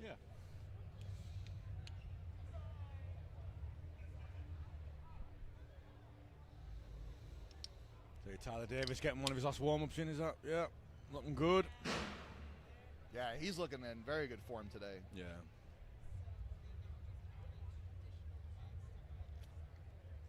Another guy who just doesn't have bad events. Oh, yeah. No, Tyler just across the board is just everything. And that was the interesting thing about CJ Krause. Now, granted, CJ Krause is one of the top deadlifters in the division. Yeah. But even early on when he was still competing U80, and I was watching him compete and got to know him, he wasn't, at that time, he was pretty good at deadlifting, but he wasn't really phenomenal at any one event. But he wasn't bad at any of them. Like, there was no competition you could put CJ Krause into with a bad event and be like, oh, he's not going to do well on that. It was just across the board. It's like, oh, he's going to do pretty well on that one. And that's what makes a good strongman. Absolutely.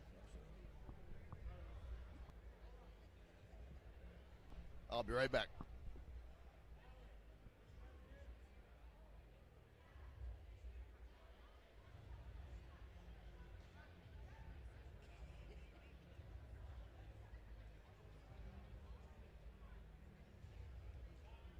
So what you see on this event is the loaders will increase the weight after every rep. So there's also an element of how good are you at overcoming that pause, not using momentum.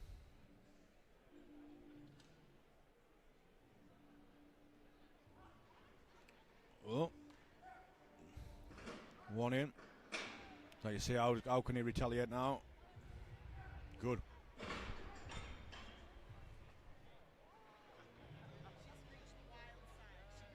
See that? So that. Oh, his hand slipping there. Yeah. Wrap just slipping there. But you can see that moment of when you take the full weight of this lift. There's that moment of no movement that you need to power through. Oh yeah, so that was what we were just talking about. He is competing as a guest lifter. Okay. So because he missed weight, he's not in the score sheet. He will be doing all the events, but his performance will not factor into the score. So like we were talking about earlier with the Grand Prix style scoring, however many competitors there are is the number of points the first place will get. And every place below that gets one less point down to last place, which gets 1 point. His position, his performance will not impact those points, and he's not a part of the full roster in terms of quantity of competitors. So he'll be up there. He traveled all the way from Thailand. Unfortunately, and this is what we talked about this earlier as well, of making weight with a large travel. Oh, we got the first guy going up right now. He said this was his favorite event, so we should see it. Yeah, so you can see after each rep, they're putting more plates on the implement. Oh, looking strong. This could be big points, snaking this one out.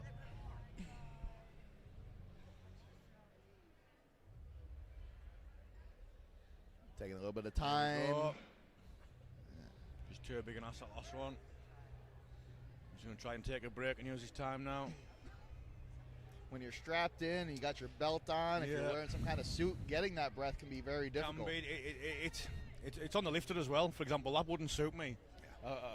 A long break in a deadlift. So how do you feel about this? Because when I'm doing deadlifts for reps, even if I'm getting tired, even if I'm getting out of breath, if I stop, it's over. Yeah, totally. I have to keep going no matter how tired I get. Because once I stop, especially if I'm strapped in and can't stand up and really breathe, it's only going to get harder. There is no resting for me in a deadlift. It's one of the only events where I don't make a very big effort on my timings on. So if I was in a press medley, I'd be quite conscious if I want to take 6 seconds to do that. 6 seconds. Yeah. Whereas a deadlift, I'm just kind of right. Let's get it out there. What I found with deadlift, if you really need that extra breath, get it at the top. Absolutely. Especially if you're in a suit. Really, it's the only place you can. Yeah. If you're trying at the bottom, you're not getting up. You're not getting a proper breath. And if your joints and your bones are stacked right, you'll be able to rest a little bit. Yeah. All right, so we got Brett strapping in. Again, this is fellow type 1 diabetic. Did he put that in his athlete bio? Did he not put that he's a diabetic in his bio? He's better than me. You haven't taught him well at all, Jacob.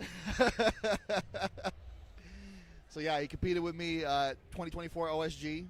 I think that was the first time we met. His very, very humble write-up for why he does strongman. He says, why not? Tests you in every way imaginable. We had a similar thing in the bio from one of the women. Tests every bit of athleticism. And he just wants to be as strong as possible, meet and make new friends. And that's how me and him became to know each other. And he wants another chance to compete against the best. That's why he went with PSL. And PSL does tend to have a consistently very competitive roster.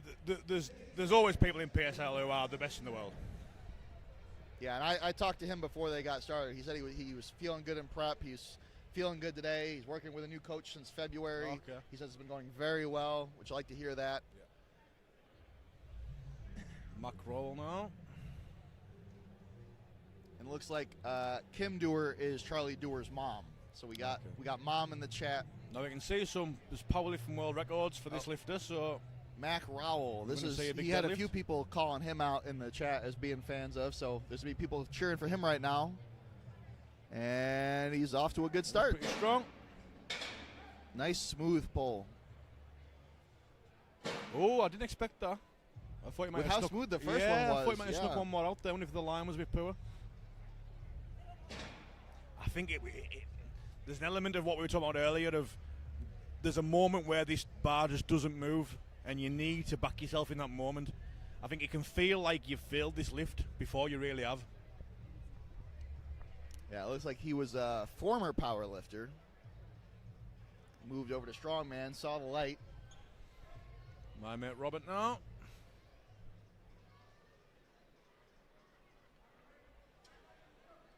No, Robert's got a big goal to improve on last year this year. Okay, looking first strong, one yeah. smooth. Oh, now then. I think it'll be a big ask. He's another one of those Army warrior fitness folks that we don't like. And we don't like them out of jealousy because the Navy would not let me do something like that. If the Navy had allowed me to work out and do strongman as my job, I probably would still be in the Navy. Well, actually, no, I would have gotten medically disqualified for the diabetes, but very jealous of all those Army warrior fitness guys because that is their job, is to do strongman. There are things I want to say that I can't say on air because it's inappropriate, but that's how I feel. And here we got Jim Mitchell. Jim Mitchell, I've been my old strongman roommate. We can see his long resume. Jim's been in the sport of strongman for a very long time and is, like we were saying before, is very well-rounded. Yeah. That's what makes him so successful is he doesn't really have any bad events, and this lineup of events is actually pretty good for him. Okay. This will be a good indicator what kind of shape he's in now. What's that? This will be a good indicator what kind of shape he's in now. Oh, yeah. And he's one, I talked to him before this, too. Oh, there he goes. Really grinding that one out. Yeah. Good job, Jim. Smart choice as well. Hell yeah. He knew where to stop there. This is his first big show since injury in the Chaos Classic in 2024. Oh, right, okay. Right. So this is his big comeback. Big one to come back to. He's been very diligent with the rehab. He's really been putting everything together. Prep said didn't go as well as he wanted, but he's a very experienced competitor. He's an old man like me. You could say that there when he knew when to stop. What's that? You could say that there when he knew where to stop. Yes. Oh, yeah, that's where you see the experience kick in. Oh, Tyler's looking my good God. there. Tyler's coming out of the gate like a bat out of hell. Oh, same rep again. And yeah, Tyler has multiple world titles, different promotions. He's competed in Germany, he's competed in England. Yeah, and there's a current PSL champion as well. Yep, he is the returning, I think he's won twice. Oh yeah, PSL champion, 25 and 2024. They're going for the three-peat today. And he's looking to be in good form. He's looked fantastic there. And he says, why strongman? He says it's the greatest measure ever devised to determine who is the strongest man. This last rep on this setup, this last rep is a killer. It's like there's a wall between the fourth rep and the fifth. Yeah. It was like this last year. I felt pretty comfortable after my four, and I was like, I might sneak this. And I tried it, and it was absolutely glued to the floor.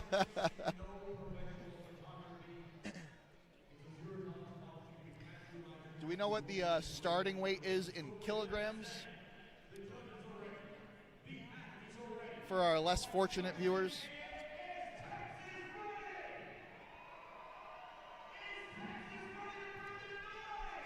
We got Justin Floyd kicking off his first rep very quickly.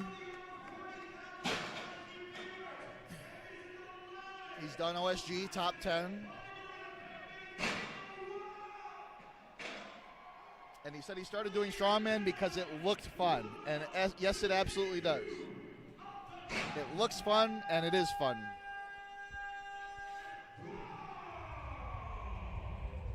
His favorite event is stones. His least favorite event is my favorite event, which is log press. And there is no log today, correct, in any of the events? So he doesn't have to worry about that today.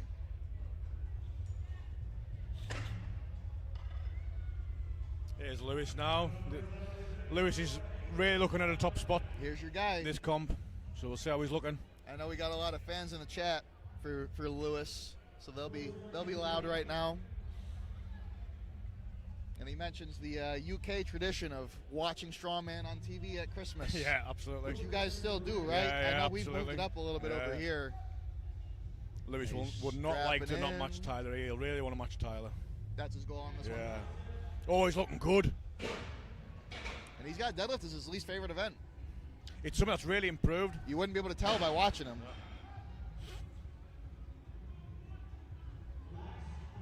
he's feeling it now. Needs to get that hitch nailed. It's hard to hitch on it's so wobbly. It's a really tough hitch. The implements are wobbling, and you have to use his time now. That's another element of experience. He's got the ammonia with him on the platform. He can take the break, unstrap. With all the time you have, if you're not going to need that full time for reps, absolutely do whatever you can to reset yourself. He'll really want this. He's improved his deadlift a lot. He'll really want this. It's just a little bit too taxed. Yeah, he's made big improvements on his deadlift, and I think he'd like more there. For deadlift being his least favorite event, that was a fantastic performance. Yeah. A good start to the show for him.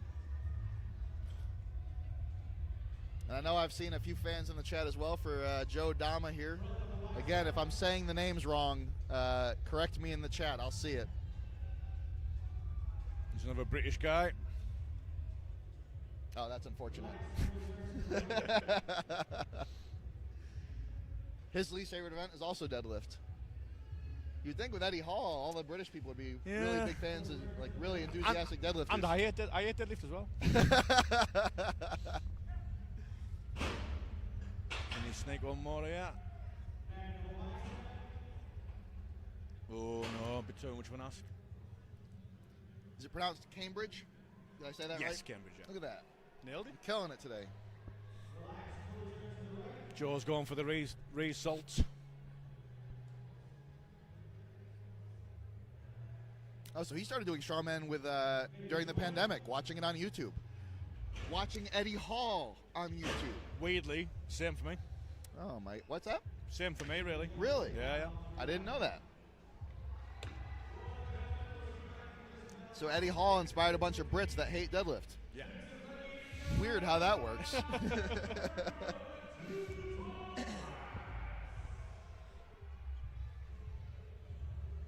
All right, Doer fans, it looks like he's the next athlete up.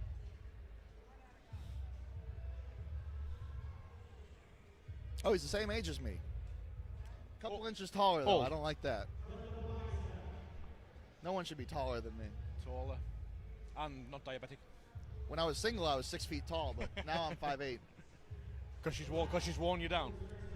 No, because I don't have to lie about it anymore. In the United States, if you're under 6 feet tall, you're not dateable, so you have to lie or embellish it a little bit. Luckily, I'm 6'2", so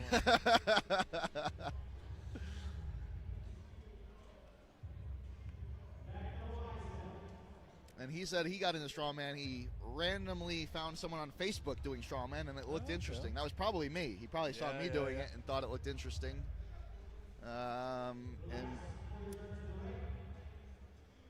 And he likes PSL because they put the athlete first. And in my experience, the best athlete experience has been PSL. Easily, yeah.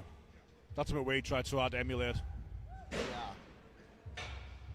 Yeah, smart choice there. I think he's happy with the one. I think two would have been a big Another one, least favorite event, deadlift. What is wrong with all these people? Deadlift is the best event. Yeah. Who are you? Pinkerton. Was that? Josh Pinkerton. That'll definitely be his. If it's not his favorite event, I'm going to ask them to escort him out of here. All right, Dane, let's go. I know there's a lot of guys I'm cheering for today. Yeah, Dayton's really wanting to show that he last year's performance was no fluke. That's what Dayton's been saying. All right, he's on the board with a confident look to the judge. He'd love one more here. Oh, McCartney. Oh, unstrap. Yeah, there you go. Yeah. Rest. Get the salts if you need them. You got plenty of time, dude. If this is going to be the last rep he does, if he can't go heavier than this, use that full clock. Absolutely. Like he knows now that this is it. This is another one. He's very experienced, just in strength sports in general. Yeah. He did bodybuilding before, and we spoke on a podcast a few months ago about that transition, and he's been in the gym for a long time. He has that experience. Go on, Dan. Let's see. He got that real close to the knee, so I was say with a little bit of rest and reset, it's possible. Yeah. Like we said earlier, coming back from a failed deadlift, it's such a taxing lift. I've seen people do it. I don't know how. Unless you just really misgrooved, I can't come back from a failed lift. Usually it has to be that. Like if it's just a strength thing, you're not coming back. You're not going to get it back in any kind of clock that they use in strongman.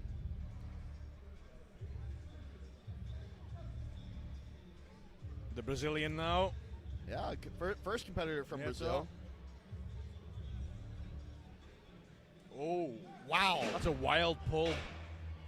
Especially for a silver dollar. That was explosive. Yeah. Which might catch him out as he gets heavier now.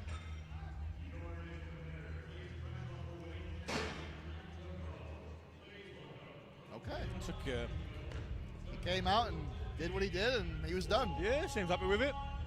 All right, if Pinkerton doesn't have favorite event, deadlift, there we go. Favorite event, deadlift. Least favorite event, axle clean and press. That's what I would expect. He didn't really say much other than that. He's been at this for a long time as well. And yeah, he might win this event. He is a stupid good deadlifter. Yeah.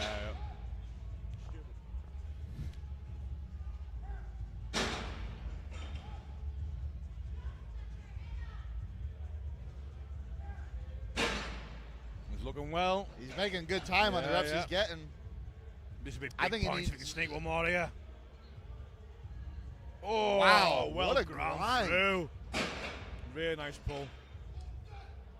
Oh, dear. And he's going to call it there.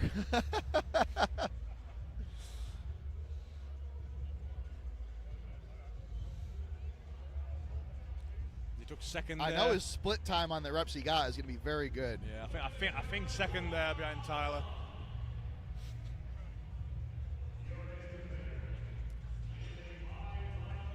That's how you know we got a Pinkerton fan in the chat saying all day. That's his catchphrase.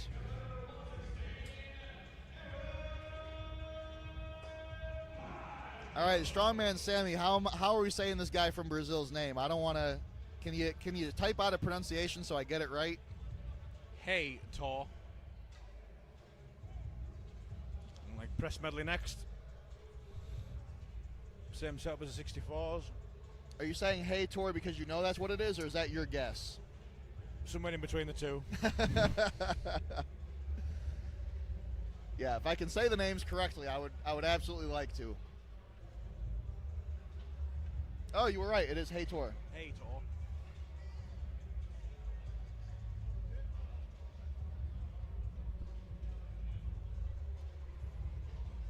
All right, so we got the first event scores up on the screen. Everyone made it on the board, no zeros. Yeah. We got Tyler Davis leading the way with his client, Josh Pinkerton, right behind him. For some reason, we got the clock going again. Are we timing the loaders, the volunteers? Giving them split times? How fast can you do it?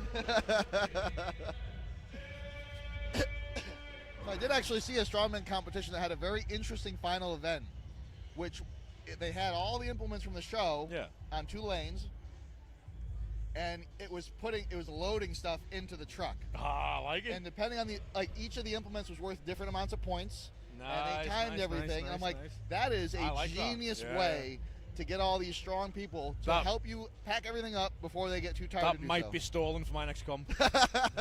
Definitely.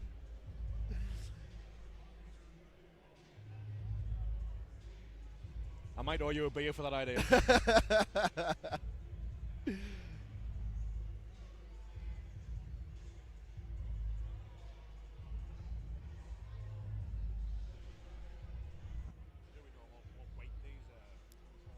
So it sounds like the Army Warrior Fitness guy, it's pronounced Flater. Yeah. Okay.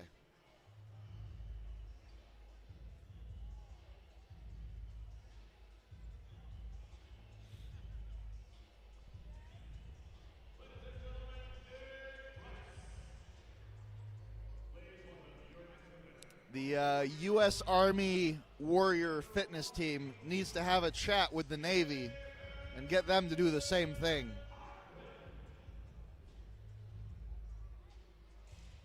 Then I won't have to be all jealous about it.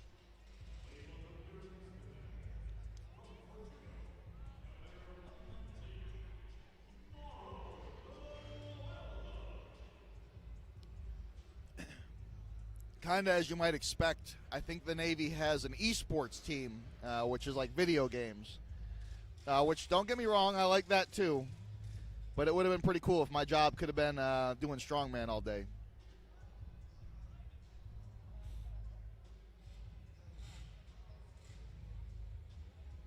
And then the Coast Guard probably has like a tickle fight team, if I had to guess. You'd love that. No, I was Navy. Exactly.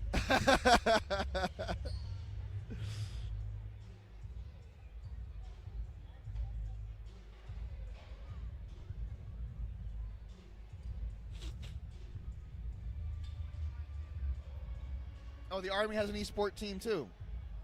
Yeah, talk to the Navy. Get them to do a fitness team. You don't got to call them Warriors. You can call it could be the Navy Seaman Fitness Team. I don't know, but it sounds like the Navy's lacking. Huh? It sounds like the Navy's lacking. Oh no, they are. We also have the worst gyms. You know who's got the best gyms? Go on. The Air Force. Oh, really? So we don't like them either.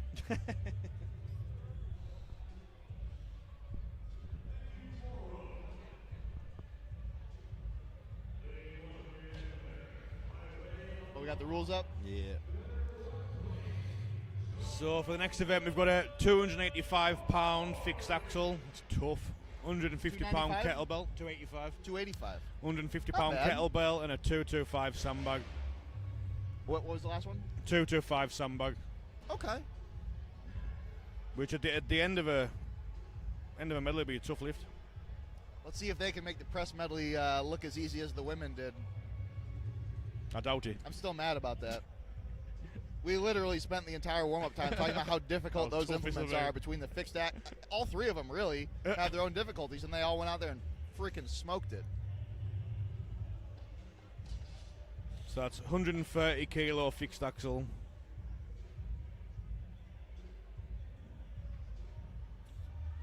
And a 68 kilo kettlebell. Which, if you're not familiar with, if you haven't tried, could come as a shock. Oh yeah. You know, you can hear the weight and think, oh yeah, that's okay. Bruised forearms later. Yeah.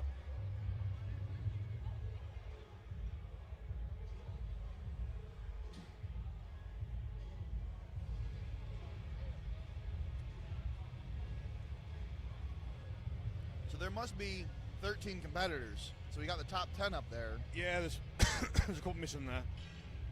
Let's see, you can get the score sheet up.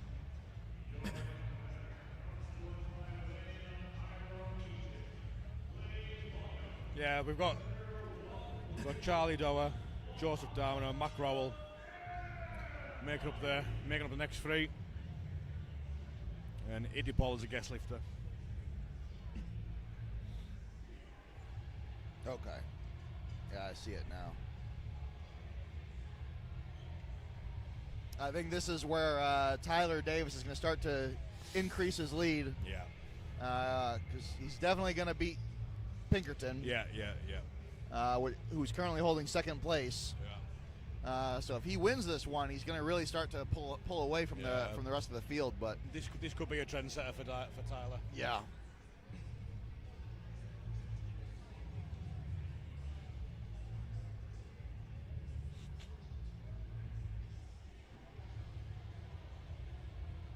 I will say Pinkerton's overhead press has gotten a lot better since he started working with Tyler. Oh, I bet. But it's still not his strong suit. Yeah, and like he said in his bio, it's his least favorite event is the axial clean and press. But it's a hell of a lot better than it was 4 years ago. How long does he work with Tyler? What's that? How long does he work with Tyler? I think about 4 years. Oh, really? Yeah. I'm trying to remember when they started working together.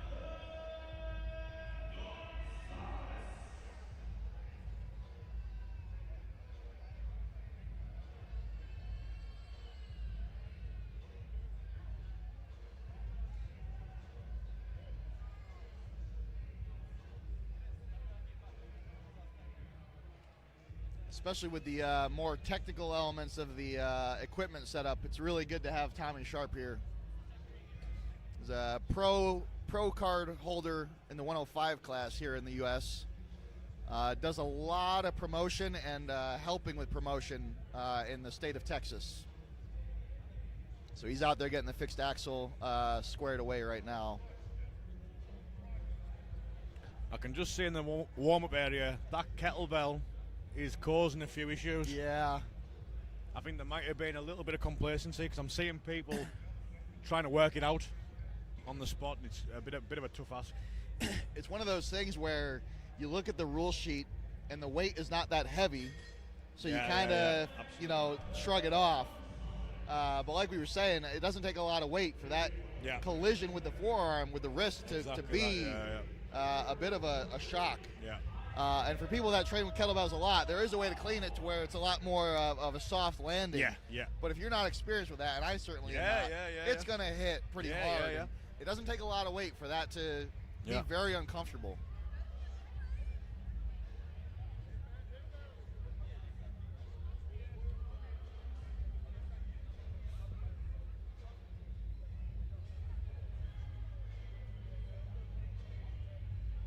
This is a good event for your guy, right? Yeah. It's been looking good at this.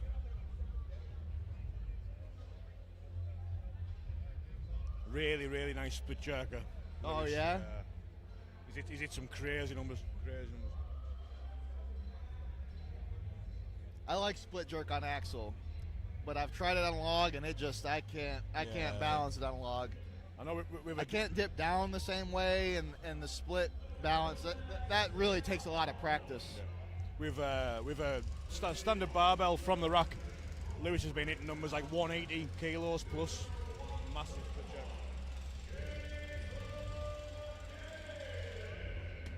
I see some Team Doer shirts along the barricade here. So it looks like he's got some in-person fans as well.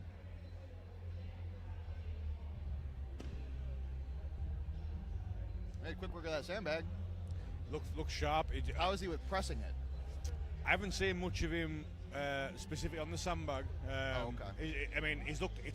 I think what caught him a bit off guard there is in training he's been kind of just like he just throws it, goes like looking really strong.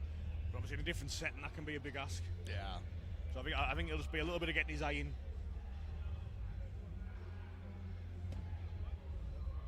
Looks like these implements are causing a few issues here in the warm-up. Yeah. There's a few mislifts. It's a tightly packed sandbag, but not as tightly packed as the women. Yeah. And for people that really pack their training sandbags, if they get one that's not perfectly packed, it can be a little bit disorienting. Yeah. I actually have a few friends that intentionally make their sandbags a bit floppy to make them as hard as possible in training, so that the ones in the competition will be at least easier, if not the same. You can say now, so Lewis must have been struggling with the lights a bit because he's went and got sunglasses. Yep, so I've done that before. Smart thing to have in your bag. It's another experience thing. The first time you do an event with a high ceiling and bright lights and it messes you up, from that point forward, you know to bring sunglasses every time. It looked much more comfortable that time. The PSL in Virginia was outside. Yeah. And so I went to CVS or some small store and bought these really cheap sunglasses for me and Jim, so that we weren't going to, and sure enough, the sun was right on your face. So without those, that could have been really disorienting. And now Meg is providing some instruction. Meg's so good. She's always It's weird, though, because she lives in America now, so why is she helping out the British guy? There's an old affinity. I wouldn't. With Meg's always had British allegiance. You've a stoler. She's from the British prison colony of Australia. Is it Australia or New Zealand that she's from originally? I think Australia. I can't remember now, actually. Oh, no, New Zealand. I can't remember.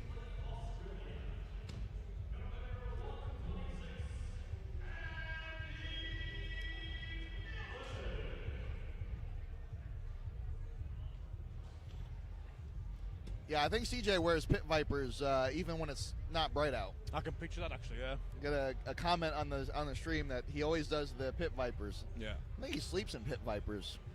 Apparently so. So I coach his partner, and sometimes when she checks in, she says, "How would you sleep?" Well, the pit vipers kept hitting me in the face, you know.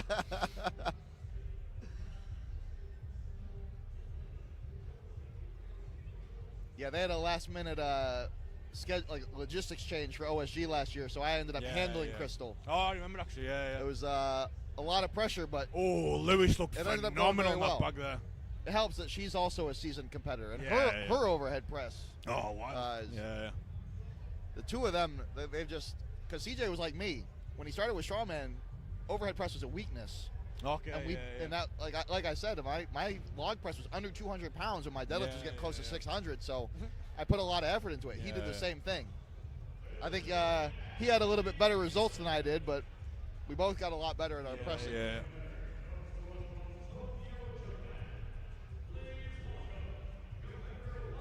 So his sandbag press was really good right up until lockout. Yeah.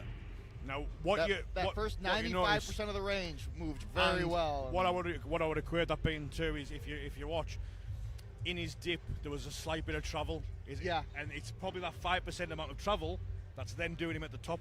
Yep. If you can just remove that slight bit of dip travel, it'll probably be okay with that lift. It really pays to make sure you got your hands not necessarily centered geometrically, but centered in terms of whatever the need to mass. Be. Yeah. Because especially if you got long arms, the balance becomes that much more challenging the further away from your center of mass it gets. And you'll see that too with the season. I've seen some guys that have done a lot of sandbag. I don't know who likes sandbag pressing, but there are people out there, psychopaths, and you can see they have. It's almost like the setup for the deadlift, where every time they clean the sandbag, they have a very specific sequence of getting it set, and you watch them press it, and there's no stability issues at all. That's not me. I have all sorts of stability issues because I don't practice sandbag press because it's awful. But you'll notice that with the guys that do really well and that have done this event a lot before, is they have a very specific sequence for setting that up for the press.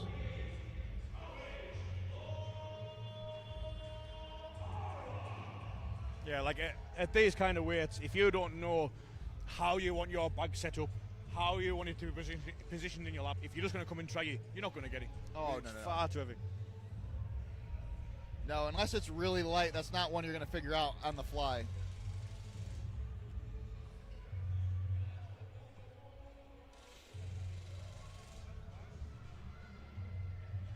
At least for the athletes, the amount of time it takes to set up this fixed axle is working out to their advantage. You're getting a little bit more rest, a little bit more warm-up time. I'm not jealous of these guys. That doesn't look like a fun thing to assemble. Doesn't know.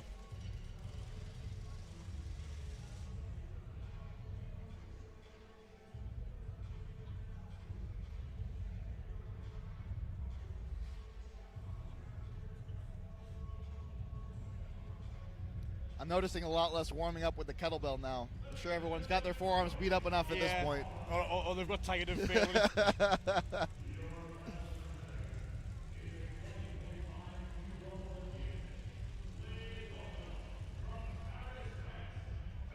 Yeah, no, Sammy makes a good point. In a lot of ways, you do have to treat the sandbag press like a block press. Yeah. It's not as stable, it's not as balanced, but the technique of it is very similar.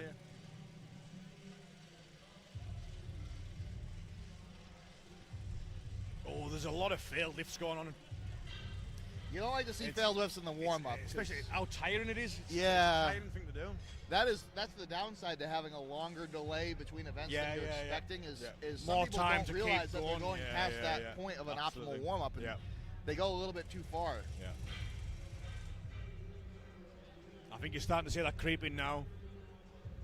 Yeah, some of those guys are starting to look a little bit tired. At that point, you just got to cut it out. I mean, your body will stay warm, especially in this climate. It will stay warm for a while. Yeah. Conserve that energy. Put it on the platform.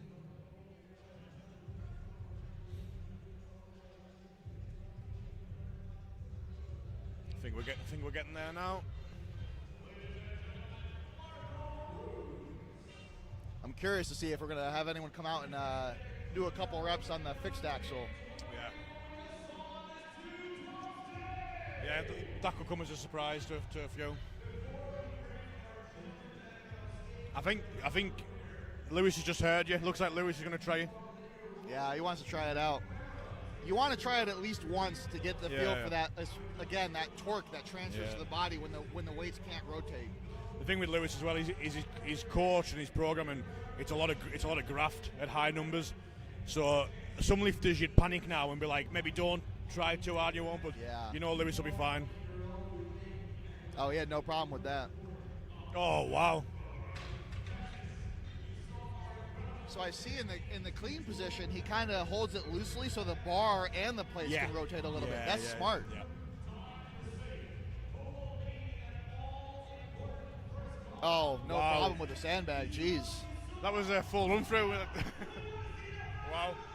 I wouldn't be surprised if he got top 3 on this event after that. Yeah, that looked ridiculous.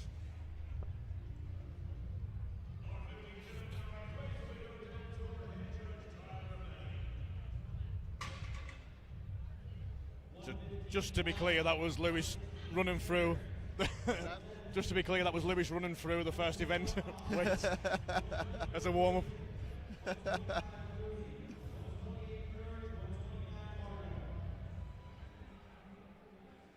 See, I kind of like the way Justin Floyd did that, where he just cleaned it and didn't press it. Because that's the part you need to know. You don't need to spend the energy pressing it when you've already warmed up. Yeah. But it's that clean, especially to the collar. You need to feel what that's going to be like when you actually perform. Because that's where you're hitting all that torque straight to the upper body. It's wanting to throw you backwards. It's nice. It's nice just to get that shock out of the way. You know, the first time you felt it there. Yeah.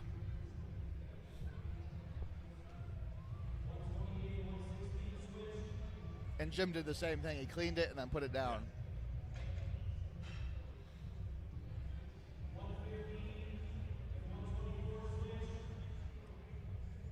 It's like Dane's going to take a warm-up attempt while he's still eating his food. Yeah. How do you feel about that as a nutritionist? The nutrition during a competition is always really funny to see. And the criticism that it gets from people that don't really know how it works. Yeah. And it's always funny to me, not that it's wrong, but it's not what I would do because of how it would affect my stomach. But you see people eating their normal ground beef and rice in the middle of a competition. I'm like, that would mess my stomach up too much. Like, day of a competition, I'm not going to eat much. It's going to be low density, low disruption to my gut. And it's just going to be quick digesting carbs. Totally agree. Especially in such a fast-paced comp as well. Yeah. Oh yeah, with the pace that this is, you really don't want that blood spending too much time in the gut. You need to be able to spending the energy digesting rather than performing. It's actually kind of similar to the way endurance runners or endurance athletes eat during a race. You just want something that's going to be really quick, that's not going to have any trouble digesting. Gels? Just quick now, gel? For the experienced people that do eat like their normal ground beef and rice or whatever, they've done that for a long time. They know they're okay with it. They know it's not going to mess their stomach up. But I with my own athletes, I don't usually have them start with something like that because it's not very many people that can handle that and not have the stress. And there is some absolutely, like there's always someone who will respond well to something that doesn't sound right, but on the whole. Well, and that's how I also do the refeed after a water cut. Is each athlete's going to be different. You want them to stick to things that they're used to eating. Exactly. So that their body's going to have the enzymes to digest that properly. So when they ask me, hey, what should I eat after the weigh-in? I'm like, well, let's talk about what you normally eat. Yeah, absolutely. It is going to be a little different from normal, but I don't want you, if you're eating a lot of like really bland, like if you're doing like the chicken and rice thing like I do, I don't want you going to a Chinese restaurant after you weigh in, because that's going to mess with your stomach. How I tend to frame it is a refeed day will be very similar to a training day's food day. And just basically go from that. Use that as a kind of rough blueprint. Yeah. And it is going to be very different person to person. You really don't want to change things too much from what they're already used to. It's the same way with the warm-ups. I've gone to powerlifting meets to coach clients in person. Like, okay, how do you want me to warm up? I'm like, I want you to warm up the exact same way you would warm up in the gym. Like, I don't want you to warm up one certain way, and now I'm telling you to do something completely different the day of a meet. Because you're going to go onto the platform all messed up. And that's where, like, the programming of, like, a 90% comp run through the week before, say they've done that, and they smashed it. It comes to comp day. What should I do for my warm-up? Whatever you did last week. Because it worked. Stick with it. And even if there's a better warm-up, I don't want you trying it out for the first time in a competition. Exactly that. I think one of the only things, I'm always big on, don't reinvent the wheel on game day. Oh, totally. One of the only things I would have somebody do that they haven't done in training is use tacky for stones. Okay. Because tacky is not really going to make you do worse. Yeah. But I don't want people wearing new footwear. I don't want people doing new warm-ups, eating new food. Equipment, totally. Yeah, everything should be already. If you got a new idea you want to try out, let's do that during the training phase leading up to it. So we're good to go. This is our guest lifter. Yeah, this is our guest lifter. It will not affect the scoring. If you weren't tuned in earlier, he did miss weight, but he traveled all the way from Thailand, so he's still going to do the events, but they're not going to affect the scoreboard.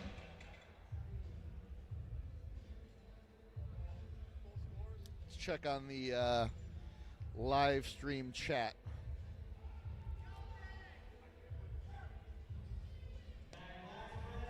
Megan Davis is Scottish? Is that what you're saying? Does that sound right? I mean, it's her mom is saying it, so then obviously I won't argue then. Oh. For the amount of time that I've known Megan, that's embarrassing that I don't know that if that's true. I don't want to admit that to Megan now. I hope she doesn't watch this come. She won't watch this back, I don't think. Well, although her mom could tell her to. Oh, yeah. Depends on how cool her mom is. Yeah. Oh, good extension. Oh. I can see how he missed weight because he's a big guy. Oh, it looks like, did they already change it to just the event? Oh, yeah, they did. Okay.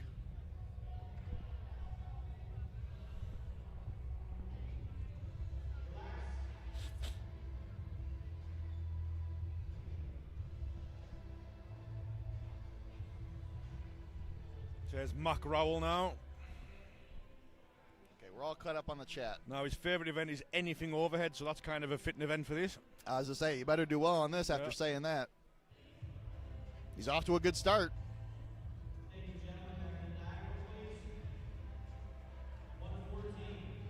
Another strong, another push jerker. Yeah. Smooth as well. Now let's see how this kettlebell goes.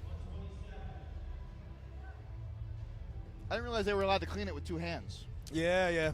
That makes it a little easier. And if you can get that dialed in, it's a comfortable lift. The shock will come from anyone who hasn't. Let's see how he handles the sandbag. He's got a good grip. Oh, that's easy. A nice rep. Really nice rep. All right, I'm going to say anything overhead is a favorite event of his. Yeah, I can say that. He has backed that up. Oh. Feeling tired now in the rack. I guess he only got the invite for this show a few weeks ago. Oh, really? Oh, wow. So he's out here with very little prep time. And you wouldn't know it because he's looking drilled on this event. He looks good. No, that sandbag press was smooth. Yeah, really nice. English guy now coming out Dharma, I think.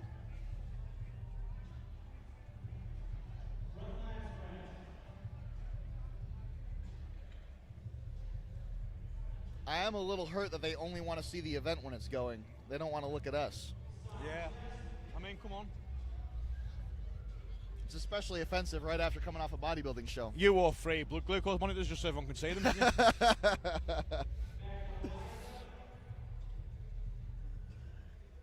Here he goes. How's it clean? This is another guy with a favorite lift of overhead, so let's see how he does.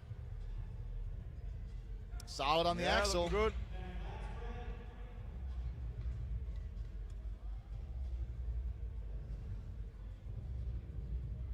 Solid on the kettlebell. It's nice. Now, you want to be careful where you drop the kettlebell when you have to do it a second time. Yeah. Those seconds could count at recapturing. Yeah. That last 5% is where the balance goes away.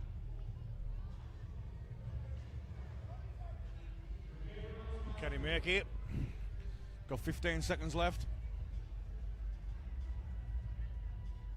Oh. Get under it. Oh, so close.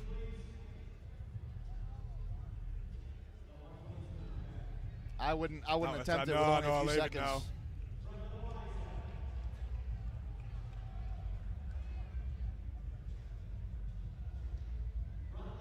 That was good at Dharma there.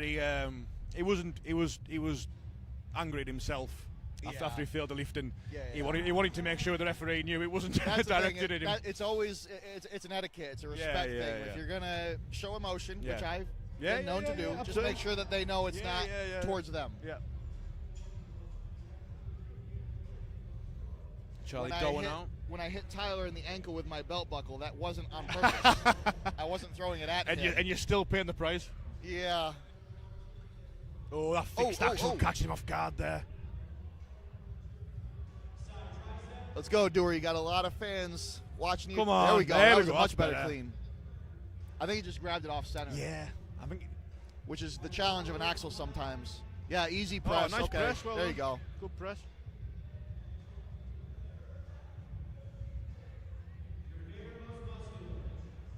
Nice kettlebell. Nice press with the kettlebell.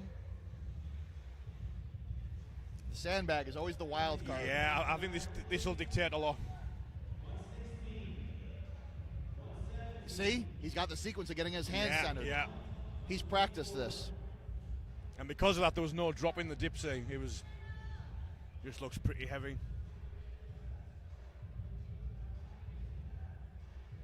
So that's a tiring clean. By the time you've rolled that bag up into the rack, you're feeling it. It's hard to press. That's the challenge with a press medley of different implements in general. Is it's just very taxing. Yeah.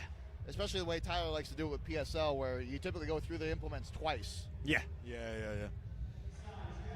And the second time through feels way different than the first time through, even though you just did it and it's the same way. All right, here we go with Brett. Let's go, Brett.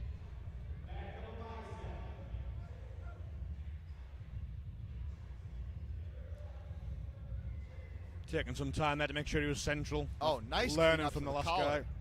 And now he's recentering, finding his balance. Yeah, he's finding his way. Nice press. Easy clean up with the kettlebell. Should be an easy press for him. Really nice positioning. Lovely positioning. Now let's see how he does with the sandbag. This will be the one that decides. Getting his balance, came on his toes a little bit. He's got it in a good spot. I thought he was in a good place there. I'm surprised.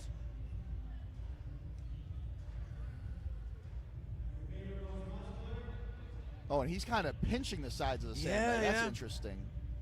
I don't think I'd be able to do that. If you've got a good enough grip, that could be a nice way to do it. If you could make it a bit of a keg press, you know. And that's one where if you're practicing on different sandbags, how tightly packed it is going to change things a lot. Yeah. So it's maybe something he's got used to in training. Yeah. A bit of a floppier bag. The sandbag's giving a lot of people trouble though. So with split times, I think he's still in a decent spot. Yeah, he was pretty quick. Got Dane now. See how Dane goes. Now, talking about the bodybuilding background with Dane and switching over to strength sports, he told me that the cardio, the moving was always an easy thing for him, and the static lifts were the ones he had to get up. Yeah. And he's come a long way with it, too.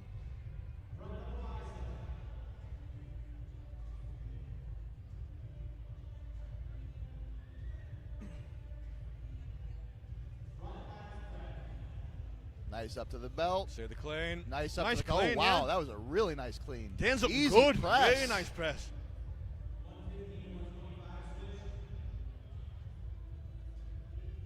Just muscled that kettlebell up. There was no swing at all.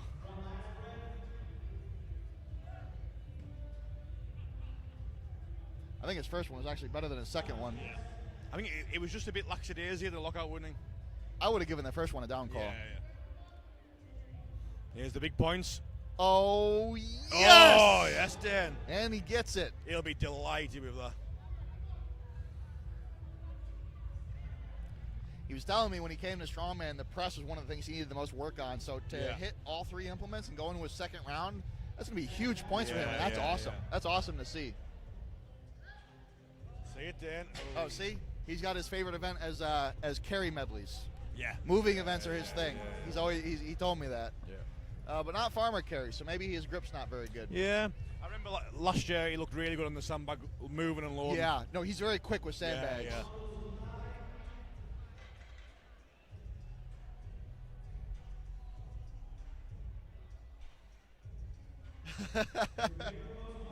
Sammy is saying that Brett is like the doppelganger for Andrew Pepio. Ah, yeah.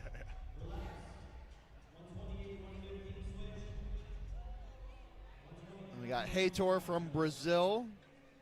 Let's see. His favorite event is dumbbell. I assume circus dumbbell for max weight. So maybe overhead press is pretty good for him. Oh. Okay. Good recovery there. Good recovery.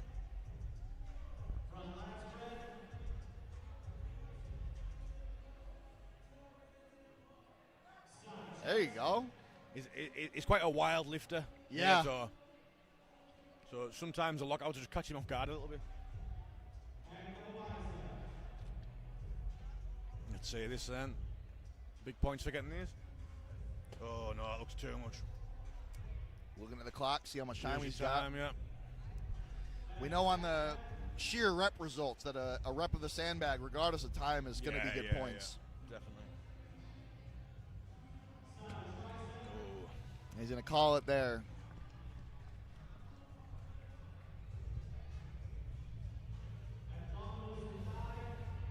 Army fitness floater coming next. Yeah.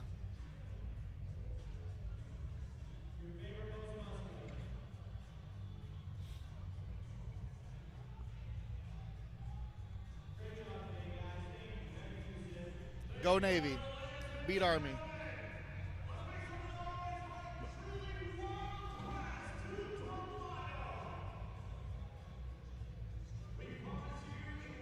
Oh, a fixed axle catching him off guard there.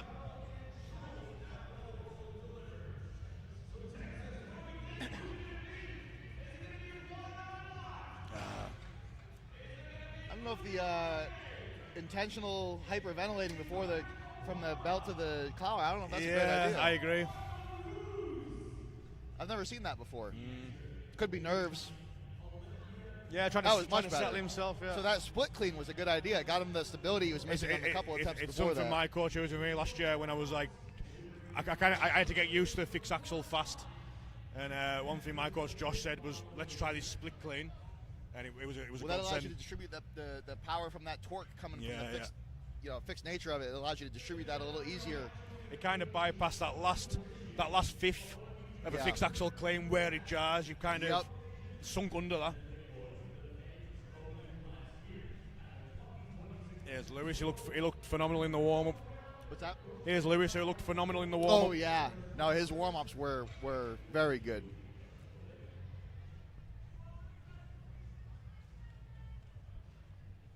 I'm expecting a top 3 performance on this one. I could see.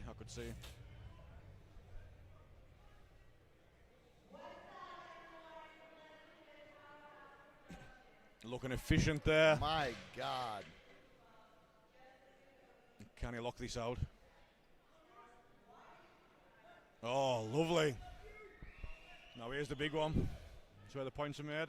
And he did this exact bag in the warm-up. He looked really good. Like nothing. Yeah. Oh, that's tough.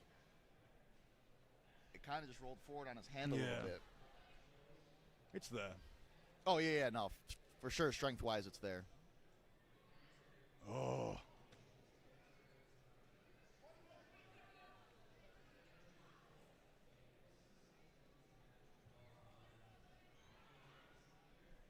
Take a second. He's feeling it now, isn't he? He's feeling the legs now. Oh, good. There it is. If he can get a quick axle. It's going to be good points. Yeah. Need to go quick. Ah. Tougher. Real tough.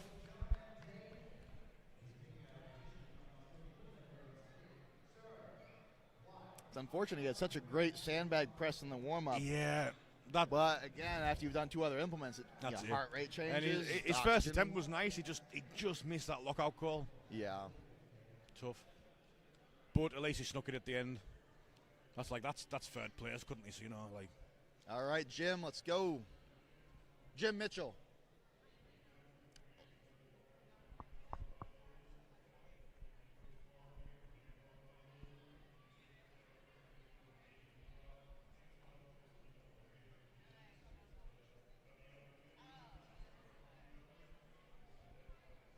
All right, now it's up. There we go.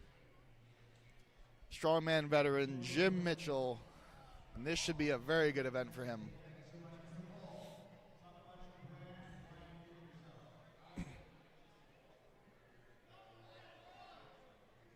little bit of a tough clean, but he balanced it out. Nice split jerked it like it was nothing.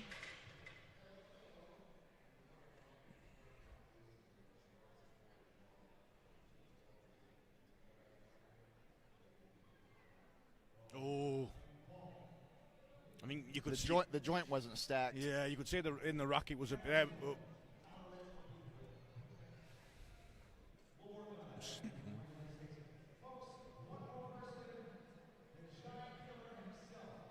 Nice clean. he was just, he was a little behind it. Yeah. Take the time to get those hands centered. Still a little forward. Oh, no.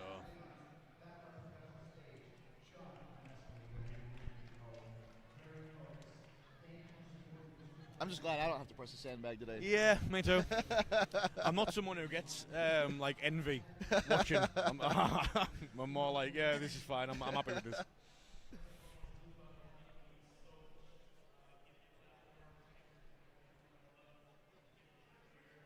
All right, we got Justin Floyd up. Nice clean up to the rack. Nice split. Wow, that split grip was good.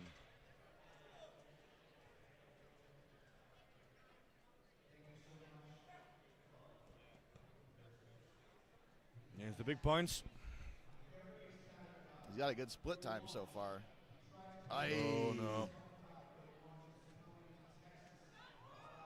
Get centered. Get those hands centered. Oh, the tightness will set in now. Maybe best using some time. A little bit of rest. They're more centered on this one. Just pressing the head a little bit there. Yeah. The other thing you see a lot of people do if they have a lot of the T-spine bend, yeah, and they're really far back, they end up pressing forward. You have you have to kind of consciously compensate, Jordan. Yeah. Which is a lot easier to say when I'm not actively doing it, but yeah.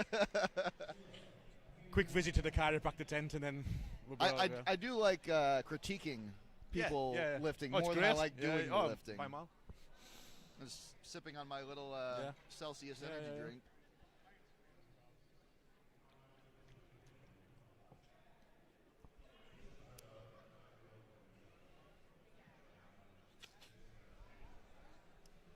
This is not Justin Floyd. There we go, Alfredo tape. Oh, that fixed axle again. He was expecting that to travel like an axle lock and twist. And there are ways to kind of simulate an axle, but it's not easy. A fixed axle, rather. Even when you try, it's not quite there. It's never going to be quite the same. This is one of those things where you get your axle clean really good, and then in the warm-up you just kind of do what you can to get used to it. Yeah. And understanding why it's difficult, understanding that torque that's going to hit you will help you be ready for it. But if you can't train on it, there's no way to really prepare for it. No. Oh, that was cool.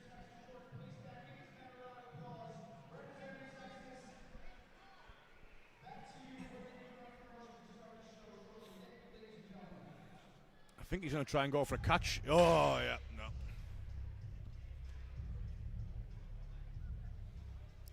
All right, this will be interesting with Pinkerton, yeah. Let's see how he does on his least favorite event.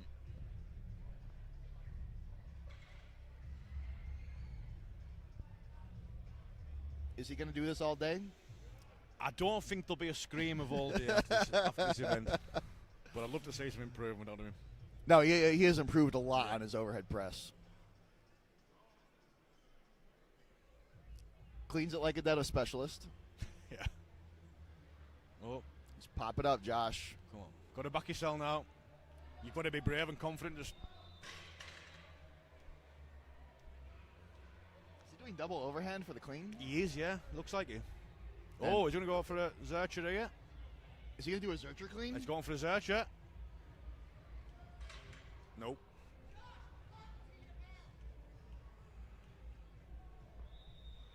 I think this double overhand's just it's making it so difficult to the belt. Look, it's like he's tiring himself even getting to the belt with the double over. Yeah.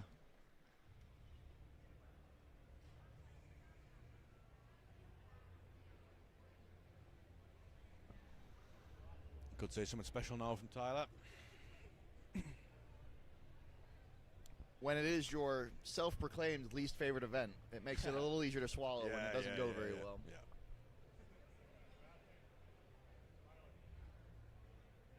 And we got the two-time consecutive reigning champion, Tyler Davis. Don't blink on this one. Nice. Oh, sharp. Pop that clean up, or that jerk up. Easy work with the kettlebell.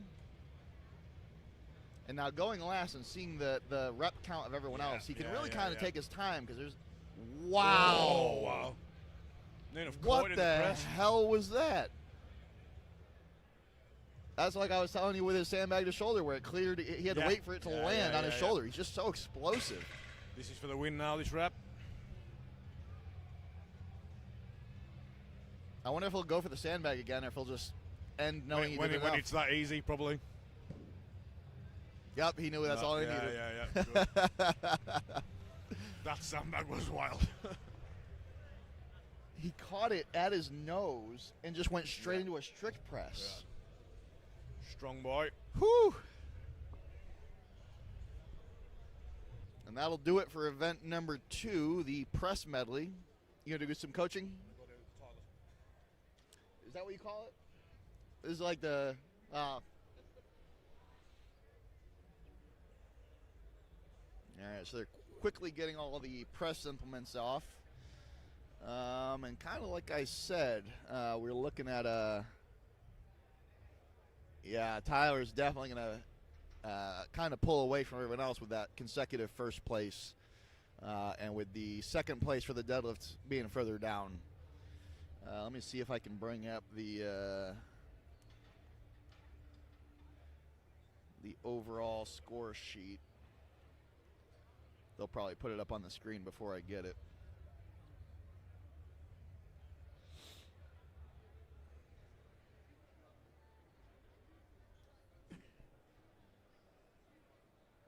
Yeah, so Tyler Davis currently has an 8-point lead over second place. So the rest of the field is very competitive. We have a lot of ties right now after 2 events for overall points.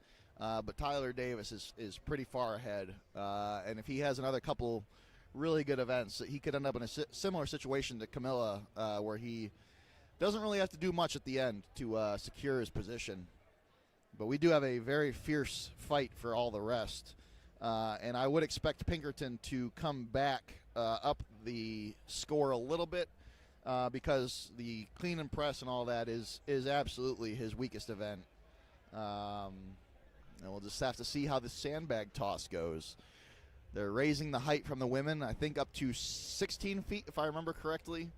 And they're lining up all the sandbags now.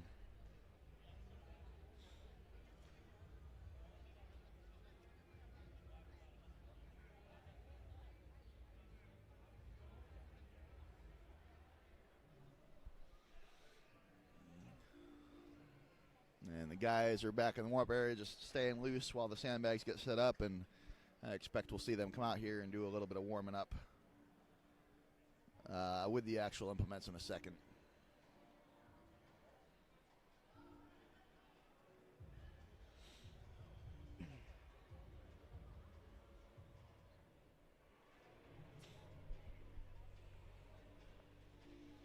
Do we have any podium predictions for today's show? Or is everyone expecting their people to land in? I think I got my buddy Tyler Davis picked for first place. I am hoping to see Jim Mitchell somewhere on the podium. But that's a bit of a wild card because, like he told me backstage, this is his first big show since 2024's Chaos Classic. But he's off to a stable start. And we got a lot of Dewar fans. We got some Lewis fans in here. What's everyone thinking? Sammy, you probably got a prediction for the podium. You seem to be very familiar with all these fellas.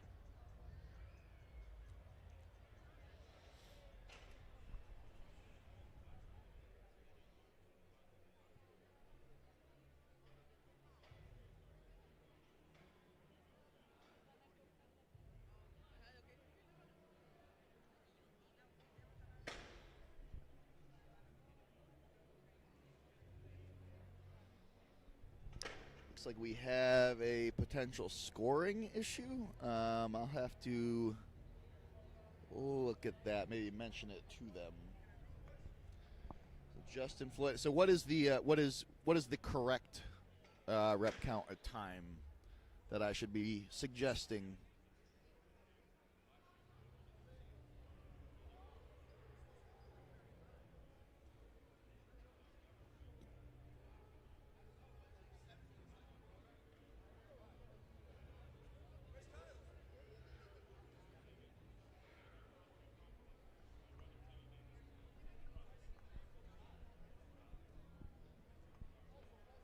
looks like Justin Floyd might be mentioning that score sheet thing to the promoter right now. So we'll get you an update on that, see what it's supposed to be and what it ends up being. They're very good at Pro Strongman League, actually, about implementing replay contesting. So if he's bringing that issue up, it will get resolved. I believe that's what Lewis Bolton was doing the same there. I think he felt a bit aggrieved on the sandbag down command. I think he felt it was a bit slow for him.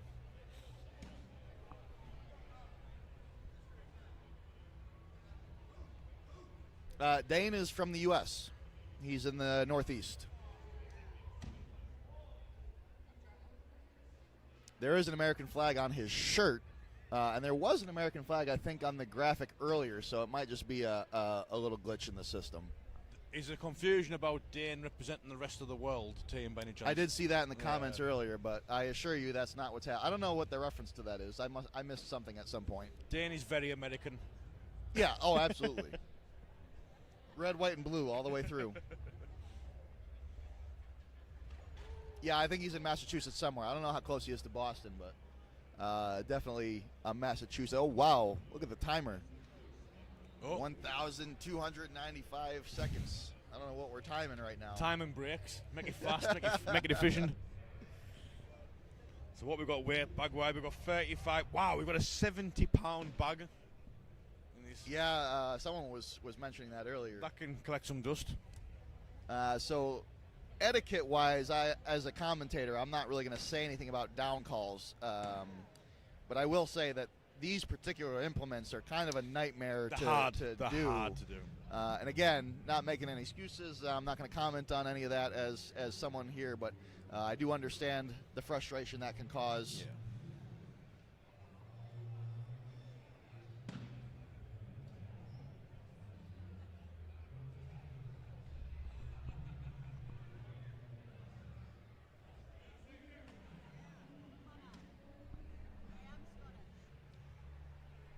Who said you weren't?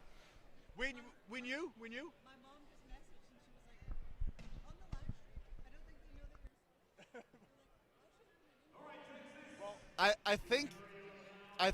I think your mom might be lying. What we also said was, if your mom's nice, she won't tell you that we didn't know. This live stream's gonna be like 6 hours long, so don't even bother going back and watching any of it. We got outed. A lot quicker than I thought we would. We got caught out. We're now in Megan's book. Not a nice place to be.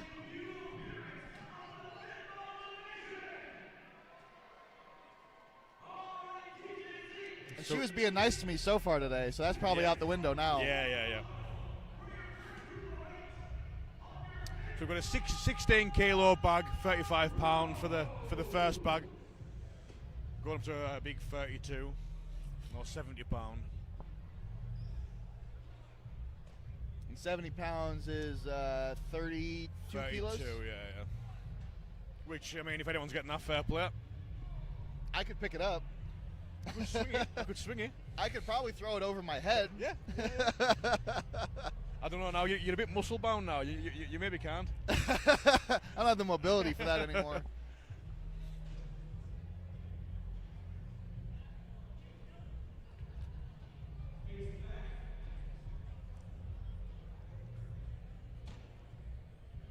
You know what we could do? Go on. We could say that Mark told us that Meg was from Australia. Mark said she's from Australia. That is the story. Anything we can blame on Mark, we should blame on Mark. Yeah. Is he watching this? That's what we'll go with. Probably. So thanks, Mark. I asked him to come commentate when we were down a person, and he said no. So screw him. Yeah. Gone. Apparently, flying from England to the U.S. just to commentate's not something he's willing to do. So, some of us are heroes. What can I say? What a real pet peeve of mine as a coach and spectating, and I'm seeing it now, is over-warming up bag throw, and every throw starting to get worse and worse and worse, and you see it now. The sandbag toss, it's deceptive because it feels so light, so you don't realize how tired you're getting. Yeah. My warm-up always changes depending on how heavy a show is and what event we're on. Yeah. I rarely warm up much for an event 5 or for an event totally 6 agree, or anything like that. But anything from event 3 onwards, I'm minimal. I just need to get the movement pattern a little bit, so I'll put a little bit of weight. I'll feel the implement, especially if it's like an odd object and not a barbell. Absolutely, yeah. But I'm certainly not out there doing 6 warm-up sets, building up the weight. Like I'm already warm. Totally agree. Especially in strongman, your lower back, your glutes, that's all going to be warm from everything else. Well, you're not using those. For anything. How many strongman events are extension? You know what I mean? Like every one of them. Like, by the time you've done it once, you're getting warm.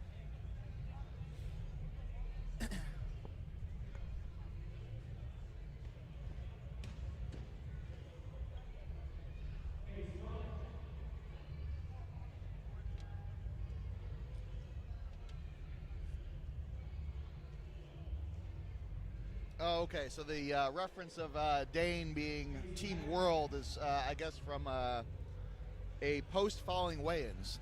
I feel like I saw his post weigh-in post.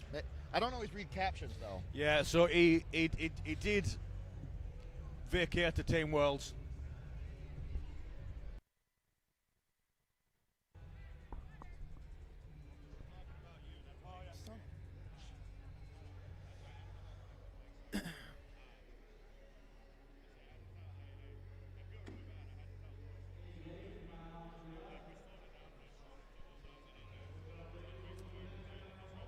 I was hoping you were going to be cooler, Meg's mom. We got in trouble. Meg came over and yelled at us.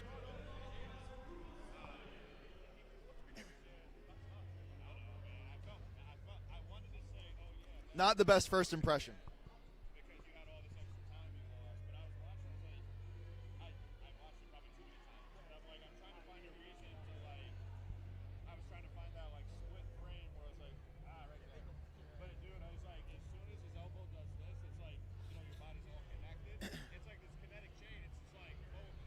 Oh, well, now you've just given me ammunition to reverse the situation from earlier.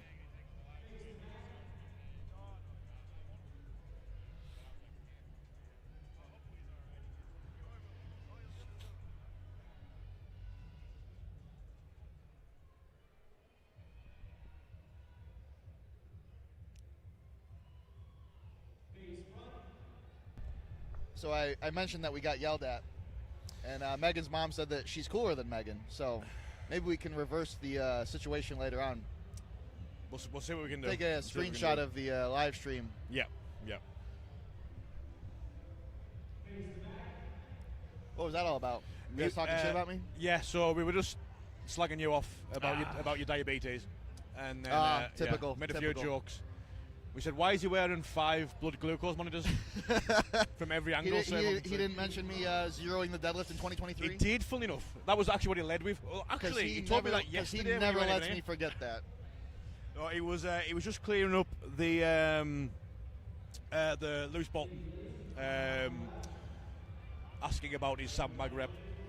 So he just wanted to let us know for the viewers who were questioning it. Lewis did question it, but you could see Tyler said you could see on the video some foot movement at lockout, and that's why he didn't get the rep. Yeah, which is fair enough. Yeah, and like I said earlier, PSL does have a replay / contest rule where if you think you should have gotten a call that you didn't get or whatever, you can bring that up, and they've been pretty good about honoring that in the past. And they're a great organisation for. They'll say, yes, that's fine, you're right. Like Tyler said, I want to watch it and see your point, you know what I mean? But if I can't, I can't. Yeah. Fair enough. So after 2 events, you've got Tyler with 2 event wins, already 7 points ahead. Wow. That's big. If he gets a couple more strong event finishes, he's going to end up in a similar position to Camilo. Yeah. And a 3-peat at a show like this, that's massive. That's a feather in the cap for sure. One of the better feats of lightweight strongman. Yeah.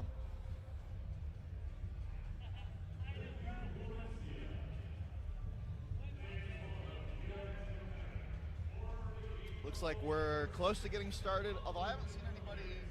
I guess maybe they told them warm-ups were over. Yeah. They've all gone back over to the warm-up area. Guessing so, yeah. So I imagine we'll probably be getting started here pretty soon. I think if you look close, I think what they're all doing is checking the phones at the updated scoreboard, because there's a lot of standing around checking phones going on.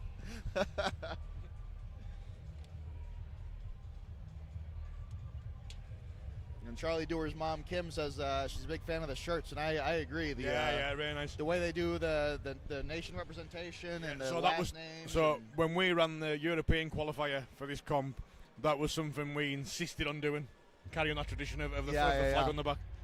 Just looks so cool. I think it's really cool. It just makes it look more professional. Yeah. Which is really what we're trying to do here. So yeah. Between that and the graphics with the live stream, like they've really raised the bar. Yeah. Well, you said you started doing strongman in the pandemic. Yeah. Do they still do a lot of like parking lot type shows over in the UK? Yeah. Because that used to be all it was over here. I mean, it's absolutely going the right way, and you are seeing the more professional lightweight comps. Yeah, I still remember where there was no live stream at all, and then there was like the crappy video phone live stream. Someone would do like a Facebook Live, but where we've come, and that's because of ADL and Don over there. Just all the graphics and the way that they present everything has come a long way, and it's just so much more spectator oriented now. Spectator friendly, and also it just makes you feel a bit better as an athlete. You know, like you feel a bit more professional and taken seriously. If this was 5 years ago, even we wouldn't have gotten yelled at for not knowing where Megan's from. She wouldn't. No one would know. I'd be fine. It's creating all sorts of opportunities. And there's Rachel Hannon smiling for the first time today.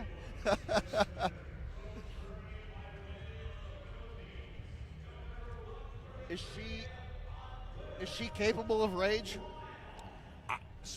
I think probably massively so. I think you don't want to snap that and see the rage.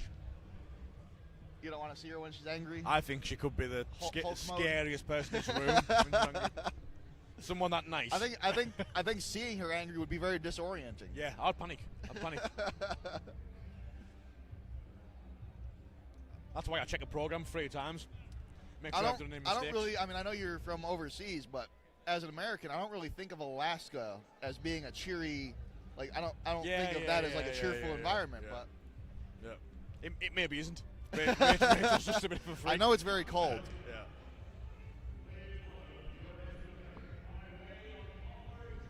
I think we're about ready to go now. And so our guest lift are starting to jump around. Yep, they're lining up the bags. Excited.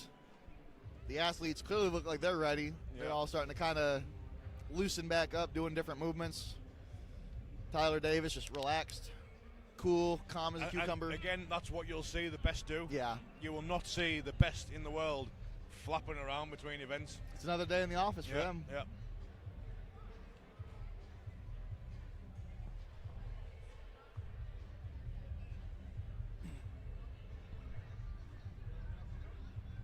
Do we have any fans from Thailand in the chat that can help me with the pronunciation? I don't want to butcher this gentleman's name. I mean, I guess the first one is pretty easy, but I'd probably still get it wrong. Oh wow! Yeah, good start. Launched that one.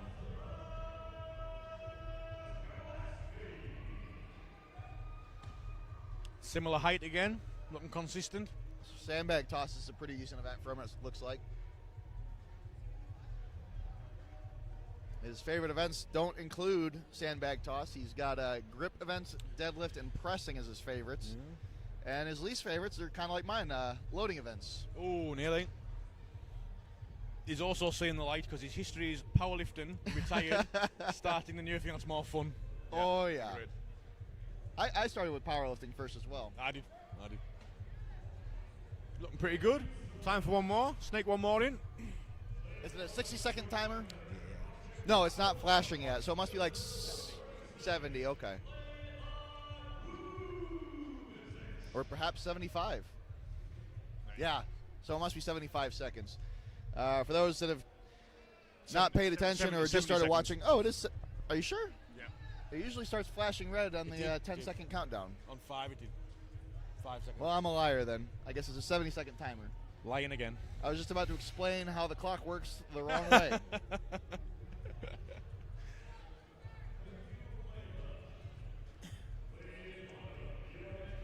Rubber floor out now. We'll want to see some better performances after the first two events. I know he really wanted to prove a point today.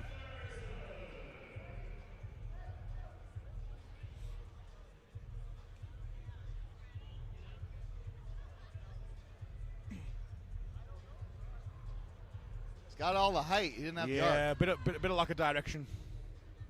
He's got to be careful hitting his head on that crossbar too. I hate seeing that. Yeah. You know what it looks like to me? It looks like someone who has done a bit of kettlebell swings as a substitute for back he's throw. Not doing the swing through the same way the sandbag usually is. It's something I'm really against. You got to go in high, come out low. Yeah. I use a cue of hitting the bottle. Yeah. So miss the bottle, hit the bottle. He's got plenty of height. Yeah.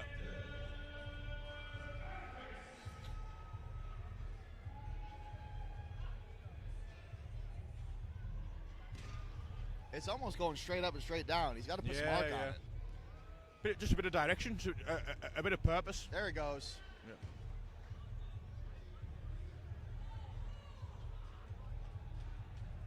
Theoretically, he has 5 seconds left. Maybe.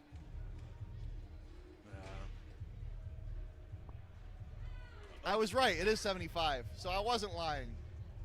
You son of... Well, now it's still going. I don't know what to believe. I have no idea how anything works. We don't know. I always personally prefer, for anyone watching who doesn't have sandbags to throw, if you're going to try and practice this event, I prefer power snatches rather than kettlebell swings as a substitute. Yeah. Just drills that extension. But kettlebell swings look similar, but they're mechanically very different. And it kind of tricks you into doing a bit of a bad technique. That was a mistake I made in my early training for it. That was corrected by a training partner of mine. Yeah.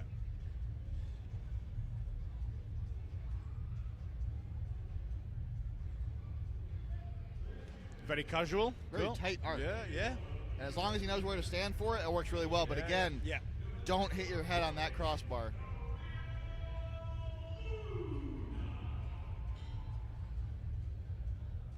Okay. There we go. He's got two bags over.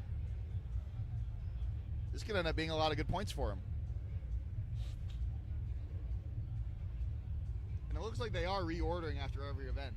Yeah. They have a big enough roster to do that. Yeah. With the women, like I said, it wouldn't make sense because then they don't get enough rust. It was a right call with the women. Yeah.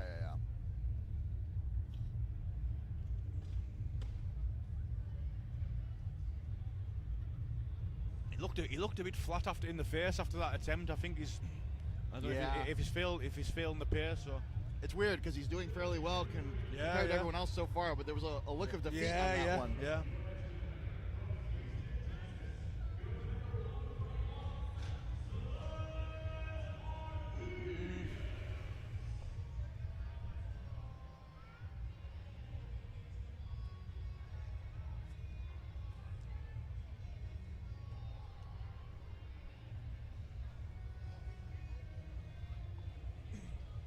I'm wondering if some of it has to do with maybe the cumulative overall performance. Maybe he's not happy with how he's doing. Yeah, I think expected to do better. That's how I read it a bit. Yeah, because I saw some frustration in the other events as well. Yeah, like they weren't going the way that he expected them to. Yeah.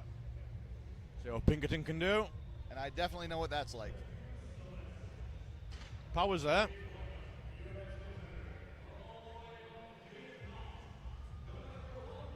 Oh, he's got the right arc, but he doesn't have height. Yeah. He's got the opposite problem the other people coming up so far. So close. He is very consistently hitting the same spot. Like, this is a very consistent performance. It's just, we just need it to be a little higher. There we go. And it's nice to see Meg yelling at somebody other than us. Yes. It's a scary side.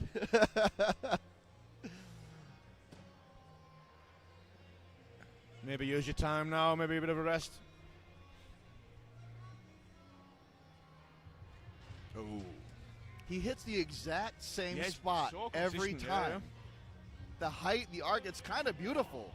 It's just not high enough. That's it. Sometimes it isn't a technique to fix or anything. It's just like a bit of rage. See, now he's getting starting tired. to drip now. Yeah. That's where we get the diminishing returns. Yeah. And I think it's always best just to call it a day then. As soon as it starts. His wife is here too. Oh, good.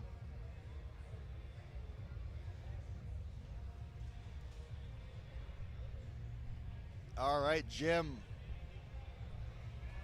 A lot more gray in the beard than the last time I saw him, but still strong as hell. Very strong guy. And I'm rooting for him on this one. He's like me. He doesn't like this event. Okay. He told me in the war, he's like, fuck sandbag. Oh, I can't say that. He's at screw sandbag toss. Yeah.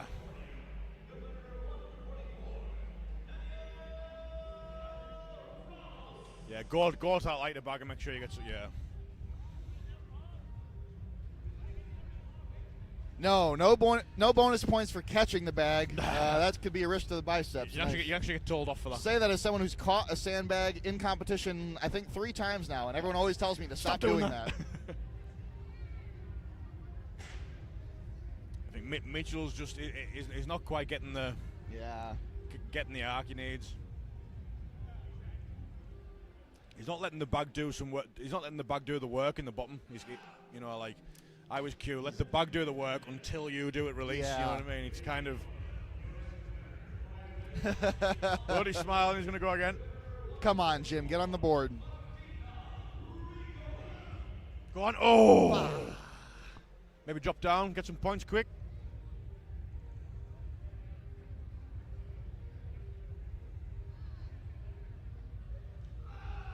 See, that's the technique started improving towards the end of the event there. And you saw him right before that last pull or throw, go back to the bar and touch it. Yeah, and that's a way of gauging your positioning and making it consistent. Yeah, that's another thing you see with experience. One thing I like to do for that I learned from my coach was, in the warm-ups I'd work out my distance. Yeah, and then I'd bring out my smelling salts.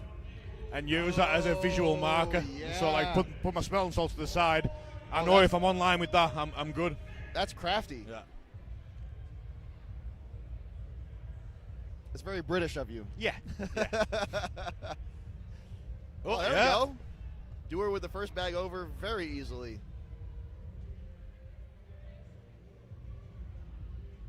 It's got to be good for the Dewar fans to see. Yeah. And here he goes. He's going back to the bar. Yeah. Gives him that consistent, that's experience. Making sure he's in the spot that he wants to be in, hopefully.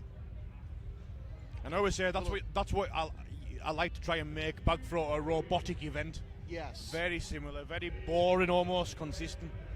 Well, there's not a whole lot of strength involved in this move. I mean, there's some, but not compared to other lifts. Yeah. So if you can get really consistent with how you do it, that's all you really need. Absolutely. Oh, so you'll see plenty of strong people. I mean, we've seen it here where the height is there, the arc's not there, or the arc is there and the height's not. Yeah. But if you do it the same way every time and you're strong enough, it's just about executing the same way you've always done. And if you watch the best sandbag people in their training videos, it always looks exactly the same. Exactly the same. Yeah. I've even seen some guys, they go to do their first throw and something is off, so they abandon the whole thing and reset because they want the entire series to just be like clockwork. Yeah. And then you watch them in performance in competition, and it's just it's kind of beautiful to see. I think that should carry over into the height. The bag goes over the bar as well. Ideally, you should say that every bag the same height. There's no extra points for the first bag going 10 foot over. And when they do split times, a lot of times the split time is when the bag touches the ground. So I've seen people launch these things way over the bar, and it's like, that's just more time until you get credit for it. Third bag again. Seems a popular choice. That one kind of went in front of him. Yeah. But the warm-ups ended a while ago. He might just be kind of getting the hang of it again. Ooh.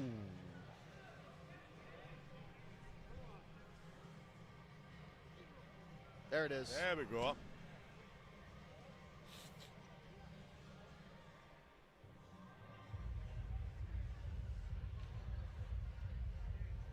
There he goes again. Nice.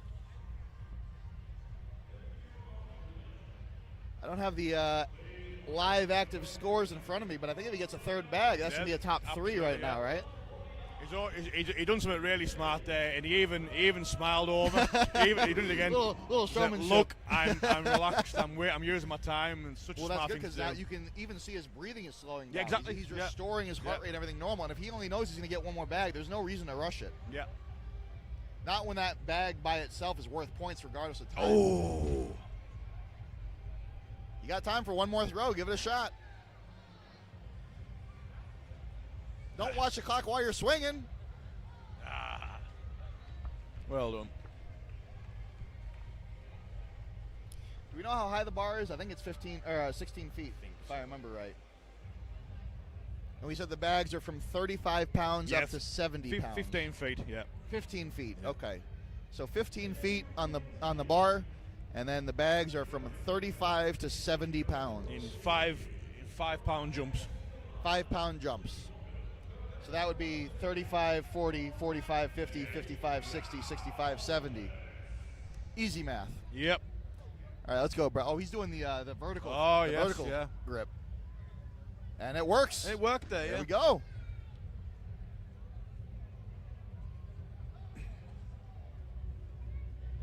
Again, clever usage of time.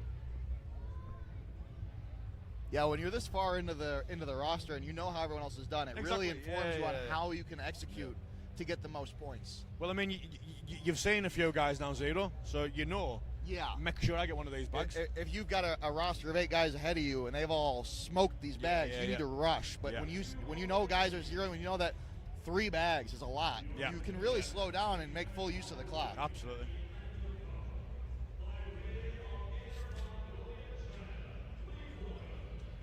Headbang there, goal it. He seems okay, so that's good, but that's time for one that more. That makes me nervous. Let's go, Brett. Close. It was close. It was really close.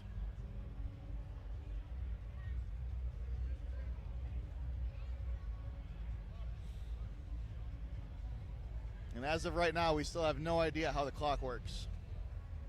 It's kind of like the motto for Whose Line Is It Anyway, that improv show. The rules are made up and the points don't matter. I have no idea when that clock stops or what the time limit is.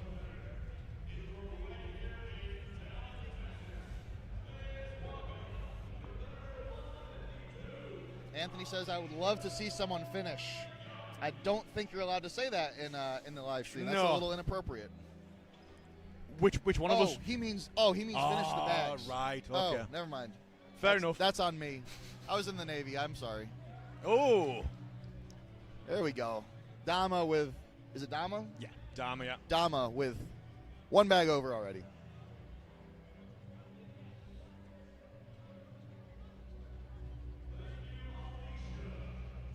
Oh, 2 bags. Yes. There we go. So Strongman Sammy, who's been right about everything else so far, says it's 75 seconds. Which we'll go with that. Technically makes me right. Actually, you know what? I do have the rules here. Well, checking the rule book's not very fun. Yes, 75 seconds. So I was right from the beginning. Yes. So the clock, it doesn't stop right at the time. I think they stop it, so it can go a little over 75, but 75 is the time that they get to complete it. That'll be some good points for Dama there. Yeah, so the clock, it stops for each split time, and it shows the split time in blue. It says split time when it does that. But what we were discussing earlier, not sure about, is when there's 10 seconds left, it starts flashing white and red. So when it starts flashing white and red at 65 seconds, that means it's 75 is the cap. But because it doesn't stop right at 75, we weren't entirely sure. Oh, brave choice from Floyd now, going right for the 4th bag. Oh, easy work. All right, smoked the first one. I can see this going over.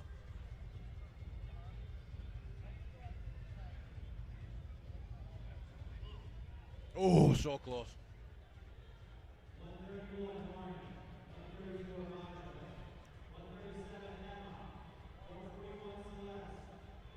Again, really smart, catching his breath. He knows what he needs to do now. Oh, wow. Starting to feel pretty arrogant on the promotions side to put a 70-pound sandbag in there. Yes. Although somebody could just get that one and nothing else and just dominate this event. Tyler? Maybe. Oh, it's so close. It really does take somebody that is world class in this specific event yes. to get that bag at that height. Yes. I don't think we got any like sandbag specialists here today. Yeah. Good show on there. That'll be good I think points. there's a good chance Tyler wins the event, but I don't think it's with the 70-pound bag. Yeah. I can't imagine it. He'll need to. No. At this point, just getting 3 bags and a good time will be enough.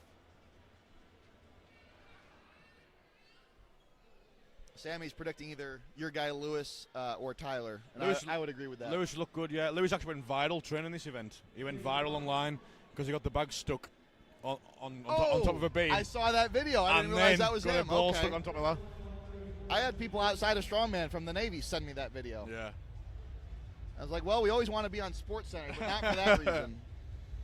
That's it. Lewis looking very methodical. Oh, no. Looked like he kind of almost fell backwards a little bit right before he threw it.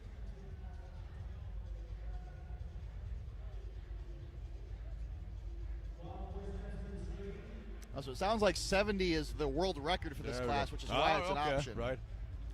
And that's not surprising, because that's a heavy freaking bag to throw over a bar that high. I think the most I've done is 45, and that was like the stars aligned for me to hit that. Yes. I know some people can do 50 or 55, some of the people that I have competed with, but... Oh, Lewis. He's starting to find a bit more of an eye now. What's up? He's starting to dial in his tech a little bit more now. Yeah. I mean, there was just a bit of erratic wildness to the first couple of attempts. So he needs to aim with a bit more purpose. There it is. Oh, that's big. If he can get one more. Oh, and he didn't get any stuck on the crossbar. Yeah.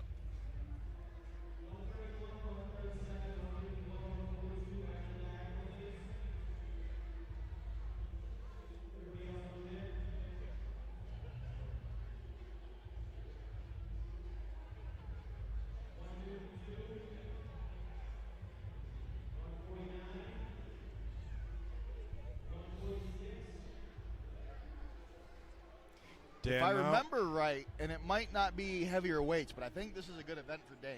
Yeah. I'm sure he shared some good training on him. It's probably because he's so tall. Yeah. It helps. Big, dumb, tall idiot. Yeah. Times 2.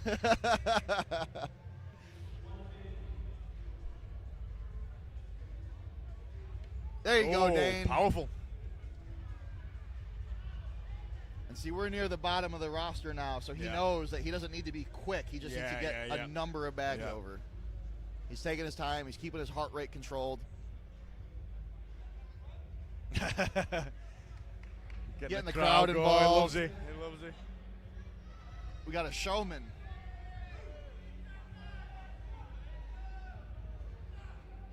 Oh. This can go up. This can go up. I wonder if we can get him to moonwalk to the bag. I think if we ask, he'll do it. I guess it depends on if he can moonwalk in the first place. I know I can't. Oh, that had a good arc too. Did really good. Nice. Play into the crowd. Love to see it. A lot of the top competitors these days kind of forget the spectacle aspect of strongman. Absolutely. You got to play to the crowd. You got to have personality. Of course you do. Or I guess you could just be strong, but that's not in the cards for me. Yeah, so. but this is part of the thing of growing the sport. You need personality. Oh yeah. And you need the platform to. You need pit vipers and camouflage shots. All right, we got Matt going for Is the lighter bags on the left? Or the yeah, that's the lightest bag, but you know, safe choice. He's saying people 0. Yeah, get points on the board. There you go. And it doesn't really take a lot out of you. Exactly. I'm actually surprised we haven't seen more people hit that one. Yeah, use it as a warm-up rep to get your eye in.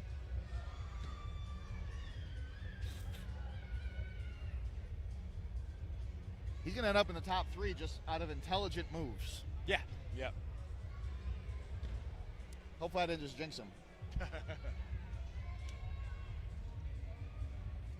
Is it based on the number of bags you get or the heaviest bag? Heaviest bag. Oh, heaviest okay. bag. So the number of bags doesn't really matter. No, then. no. Oh, so I'm all messed up. But you could use that bag as a means of warming up. Yeah.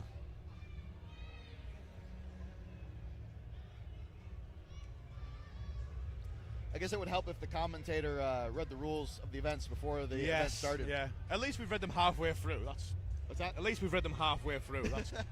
It's better than we would normally do. See, again, smart from that guy there, because he could have went for that 3rd bag right from the start. Kept missing it. He got 0 points like other guys, but went out and made sure he got something. All right, we got Tyler Davis up now. Now I can guarantee him and Meg have just absolutely pinpointed exactly what they need to do in the easiest way possible. There you go. Smart choice, eh? Yep. And there smokes it. Yeah.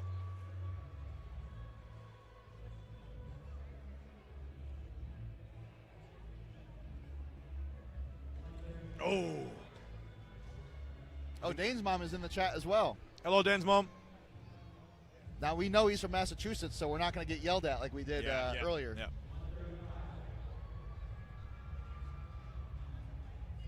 Oh, close again. When you really think about it, Australia is just a deadlier version of Scotland anyway. Yeah. It's like Scotland if everything could kill you.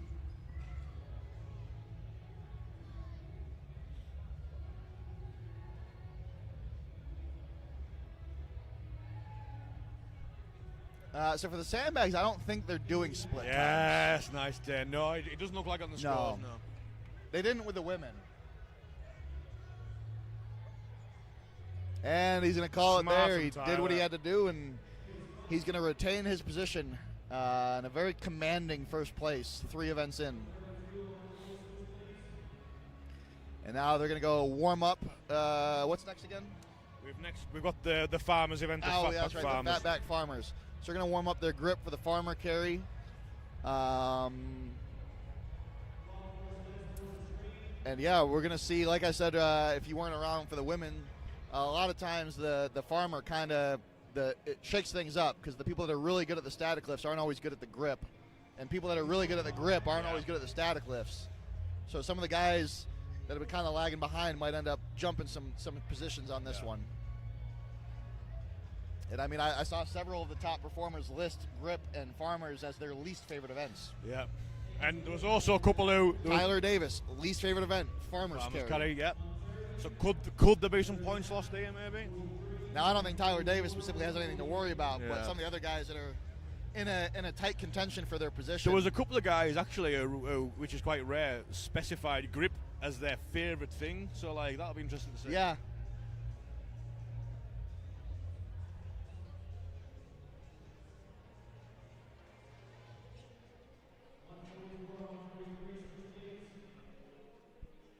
I almost feel like they should lower the height before they start walking it off. Yes, I agree.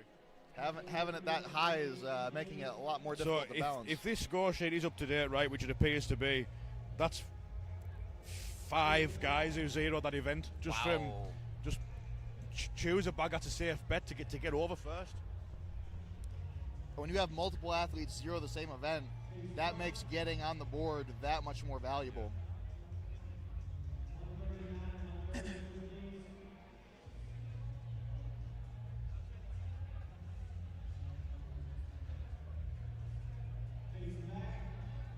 And this is the same setup with the 5, or with the multiple picks. Yeah. Reps, yeah. I'm personally not a big fan of that one. I've seen it a few times. I'd rather just do the farmer carry all the way through. Yeah. Maybe do one weight down, another weight, like we did at the Chaos. We did. Actually, it ended up being the same weight, but it was originally supposed to be 2 different weights. Yeah. I think that's a fun way to do that. Yeah, I agree.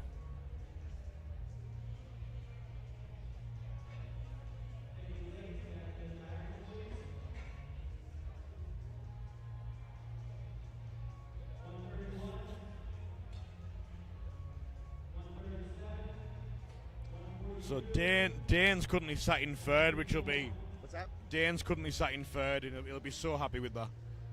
He's in third right now? Yeah. Oh, hell yeah. As it stands, yeah.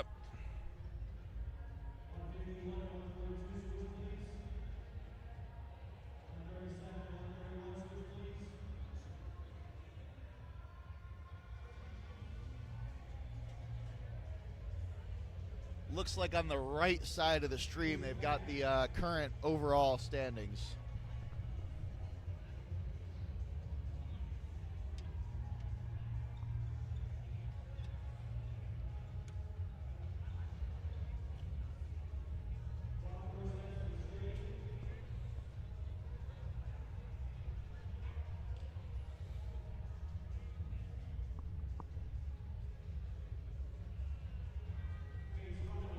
So Dane took second place, or tied for second place in that event, tied with Justin. Tyler won. We had a lot of people tie for third, with 8.5 points each for Alfredo, Joseph, Haytor, and Lewis. Or I guess tied for fourth. And then just down the list from there.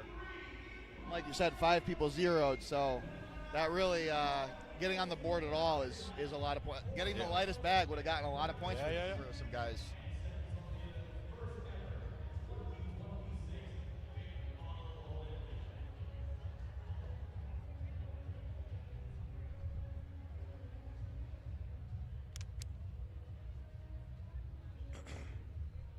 Sometimes you'll see that decision get missed that way because they did a heavier bag in training, and they really have the belief that they can do it, so they won't drop down. And we saw that with the log ladder OSG last year. Where a lot of guys went for like the heaviest one, and then they went down to the lowest. I meant to get this one, so therefore I'm doing it. And, because they know they can, they refuse to accept that they need to go down. But getting on the board is just, especially when you have multiple zeros, that every person that zeros increases the amount of points you get just by getting on the board. Absolutely. And even with experienced competitors, you still see that mistake. That's totally, one that I've seen at a very high level, especially on like a Trump event, like where you got the heavier weights, you can switch between them, and they make so many attempts at the one that they think they can get that by the time they accept that they need to do the lighter one, they're so tired they can't even get. And I think sometimes it's the experience and the guys who are meant to do well that can tie into the issue where it's like I don't want to have to. I want to save face. I'm meant to. A buddy of mine did that. I can't remember if it was 3 logs or 4 logs at OSG last year. But he started with the heaviest one. Right. And sequentially, he even made the right choice. He didn't spend a lot of time on it. Sequentially went down and just didn't have it that day. Didn't get any of them. Right, I think if he had tried the lightest one from the beginning, he probably would have gotten it. Well, this is it, because like something that people miss as well is like once you've failed the heaviest log, that light log feels horrific. Oh yeah. It doesn't feel the same weight anymore. It feels especially awful. if you work your way down. So now by that time you've already got lost the. And it's also messed with your mental, where you're like, man, I should have gotten that one. I should have gotten that one too. Like, maybe I'll miss again. Yeah.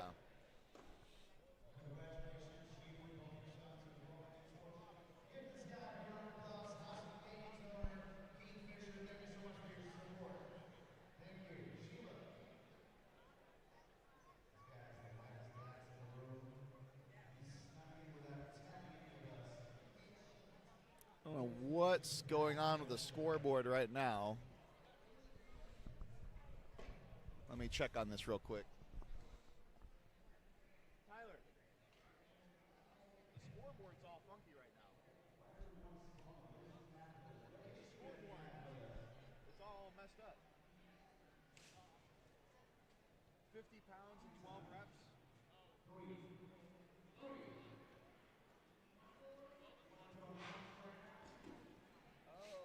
There you go.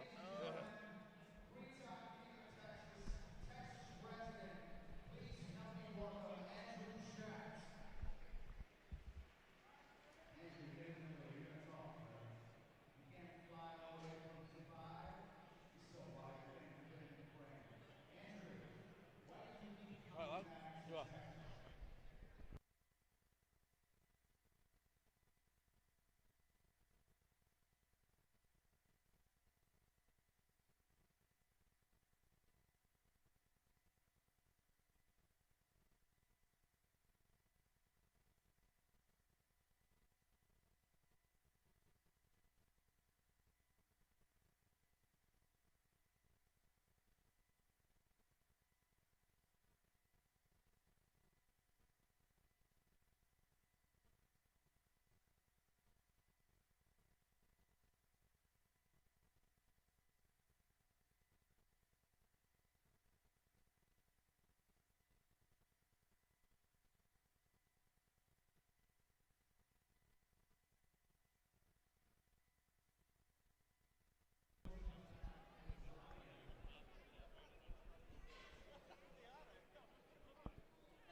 Yeah, so right now the middle of the field is very tight on points.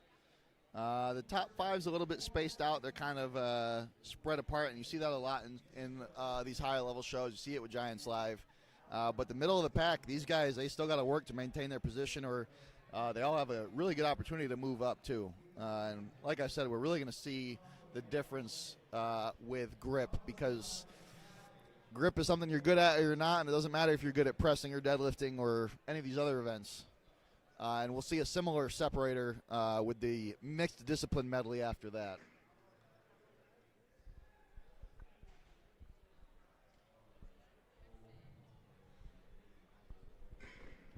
It looks like these farmer carry warm-ups are getting pretty heavy, so they're probably just about as warmed up as they need to get. I imagine we will get started here pretty soon. Hopefully they don't warm up too much. That's where you start to see people tearing calluses and having their grip slip because they're getting a little bit fatigued.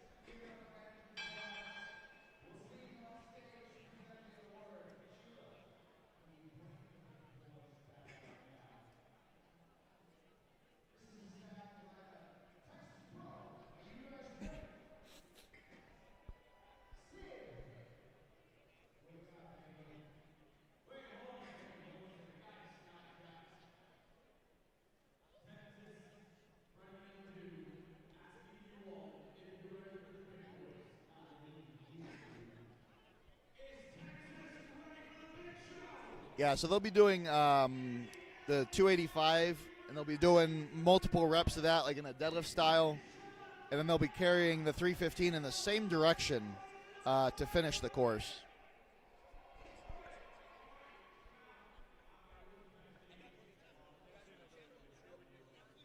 Yeah, we can do that. You want to come talk? I'm not warming up anymore. Your mom's in the chat. She's cheering for you. You got a few other people cheering for you. My mom's in the chat. Get out of here. Mom's actually watching Strongman. That's incredible. I know, hey, thanks, Ann Hilson, 8539. How are you feeling? I love you, Mom. Place right now. It's great to see that. No way. I wish you didn't tell me that. You didn't want to know. I'll tell you what, man. Let me make sure it's on. I'll tell you what, brother. I feel incredible because deadlift was the best thing all prep. If anybody listens to the podcast, I talk a lot, right? And deadlift, my metrics were way better than last year. Last year, I hit 550, 600, 650. So in my head, I'm like, I got 675 all day this year. Rob Flater, shout out to Rob. He hit a fast 2. And I said, strategy here. I said, I want the points. So I said, I'm going to go as fast as I can to try and take Rob and get that 1 point. And it messed up my game plan. Shout out to Rob. And so I got a few points there. And I'm man, like, my one good event didn't go good. Yeah. And confidence was low. And we went in the overhead. Your press went well. Better than expected. We were talking earlier about, me and you talked on the podcast, you started with bodybuilding when you came to strongman. You said your static lifts were kind of behind a lot of like your moving and stuff. 100%. And that they've come up a lot. So we went into the press looking to see what you were going to do, and you're clean, especially on the fixed axle. That's crisp. Shout out to two people. Obviously, my coach Nico. We do more cleans than presses, right? It's That's, crazy. The Greek Goliath. Right? GWO, my team. Shout out to the team back home. There's been times, USS Nationals prep, he had me doing like clean AMRAPs with no press. I'm like, what am I doing? I have to press. But the conditioning and the cardio, and then John Corky, my friend, a well-known strongman, taught me the athleticism of kind of catching it. And with the fixed axle, I learned quickly, because I only did it once last week, you have to get it high, let go, spin your hands, and if I saw a few guys using that. I was like, I've never done that, but I have limited experience with a fixed axle, but that's genius. I want to watch a live stream later. I always do. I want to see how you guys do the commentary. You do great. And I feel like it was weightless for a second, and it literally dropped into my hands, and I caught it. And when I did that, the press felt great. Oh, yeah. Because I did so bad in deadlift, I knew I only had like 8 minutes to warm up. My heaviest clean and press in the warm-ups was 235. Oh, I didn't press the kettlebell, and I didn't press the sandbag. Really? I said, dude, I'm 42 years old. I said, I need to save my CNS for that clean. If I can clean it, I can press it. And dude, it went better than expected. Yeah, no, that was awesome to see. Judge gave me that down call. It's funny, this doesn't come through on the live stream. When he gave me the down call on the kettlebell, I was coming undone. It was coming down. Yeah. Thank God he gave me the down, and I looked at him like, dude, is it good? And he was like, yeah. Same thing on the sandbag. My old elbows, I'm 42 years old. I had it, but I wasn't locked. I was stacked, but not locked. Yeah. And when I reached for the lock, it was coming down, but I got the down command. The rest is history. Now, how did that sandbag feel? Because we noticed a lot of guys, even the ones that are experienced, they weren't getting their hands centered. So they were pressing it really easily, and then it was falling behind or falling in front of them. In prep, right, we did a ton of podcasts about this, and I helped with tips. I've done it a few times in comps. If the bag's loose, you can absolutely grab some material on the sides. These Freedom Strength bags, they're true to form. Shout out to sponsor Freedom Strength. Yeah. They say 225 pounds or whatever That's it is. what they are. You fill it with play sand, it's 225, and it's hard. And I told the boys, guys, you gotta, any Dragon Ball Z fans in the house, you gotta get your wrists under it and spirit bomb and work the balance, right? I leaned back into a bent press. I was here, and I had to come in here. And when I'm watching the guys, and after I went, and I'm like, yeah, these guys, you could tell who trained it by grabbing the sides. There's so many variables in strongman. Some of them tried to grab it, and we saw them struggling with it, and we actually commented, like, unless you have really strong fingers, you're not going to be stable enough. And even if you kind of feel like you have it, if you don't really have it, it saps strength. It's that proximal strength force. You're going to lose it. You're going to feel good until you get to about the last 5%. And then the balance is gone because you're too far away from center of mass. There's so much meat on the bone in strongman, like with technique and strategy. I implore people to watch the shows and don't just watch like the people like getting hyped and fired up. Watch what they do. Like Brandon Burley had a great kettlebell run at 105s. I got front row seat, and he gave me the tip. And he coaches one of my competitors here, Brett Summers. He gave me the tip of getting the hand in the back. You know, there's so much nuance. And dude, you know, I'm not the strongest, but I think I'm one of the smartest. We've been pointing out a lot of the things people are doing. One of the ones I like to point out is with the sandbag toss. Some of the guys, after they were already going, would go back and touch the bar. Why are they doing that? It's because that way they can gauge the distance and be repeatable. Yep. And so we've noticed some of those things that some of the seasoned competitors in the U64 women and now with the U90 men, like, look at the things they're doing, and here's why they're doing it and why you should do stuff like that or kind of pay attention to those things. Because like you said, sometimes being smarter can make you perform better. Strongman, I always say it, strongman is the most team sport of solo sports. There are so many people willing to help you and pass down knowledge that's been passed down to them. I should let you guys go because you got to get back to calling these lifts. You got to get going. Keep in your position. I hope you keep it going. Thank you so much for what you do. Connor, get back in here, buddy. My mate from last year. Shout out to Connor coming all the way from across the pond to call the show. I love you, brother. Thank you, guys. Good luck, Dane. The amazing Dan Bonin. What's that? The amazing Dan Bonin. Oh, yeah. He didn't know he was in third place. I hope I didn't psych him out by letting him know. How did he respond? He's like, oh, I didn't know that. I wish you didn't tell me. Like, oh, I thought. Usually all the guys are paying attention exactly to where they're at. So I assumed he already knew. Yeah. Now I feel bad. I'll probably lose sleep tonight. All right, we got Josh Pinkerton getting started with the deadlift or the farmers. Slow and smooth, and he's making the reps look real easy on that. Let's see how he does on the heavier one.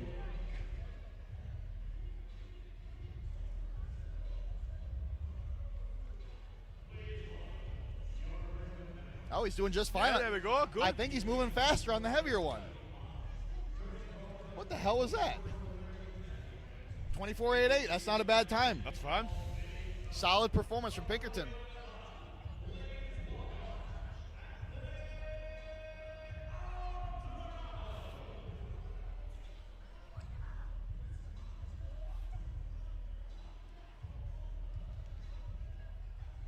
And yeah, the sport is definitely much better with Dane in it. Always the showman.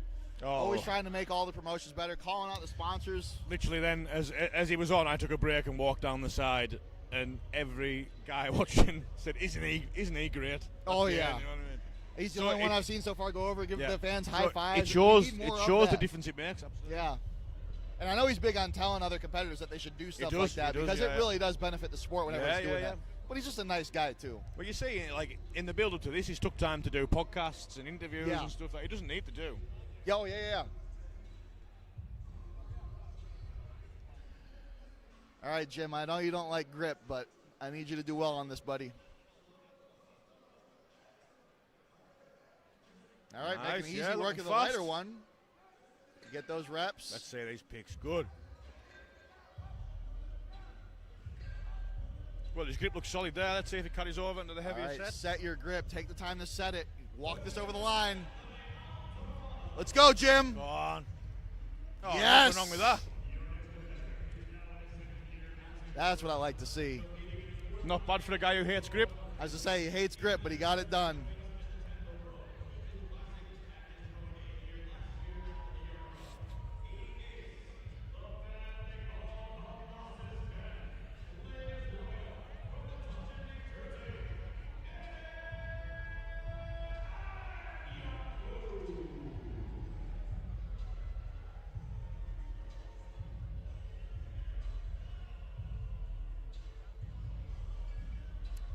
Yeah, Pinkerton does love his farmer carries, but I think that actually might be why it was my best event at the Chaos, because he was, I overheard him in the warm-up area talking shit about my grip.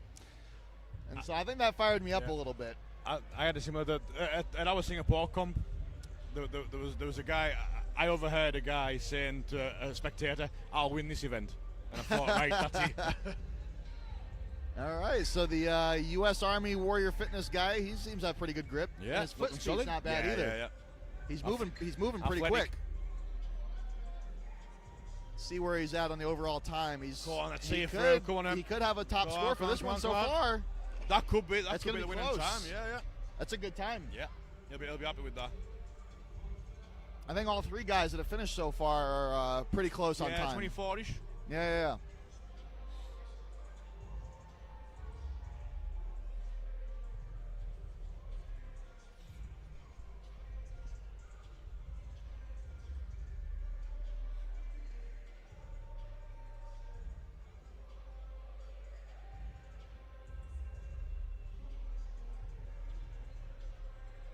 I'm going to guess we see something like 16 seconds from Tyler Davis. Yeah.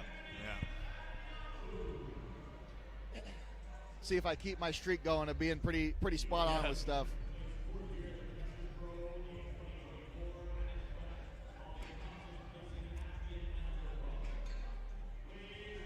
Looking solid. I think the Dewar fan base is going to be happy with this one. Yeah, definitely. He's off to a good start. He just needs to see it through now. He could end up with a. Nice. He's got the fastest time so far. Yeah. All right, Dewar setting the pace now.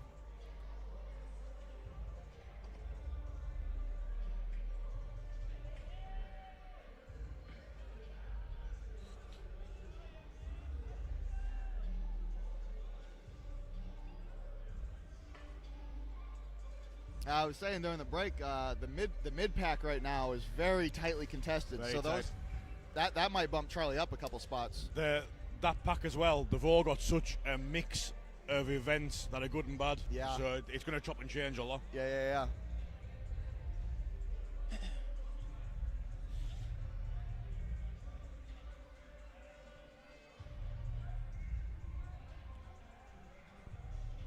Mac rolling out. All right, here goes Mac. He's got fast feet. Yeah, nice footwork.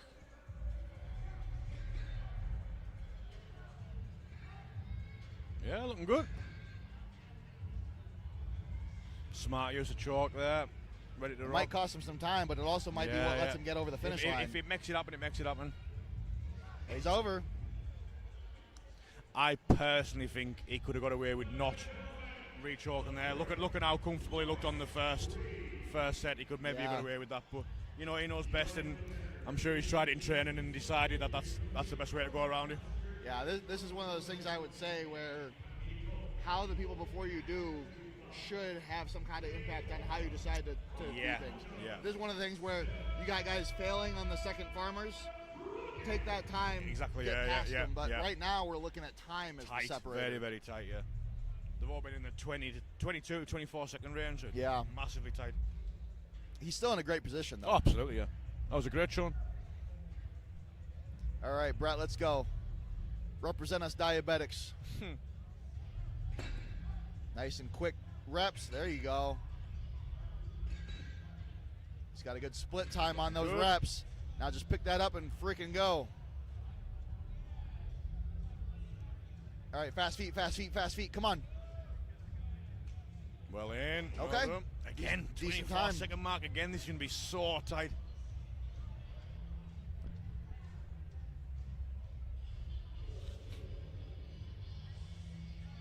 We're going to be seeing about 90% of the field all within 2 seconds of each other. And that, again, that goes to every little bit of time. Every little thing you can do to go a little bit faster, it could make a big difference. That's why I mentioned in the 64s, it might be a case of, if it's worth it for someone, being quite reckless in the picks. Just get on with it. Just don't try and do a good deadlift technique. Just pick it up. You have to start exploring high risk, high reward options, because you're looking at a large tie or something that could end up costing you a lot of points just to be a little bit more careful. Yeah. I did it was a big show. I think it was nationals with a big roster, and it was a max distance Husafel. And an extra 3 feet would have gotten me 35 more points. Oh, God. Because a lot of people failed right around the same time. So it's just a few more steps. Yeah. Oh, he's really fast. That's quick, yeah. That is some really good foot speed. And his reps are fat. He's gonna he might get the best time for this heat so far. What's that now? 10 seconds? Yeah, come on. Yeah. If he gets and goes now, he's looking really good. Oh, he's got fast feet. Under 20. Oh, yeah. Oh, yeah. Smash that. That's gonna be really good points for him. I think he needed that too. I think he's been quite disappointed with some of his performances so far. His facial expression was more positive after that one. Absolutely, yeah. He killed that. Let's see. Oh, he's not on there anymore. I wonder what his favorite event was listed as. I wonder if it was farmers, because he smoked that. Now we've got Hator who's up now. His least favorite event is Wreck and Ball Hold. So I feel like that's a bad answer, because everyone hates that. I mean, event. no one likes it. No one likes watching it. No one likes doing it. No one likes setting it up.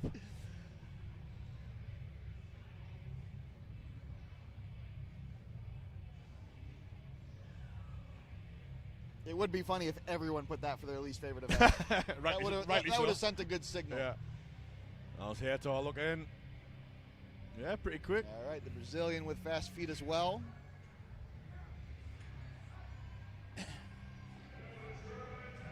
Nice.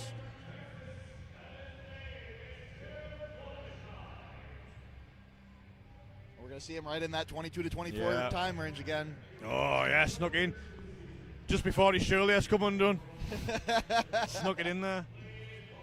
What I like what Ator done there was he didn't allow the farmers to resettle in between picks. Yeah. He kept the angle of them. Yep. That's maybe like a second. That'll buy you some points rather than letting it go totally flat. Just little things like that can especially when it's this tight, can be. That's maybe the 2 seconds difference that is needed now to bypass the guys. Well, you'll see again if we go back to the more experienced competitors and watching their training videos. When you have an event for like OSG or here at PSL, and you know it's going to be just like fractions of a second separating people, you'll see the experienced competitors practicing transitions. Not even the full event, just practicing how they're going to move from implement to implement, because that can make a difference. How will I pick up this bag fastest? That can buy them a few extra points. Yeah.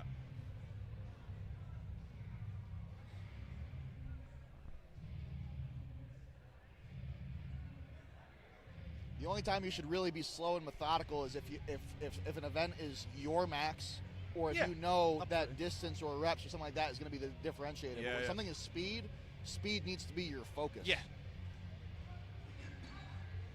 Oh, the picks look good. We got some Dama fans in the chat. How's he looking now? Oh, come on. Oh, yes. Just made it. That's a good time. Some points, That's a good time. Again, right in that mix, but towards the better end on the lower end of it. So he's going to pick up a lot of points just with those fractions of a second.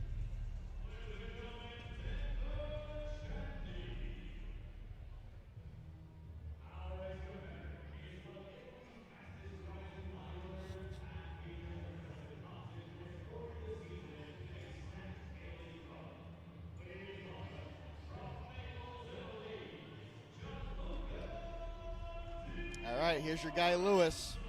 Now, this is historically been one of Lewis's poorer events. So he's done a lot of work on it. He's been happy with the work. So be great to see if he can demonstrate the progress. Very quick with the start. Oh yeah, he's looking good. Oh my God, he's moving really fast. Yeah, slow. If he can finish this, he's on for a good time now. If he can maintain that speed from the first one. Yeah. He's wasting no time in the transition either. That's him. I feel like he rushed that pick on that second one. I think he maybe got a bit excited about how successful the first run was. Yeah, that's unfortunate.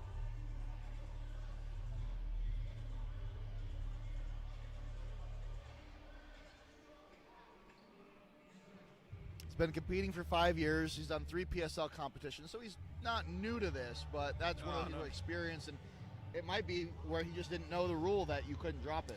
Bit of that, He seems surprised by it. I mean, it caught out. You're saying he was about to go again, wasn't he? Yeah. You're saying one of the 64s done the same thing. Yeah. It almost looked like a tactical put down to begin again, and got caught out. I was quite surprised because his first leg looked good. Oh yeah, no, the way he hopped over. Yeah. Like you see people walking through it, and this again where it's saving fractions of a second, but that's a lot of points. Yeah. And his pick was really fucking quick. Ooh, was really quick, and his foot speed was really good. Yeah. I think the issue was with the second one, it was just a little bit close to his limit of what he could grip. Because with the first one, with his grip locked in, he had nothing was holding him back. Yeah. And his deadlift reps looked good.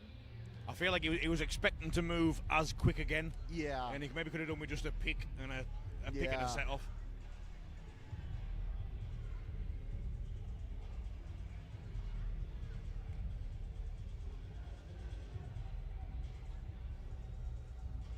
Another guy that's quick with the pick, quick with transition, and good foot speed. It's a fast third split. Looking good for a good time now. And he's moving fast with this one. This might be a new first time. Yeah. That's got to be up there, New fastest, Justin Floyd.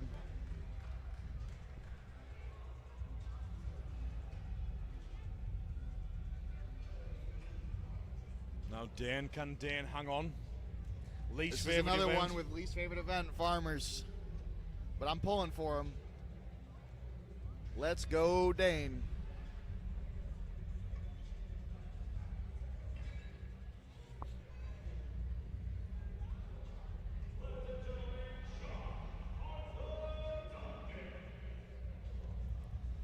And when asked why strongman, he says that people in 2026 need more challenges, and he could play chess, but why not strongman instead? It's cooler.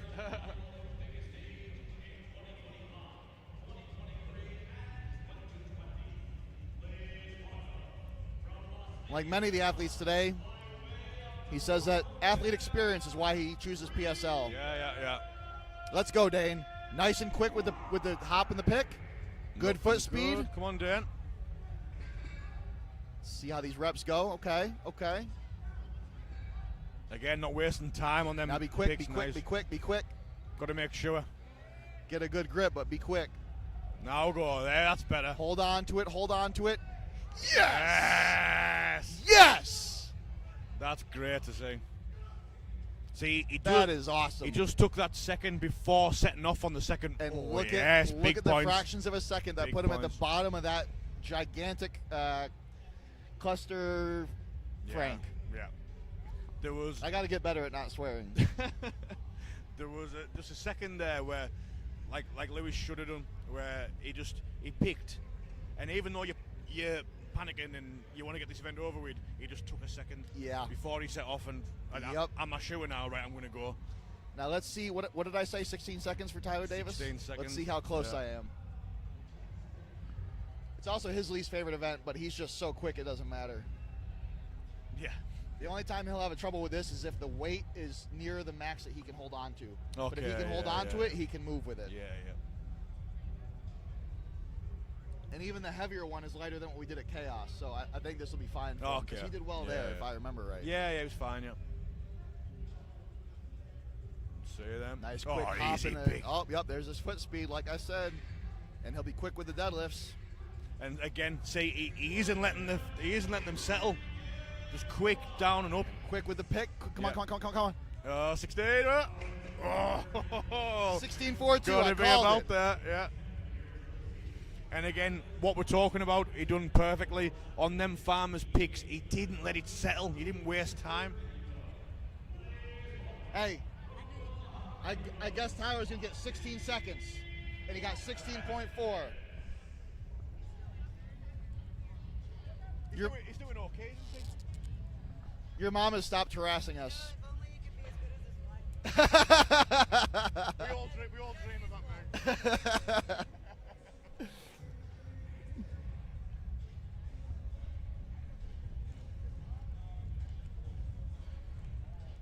Yeah, so we got Tyler in first, Justin Floyd in second, Alfredo in third, Charlie took fourth, and then Dane with fifth place, get him 9 points. I think Dane will be happy with that. He'll be happy. I mean, look at how close all these times are. That's so tight. That's a big blow for Lewis. Yeah. Right out the top 10. Like someone said in the comments, you're gutted for him. Like, that is the downside to strongman. His mistakes can be very unforgiving sometimes. Absolutely.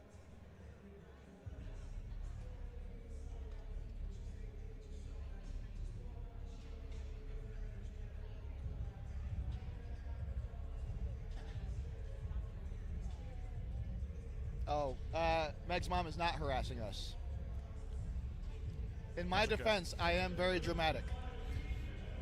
Jacob's very dramatic. Very dramatic.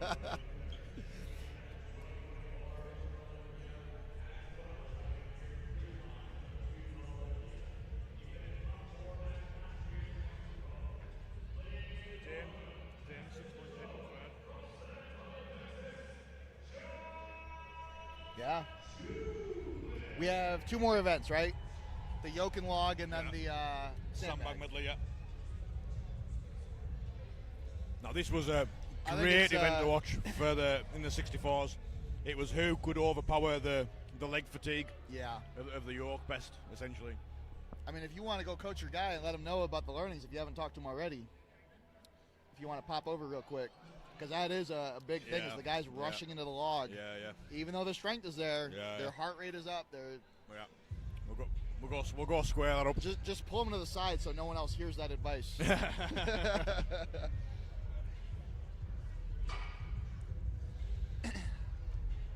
See if we can get away from Rachel Hannon, and can she see us? Is she not smiling? She's actually not smiling there. Something horrific. She's not upset. She's just zoning out. Something horrific must have happened. Awful. Oh. No. Go.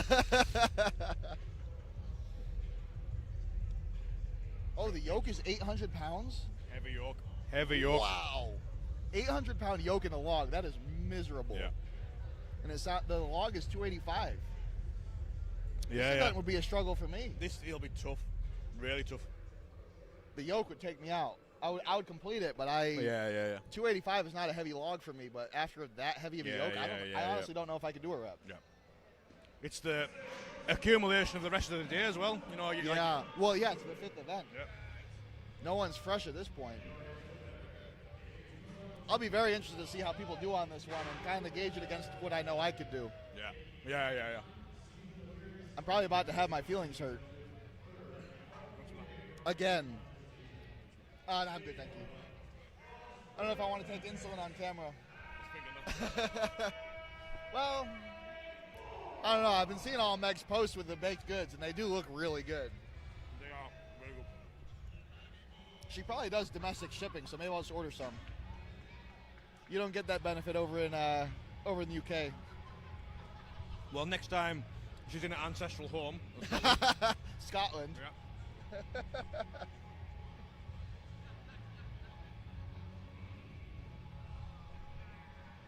Uh-oh. Megan's stepdad is in the chat now, too. Uh-oh. Although this sounds friendlier, though. Is he being nice? He says we're doing a great job. Oh, good. Thank you. Trying our best. We're trying to do good commentary and keep Meg happy. It's a double act.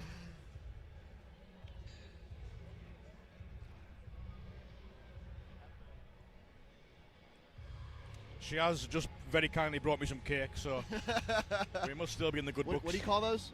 I'd call that possibly a cookie. Oh, so that's a cookie. Just a fat cookie. So you guys do use that word, okay. Yeah.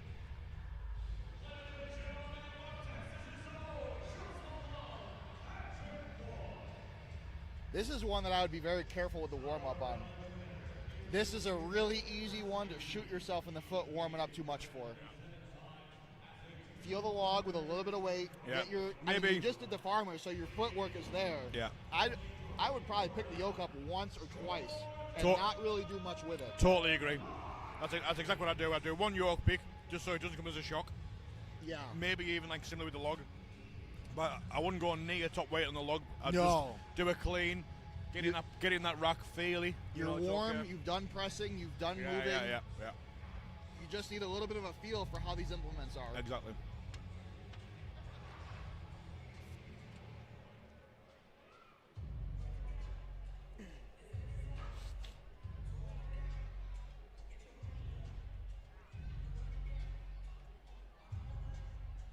It's like you guys starting to warm up on the log. He's a good log presser, right? Yeah.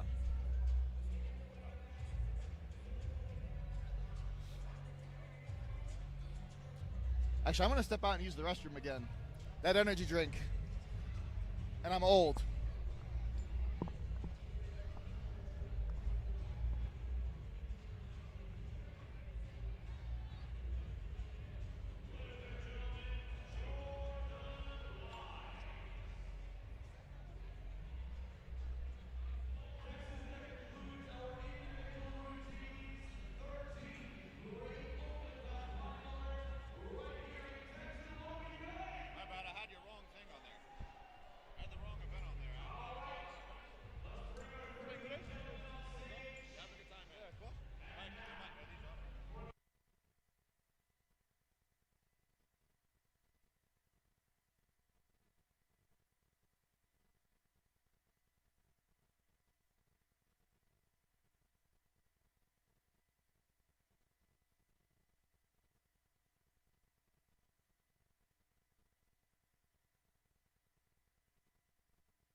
chat back up.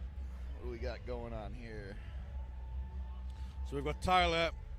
That's now 40 event wins for Tyler, and 52 points in first. Justin Floyd's looking really good, 42 points. And in third, Dane Bornin. He'll be very happy with that.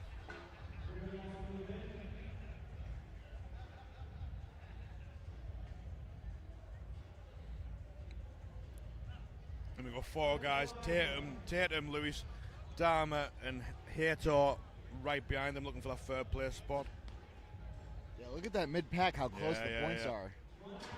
It's brutal down there. They're gonna be fighting it out for those spots. And I think what you're bound to see here is that playing into their performance now, and maybe some bad calls happening, rushing into the log because I feel panicked. I need to do well. Yep. I think getting a single log rep is going to be a lot of points on this. Very much agree. Yeah. Maybe I'm just weak, but that combination sounds like getting a rep is going to be difficult. Tough, that. Very tough.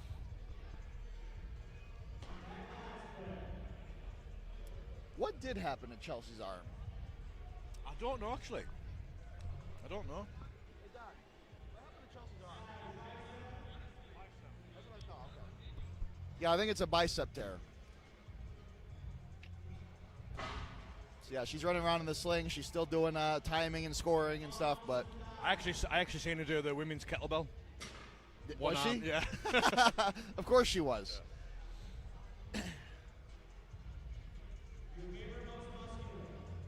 We did commentary for the PSL Masters last year. You and Chelsea? Yeah.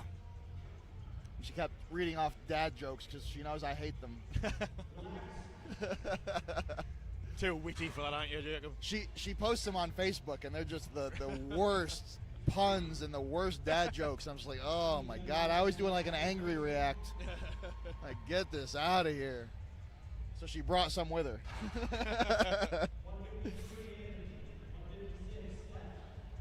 It was wild though because she actually competed in a not the Masters show, but there was a show before that. Yeah. So she competed and then went straight into commentary. Oh, that's rough. That is exhausting. Yeah. She told me that and I immediately got tired. I was like, that's just exhausting to think about. And her coach is Chad Coy, who runs the Masters show. Really? So it was, they were having a grand old time.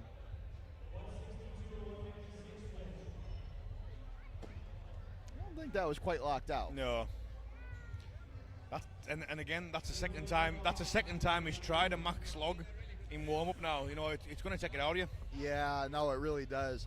Not only is it a systemic load, like it drains you. Yeah. But also, if you fail the rep, it gets in your head psychologically. Well, if I'm not getting it now, then yeah. And if the one in the actual competition is heavier, and after an 800 pound, that's one of those things where if it's that far out of reach, don't even try it. Save that energy for the final event. That is what I would do. Yeah, of course. Not all of my tactical decisions have played out in the past. No, so. definitely not. Yeah, man. What the for hell myself, does that... Jacob, for myself. So I don't remember why, because it wasn't like the same date as when it happened. But I think I was looking through some old photos recently. I was trying to find one specifically. And I found the one I took of you guys after Mark read out that Google search for me, where it said, despite never having won a show, and you were all in tears. I'm like, these... That was the hardest I'd laughed That's in a another long word time. I can't say on the stream, but I was like, these... Yeah, that was very good. There was a trend going on of getting an AI assessment of your strongman career, and Jacob's was, even though he never wins, at least he keeps trying. That wasn't as offensive as the way you guys reacted to it.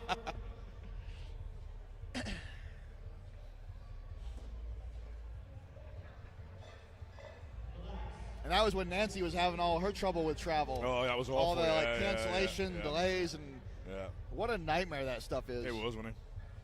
That was a fun trip. It was really Singapore good. was beautiful. Yeah. That was a really. It was I enjoyed really that. nice group as well, wasn't it? Yeah. And I was trying not to drink a lot of alcohol because I was in bodybuilding mode, but that waitress kept filling our beer. Like the moment you took a sip, she'd top you off. I'm like, no, you need to stop. I need to have just one. Yeah. That was kind of the start of your bodybuilding kind of prep, wasn't it? Like I had started training, but I started the cut. I started the cut after that. Yeah. I went from I don't know the kilos. I went from 260 pounds down to 200 pounds. Okay. So it'd be about a 27 kilo drop.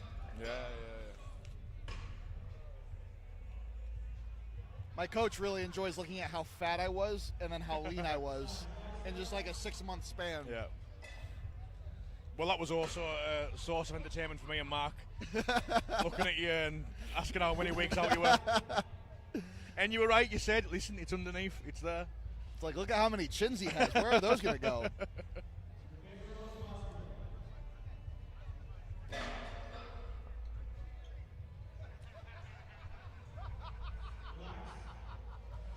I'm seeing a few of these guys hitting a lot of reps with this log. Like a lot. I don't. A lot. It's not my place to criticize. No, yeah. But I'm going to criticize, and I don't know if that's the best idea. It wouldn't be what I'd be doing. I am very curious to see what the overall result is across the field for these two implements. I think most guys are going to finish the yoke probably pretty quick. Yeah, I could say that. Yeah. But going from that to a 285 log, I'm skeptical. I agree. I think one rep on the log is going to be good points. Yeah. I could see Tyler getting maybe 3 if he needs it. Yeah. He'll probably only do the minimum that he needs to do, but he would be capable, I think, of 3 reps. Yeah. You have to clean every rep, or Yeah. Oh, you have to clean every rep. I could still see him doing 3. I think beyond that, 1 is going to be a lot of points. Yeah. What does everyone in the chat think? What are our predictions for this event with an 800-pound yoke, which is 360 kilos? Roughly, yeah. So 360 times 2 is going to be 720, and then add 72. So that's close. I'm close. 363. Look at that. I'm back in the math game. You're getting so much better. And then the 285-pound log after that, which, hold on. 130, be 260. Yeah, 130 kilos? Yep. Oh, man! He's getting good. I'm going to start doing, like, pro math competitions, or do they have something like that? I just think the combination of those two is going to be pretty rough, especially in that time frame. But I would love to see some predictions in the chat. What does everyone think's going to happen?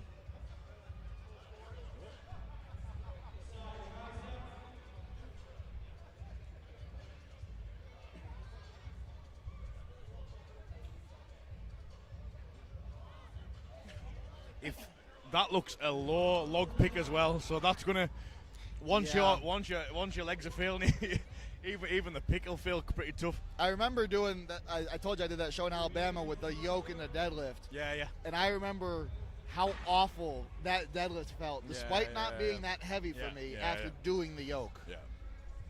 It's one you don't really, as you're walking over to it, you feel okay. Yeah, I'm okay. Yeah. And the moment you engage the weight, everything that is not ready to go lights up. And that's where you'll see people making that mistake of not taking a second, where they start walking over thinking, actually, I feel pretty good, cardio-wise. Yeah. And then they'll feel the legs. Yep.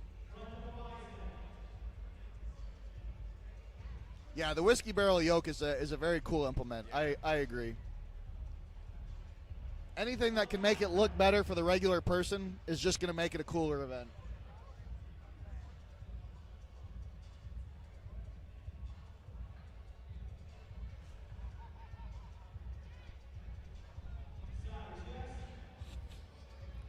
They've cleared the athletes from the warm-up floor, which signals that we're going to be starting here pretty soon.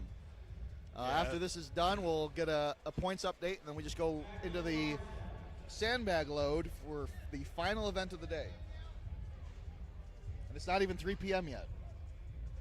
Yep, it went well. It went smooth. Right, here's Lewis now for his run. He'll be wanting to make up for that last event. Hopefully he's all fired up, ready for some redemption. We know he's got it in him. Just play it smart, Lewis. Just need to be smart. Exactly that. Make sure. He's definitely got potential for a top score in this event. Oh, 100%. He's a great presser. He's a great presser.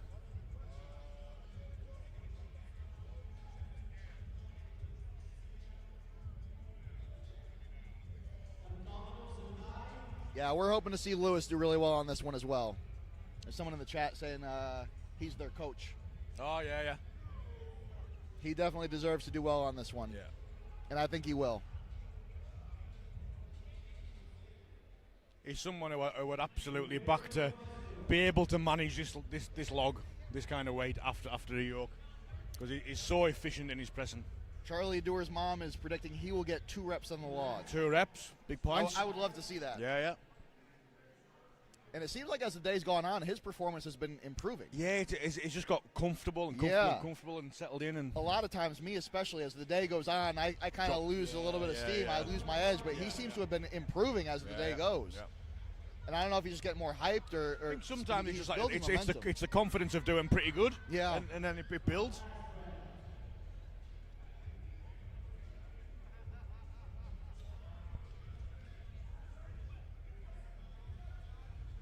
Let's go, Lewis. He's moving quick. Good foot speed. Yeah. Now just needs to be smart. Take the time. It looks like he's being smart. He's doing it. Oh, he's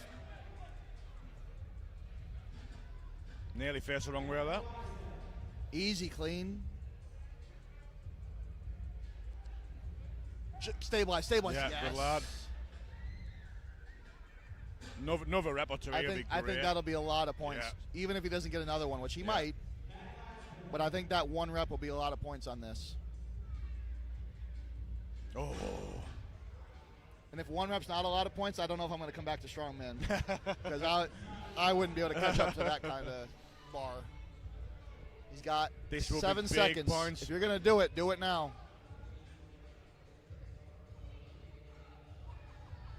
Oh. That balance after yoke is a whole different nightmare, a whole different beast. Yeah. I think he's going to get a lot of points with that 1 rep. Yeah, I totally agree. I think at the minute he might be feeling a bit mixed about that performance, but I can imagine this proving to be a pretty good score. Yeah.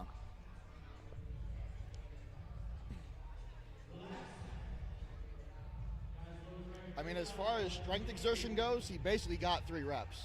Yeah. He didn't he didn't have balance, but as far as exerting his strength through that range of motion, he put up a good effort for sure. The clean's going to be hard. You know, it's a fair play.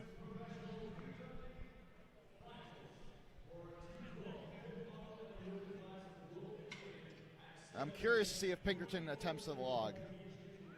I think with one event to go, and with it being that percentage of a 1 rep max after an 800 yoke, I would think save it for the sandbag. Yeah, I imagine that's something that Tyler's entertained the idea of leaving. And I think the sandbag's going to be another close separator, especially in that mid pack where you have like 1 point separating a few guys. Yeah.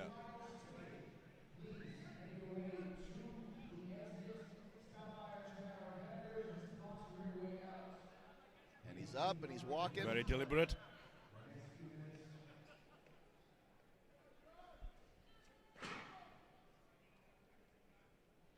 I mean, if you're doing multiple picks, it's going to be a massive ask to ever do the log. Oh, that's an injury, is it? Looks like maybe just a little tight. Yeah. 5th event, isn't it? I think he's calling it there.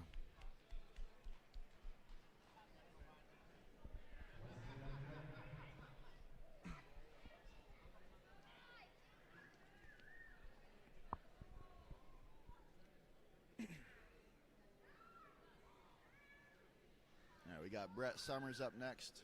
Now his favourite event is log press, but it's just that factor of the carryover of the yoke.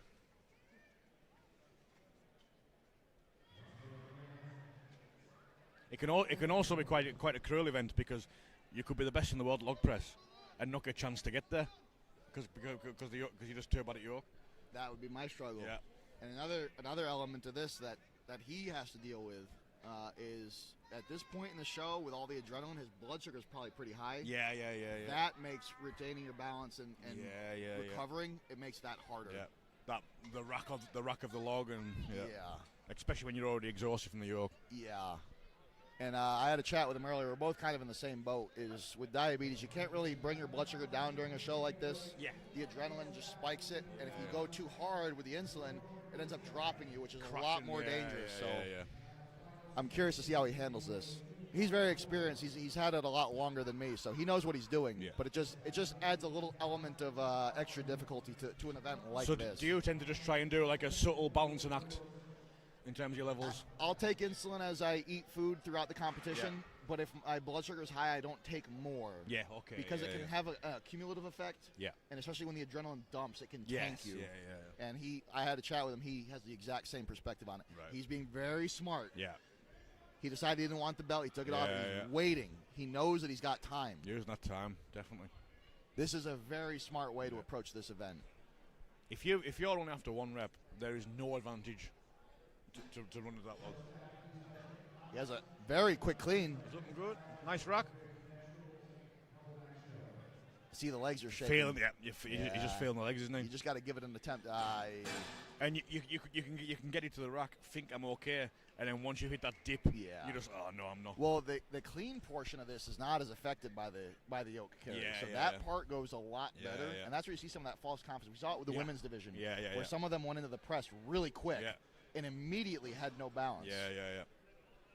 It's a tough needle to thread because you also don't want to sit there with a log on your chest for very long because that becomes an issue as well. Again, we talk about like traits you shouldn't copy, and like a trait I do with log is I take a bit of a reset in the rack, and it works for me. But like if I had a novice lifter, I'd say do not do that. You know what I mean? I have an athlete that for a while was sitting in the rack position for like 6 seconds, and I'm like, I know that this feels like a heavy weight for you to press, but if you're going to be successful with it, I need it to be. You don't have to go right away. You can stabilize, but do not just sit there. Pause. This is one where training the event is going to be the biggest advantage. You can find that rhythm. You can find what you need to do. If people have not trained these two together, they're taking a shot in the dark.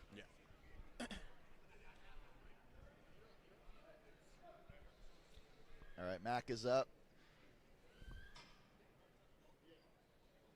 Neither of the log registers on his favorite events as anything overhead, but no issue with yoke or moving. So, and we can see it. He's moving at a steady pace. Nice and methodical. There was times there where he could have dropped, but he was really purposeful with his steps to correct that. And especially having the log after, you don't want to do a bunch of picks. Exactly. If this was just the yoke, a tactical drop to rebalance. Yeah, exactly. Could work, but when you got to do a log right after, those extra picks are going to take that much more out of your legs. Exactly.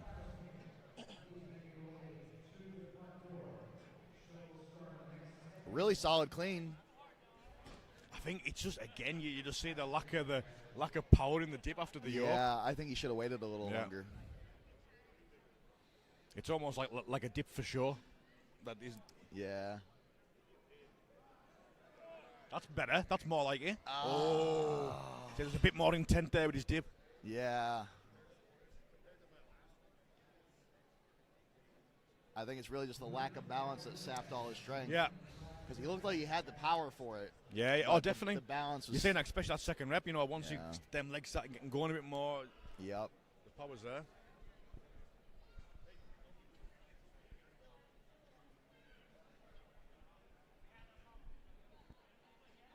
Hey, Jim, don't rush the log. Use your experience. Lean on it.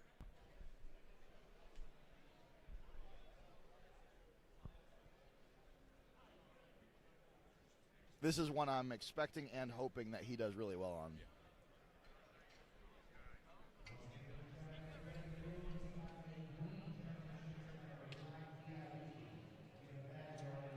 See, it's funny because at these high-level shows, you'll sometimes see, like with Philip, they'll be 17 years old. Jim has 17 years competing. Yeah. While Philip was learning how to walk, Jim was competing in strongman. And probably winning. I mean, look at his resume again. It's just, I can't even list it all out. We'll run out of time. All right, there we go. He's building up the speed. He's going steady. That's looking very good. Yeah.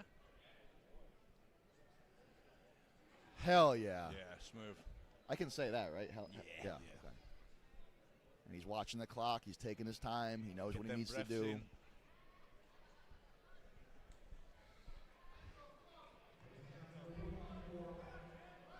Let's see it then. Come on, Jim. I've got all the belief in that he can do this. Let's go. Oh my God, yes. Nice. That was incredible. Very good. There's got to be one more there.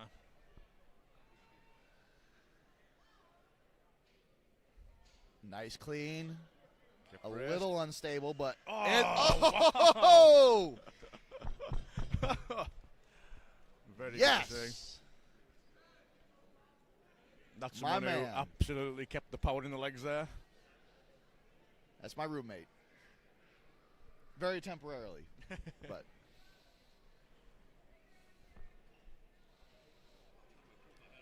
I'm so proud of you, man. Good job. You can see he was happy with that performance, and right. Oh yeah. That's the Jim we know. There's no way that doesn't end up being a top 3. Gotta be. And because he got 2, I think we might see Tyler get 3. Oh, yeah. Because he has to win. Well, to win the event. Yeah.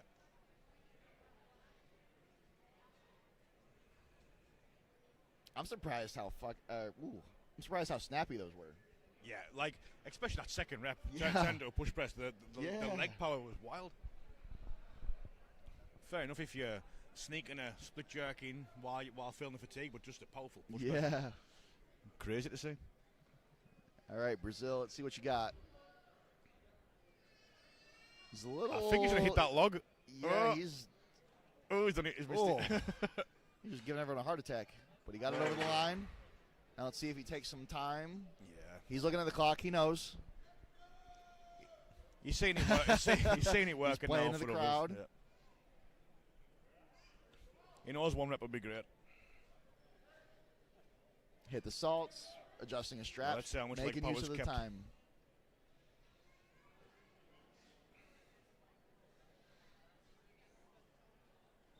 Nice clean. Ooh. His elbows were tucked. Yeah. Tucked and down. Tucked that bit. There's no way you're getting the rep on this setup if you've got a bit of a dip in your rack. Yeah. It's just too big of an ask. Especially when you're tired. Yeah. As soon as you feel that slight drop, your body Yeah. and your brain are just going to go, absolutely not right now, mate.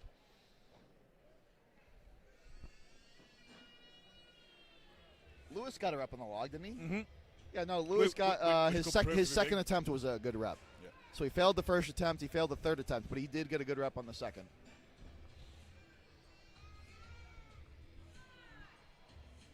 I don't know if they're asking that because the score sheet is wrong or if they were just wondering.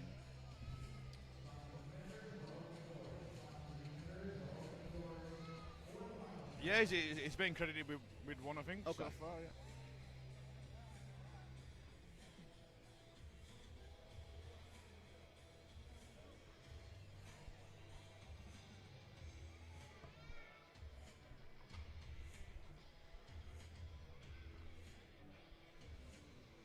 The way they've got it on the scoreboard is kind of weird.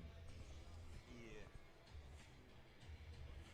We know Jim's in first place. It does read on the scoreboard like maybe they didn't, but we'll check when it updates everything. Oh, this is going to be a tough ask for the log now.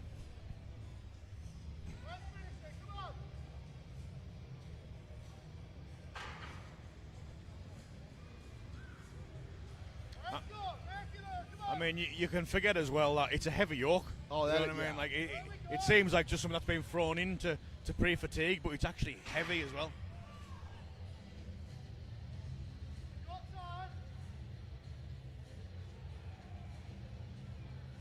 Interesting to see these guys take off their hard belt for the Yeah, log. so I've seen a couple of guys do that, and I'm a bit confused, to be honest. Right now, an extra bit of help in the clean would be great.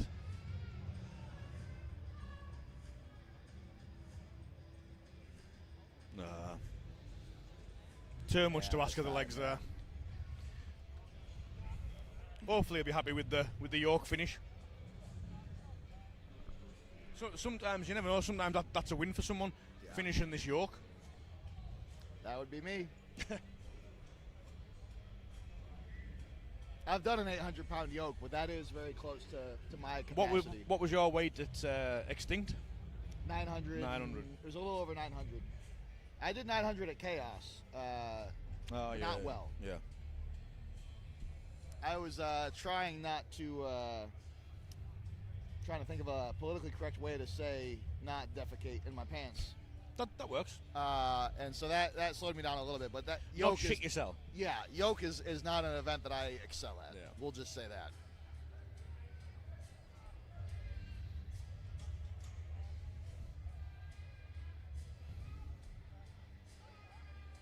Looks like he's finding a groove now. He's nice and smooth.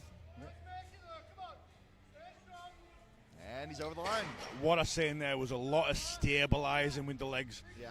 A lot of countering the swing of the yoke with his legs. So yep. He needs to rest now. Oh, absolutely.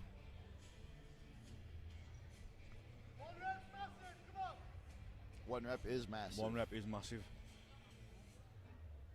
He's a strong presser, jaw like. That's a nice clean. His elbows didn't dip. Oh, nice.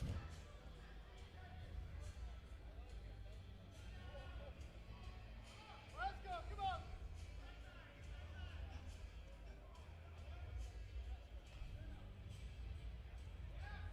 Oh. Did he get it in time? I don't know. I don't know, did he? Oh, he's got it. Big points.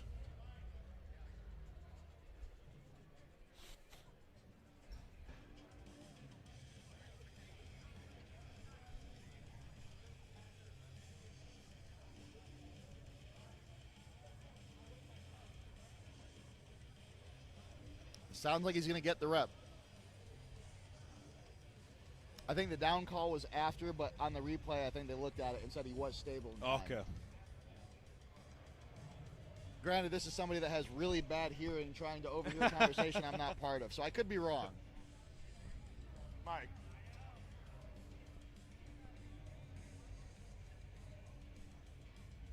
When they do update the scores, we're going to want to pay attention to your guy, because right now I don't think he's got credit for the rep. Okay. But when Justin, I was talking to Tyler earlier, when Justin Floyd had come over to contest his, they already knew about the mistake. They just hadn't so they might. Yeah. We'll wait and see how it shakes out. But rest assured, the scoreboard will be correct by the time this is over. Dan, let's see you through. He's speeding up as he goes. There was a slight moment of a little bit too much. He was going to overstep, and then corrected himself. If he gets one rep, he's going to be in a very strong position. Yeah. You'll be a very happy man if he gets a rep here. Let's go, Dane! Come on! I think he balanced it pretty well. He took a lot of time without restricting the amount of time he's got to go for it. Yeah. The rack's looking tough there. Oh, go on, Dan. Oh, my. Oh. Oh. He's smart not trying to rush another rep. Yeah. That was so close. I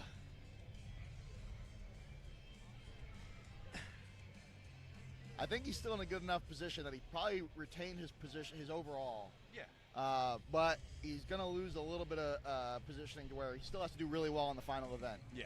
But the final event is something he's good at. Potentially his best. I think the tough thing for someone like him, who's as tall as he is the shouldering portion is going to be harder than the loading portion. Yes. Yeah. Because he's got a long way for that bag to travel for the shoulder. Yeah. I kind of like that about that event, though. Yeah, absolutely. Because it's got a pro and a con for the shorter guys and the taller guys at the same time. Yeah.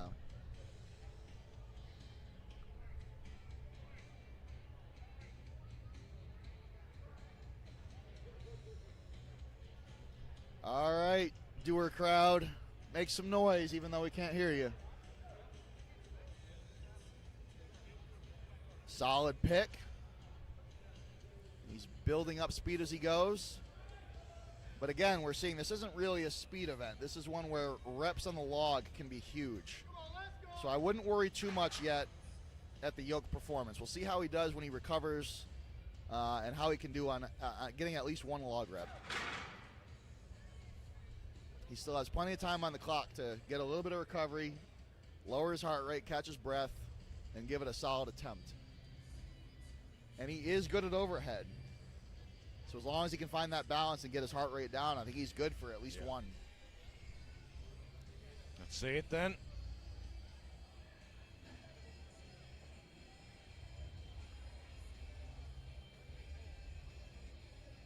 Oh. Say that drop in the rack again. It's just when you're that fatigued, just a signal to your body of there's no way I'm doing this.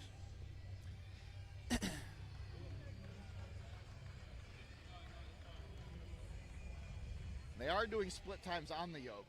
They are. So for the people that don't get the log reps, that is where the yoke speed will factor in.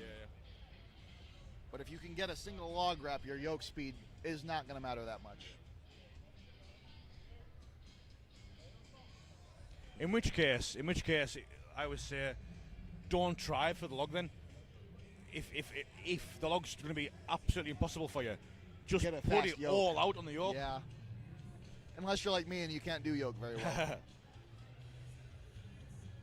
Oh, this looks a fight to keep it up here. A lot of leg. I think he could have gotten all the way to the finish. I understand why he put it down, but again, that repick is taking stuff out of the legs that you need for the log. And mentally, you know, like he's limping now too.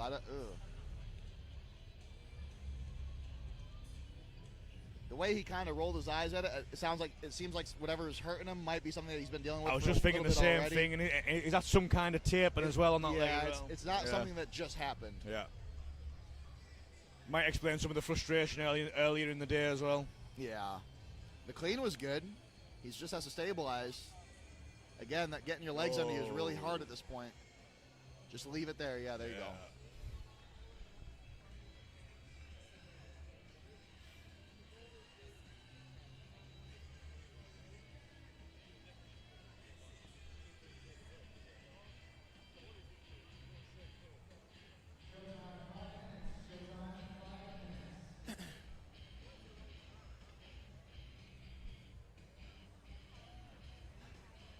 Oh, he recently strained his meniscus.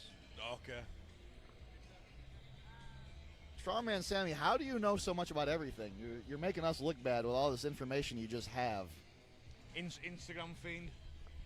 Yeah, I don't know what's going on here. Every time I have a question I don't know the answer to, he just comes in there right away with the information. Right. Can Justin Floyd continue this great performance? Pretty comfortable. He doesn't like log press. I'm curious to see if he goes for it despite the fatigue, knowing that the yoke time is really what's going to get him. That must be a pretty good time as well. He's got a decent split for the yoke. Again, removal of the hard belt. He says he has all the answers because the U90 are his boys, but that makes us feel worse because the U90 are our boys too. That's meant to be us as well. Maybe when Tyler calls me a former U90 competitor, we actually are. Maybe he's got something there.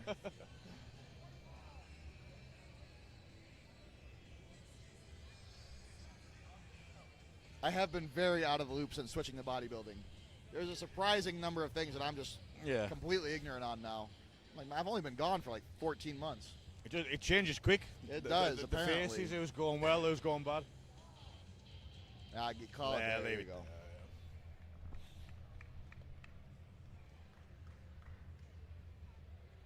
Can we see Tyler go for their 5th event win?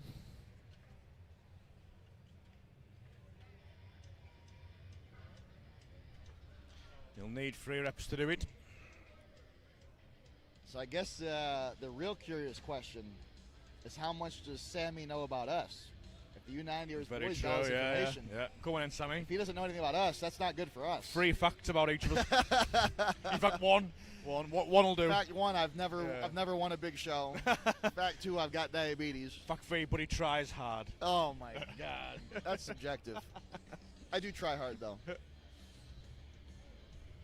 All right, Tyler. Get me a good prediction. Get me those 3 reps.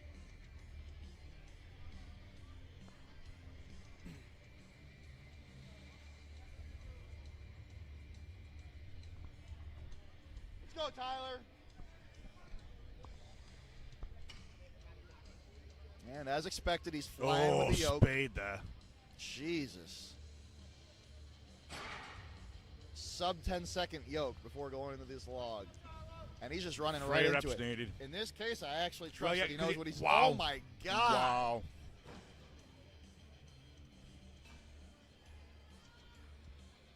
What the hell? Gee, if he can win this event with 3 Vipers. Oh, God.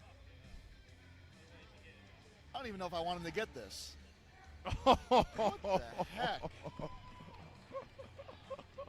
Wow. I don't really know what to say to that. What the hell did I just... If he needed more than 3, he got more than 3. Yeah. My prediction was only right because it's all he needed. Crazy. Did he really just Viper 3 I also, 285 logs after an 800 yoke? And to fight the lockout of that last rep as well, under that state of fatigue. Well, supposed fatigue. Maybe I am done with strongman. Yeah. Can I come do a bodybuilding with you? I mean, oh God, fifth event. What the heavy yoke, hell? 2 reps done, and then grinding out. Wild, absolutely wild. And he wasn't wearing elbow sleeves. No. Not to mention, he didn't even use the time. He just no, yeah, he just went right into it. I was like, bro, I'm still catching my breath.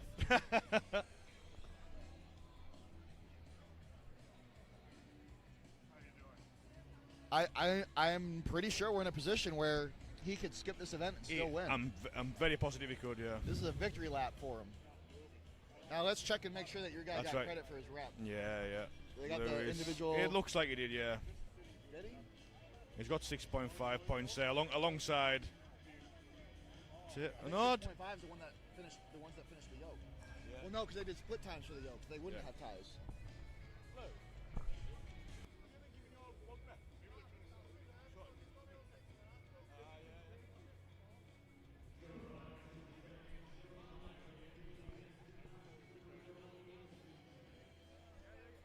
For those who are concerned about the Lewis Bolton log rep, we are addressing that right now.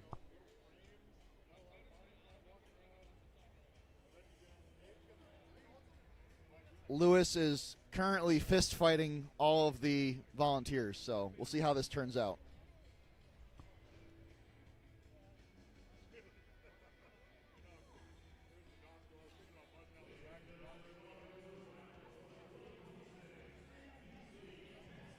And for those that remember and heard me say it before the event started, I called Tyler's 3 log reps and I called his 16 seconds farmer time. So I do have a little bit of advantage that I've competed against Tyler many times, one of which we had a bet on that resulted in me having to wear a dress to the after party. That was a little less fun.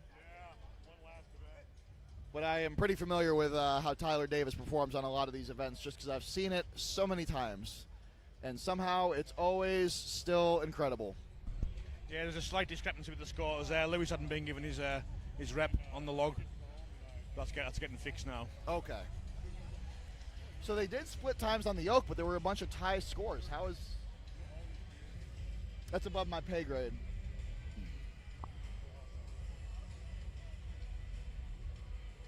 Yeah, so Lewis has been credited with his rep now, which puts him 5 points behind Dane, fighting for 3rd place. Oh, and joined with Dharma. How close that overall is in that position. Oh, and Tatum on 36. So we've got Dane's in, and Dane's fighting for 2nd as well in a good event. This is going to be where's Jim at now?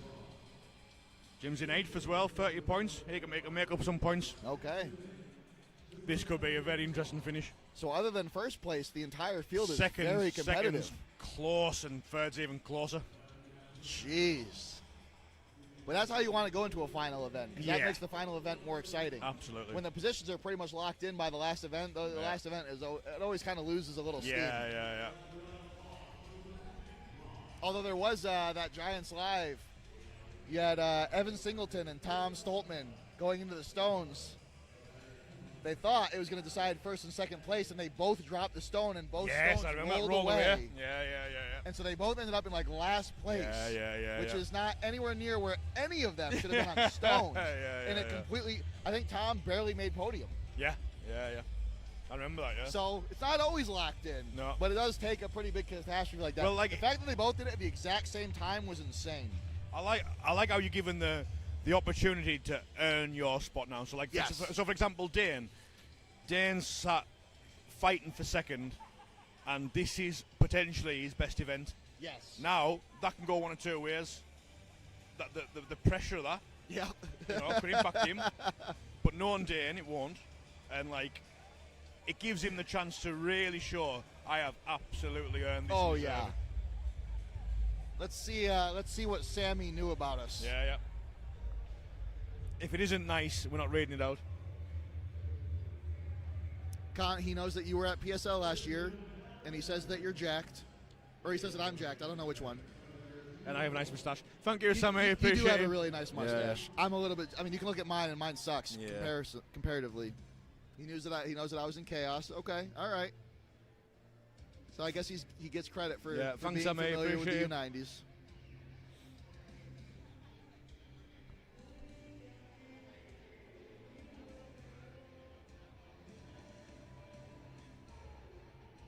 I agree. Tyler's third rep was disgusting. Insane.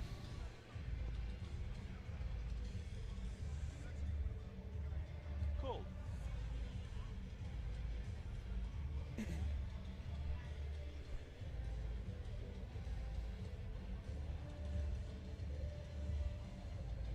Yeah, the dress was blue.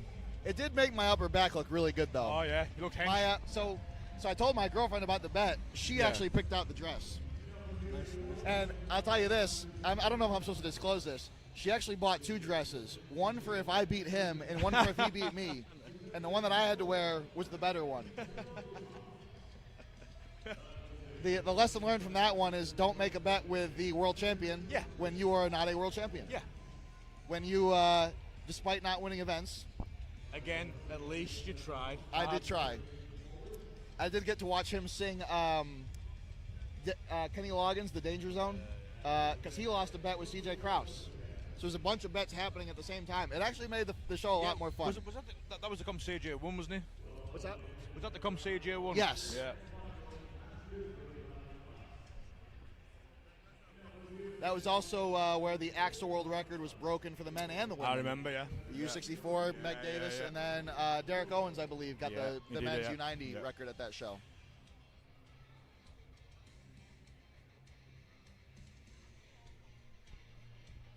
That was a lot of fun. Yeah, it was a good comp.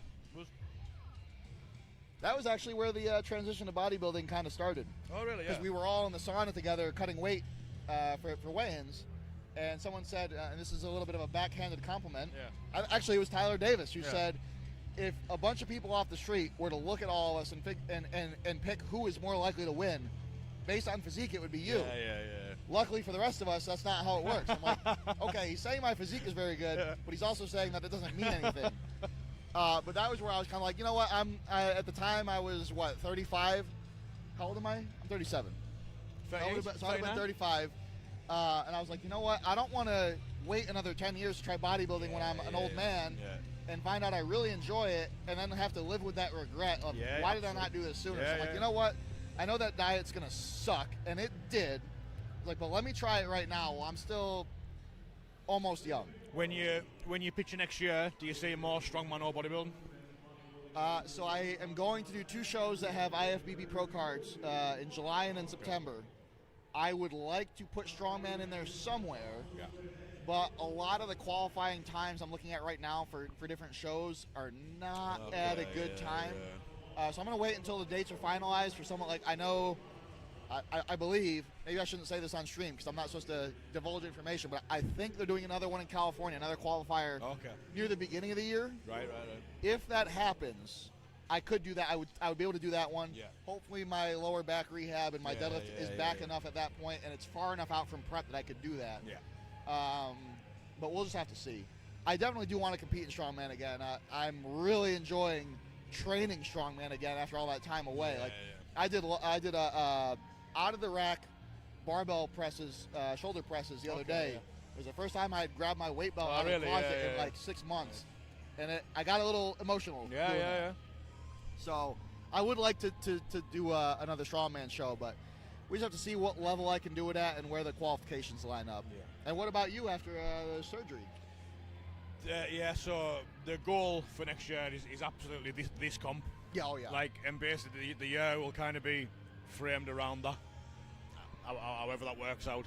But it will all be worked out backwards from getting here. Yeah. Just know, if you do that Sammy is going to be following your Instagram to see what you're doing. Well, maybe so he can answer questions on the live stream, and I'm maybe commentating again. He might have to, like, come and join in the commentary, to be fair.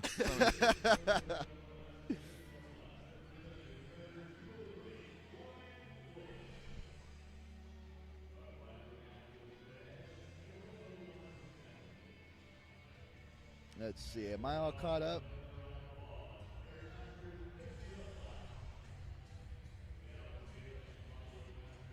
Yes, Tyler Davis is pretty good. I think that's a little of an understatement. He's quite good at strongman, Tyler. He's decent. Yeah. Not bad. And yes, Tyler Davis does have a very good training partner who's from Scotland. I've heard. Makes very good cookies, right? Which we already knew. Yeah, fantastic. Yeah, no, we knew that. We've known that for years. And yeah, they train out in Georgia, if I remember right. I don't want to get this wrong a second time. I know. Yeah. No, Alabama. Bama-Hammer. Yeah, Alabama. Well, shit. At least I corrected myself instead of being corrected by other people. Although he might have. No, I'm not going to say anything else. I don't want to be more wrong than I already am.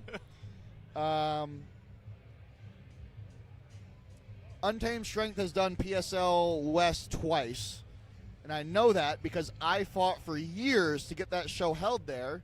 And then they scheduled it for a weekend that I was competing elsewhere. And then this past year I was supposed to do it. I was actually going to do it during my bodybuilding prep, but I ended up having to move into a new apartment. I remember your debate last second, and then my grandfather passed away, so I ended up missing that one. But yeah, no, I have to do the one at Untamed Strength before, at some point, because I'm the reason that's happening. I was insufferable trying to get that to happen, and I've never competed in it yet. Are we good to go? I think this is like we're about to start with Robert here. What's that? Looks like we're about to start with Robert. Final event almost underway.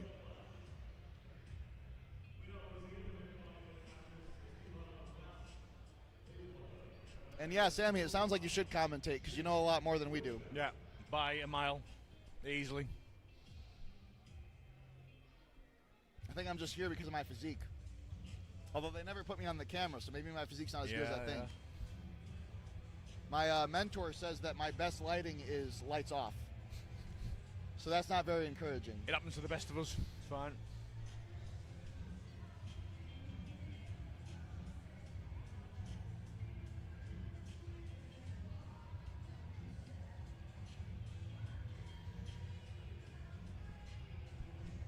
Oh, it looks like the sandbags are staggered on this one. Yeah.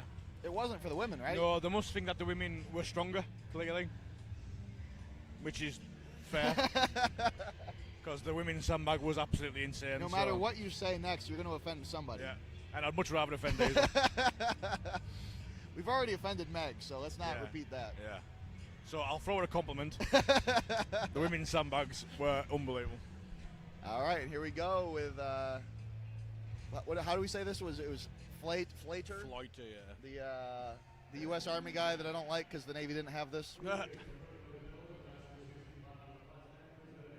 Oh, the pigs are looking tired.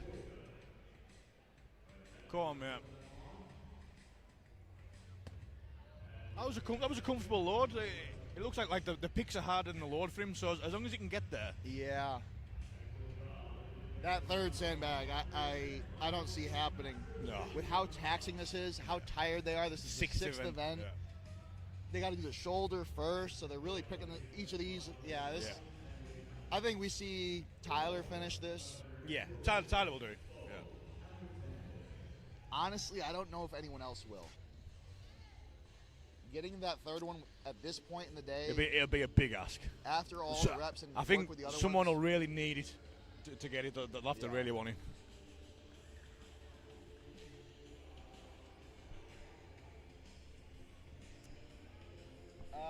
Strongman duos as good as the Davises.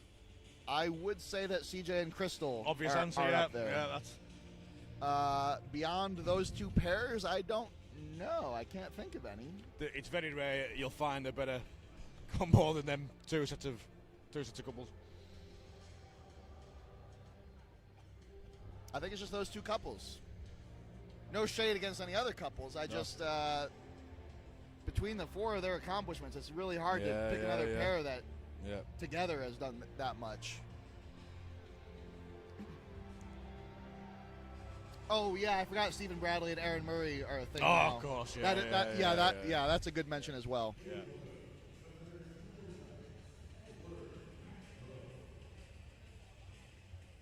So yeah, those three I would say are head and shoulders above all the rest. They would take some beating, yeah.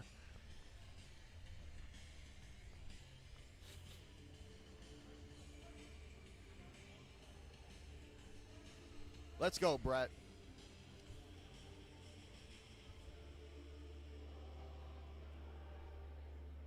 Nice tech. Very nice clean. Very good. So he's getting that bag set nice and high. That first pick was a little rough, but when he repicked it, so I think it was just getting used to the sandbag. Oh, this is a very good event for him. Looking good, yeah.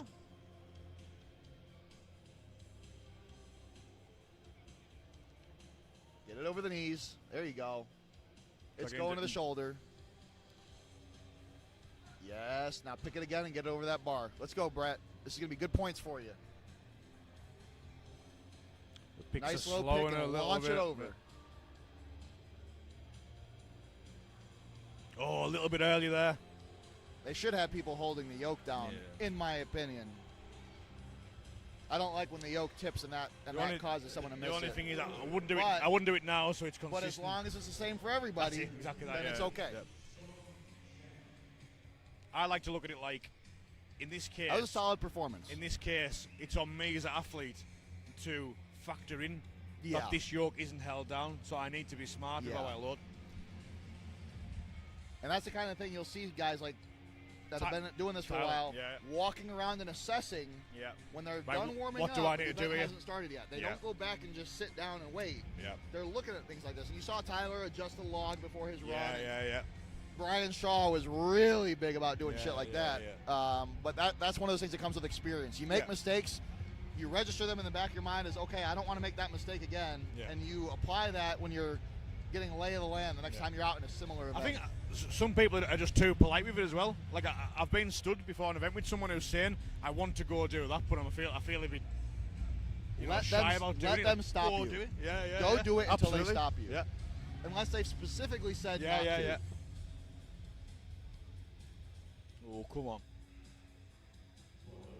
He's got a good stagger grip. There we go. I think he lost an ammonia packet or something. Yeah, something went.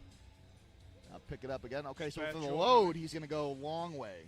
So he picks it different depending on what he's doing. I would probably do the same, to be fair. Nice extension. And good. Yeah, that was a good extension.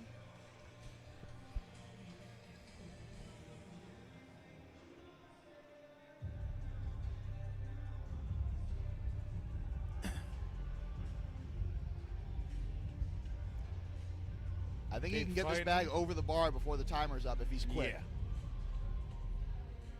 Because his so did you see the mistake he made there? Yeah. He didn't take his hand off it, so he didn't get the down command.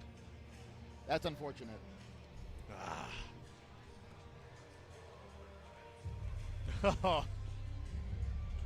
Solid performance from Charlie Dewar today. The Dewar fan base can be proud.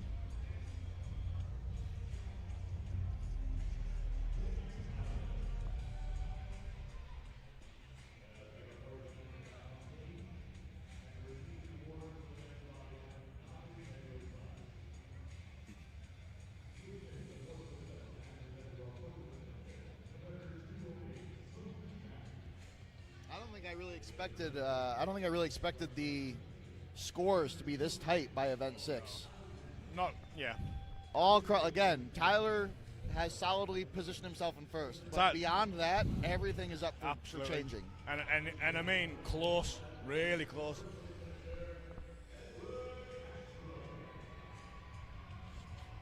There's about 5 guys looking at third place now. Now I want 5 guys. Hamburgers. That's what happens when I haven't eaten today. I brought a bunch of instant oatmeal cups with me, but my hotel room doesn't have a microwave. So I'm bringing them back home with me, and I'll eat them there. But I'm like, I gotta go find a Whataburger. Yeah, it's big in Texas, pretty good. Is that the burger chain you recommend for Texas? For Texas, I'm gonna try one, yeah. We got In-N-Out in California, Whataburger in Texas, 5 Guys everywhere else. Well, I might treat myself after this tough commentary slot. Hey, I appreciate you stepping in on us on such short notice. I've enjoyed it. It's been good. Doing so much of the day. Good. Oh, nice roll. Yeah, even being a good sport about all the offensive things I've said about England. Because I know you love me, really, Jay. Oh, nice pick. Yeah, nice height on the pick. He's a little bit shorter, so he already knows you got to pick that high to load it over. And you see, he didn't have to reset at all when he got to the bar. It's worth he just doing, popped just checking that it is.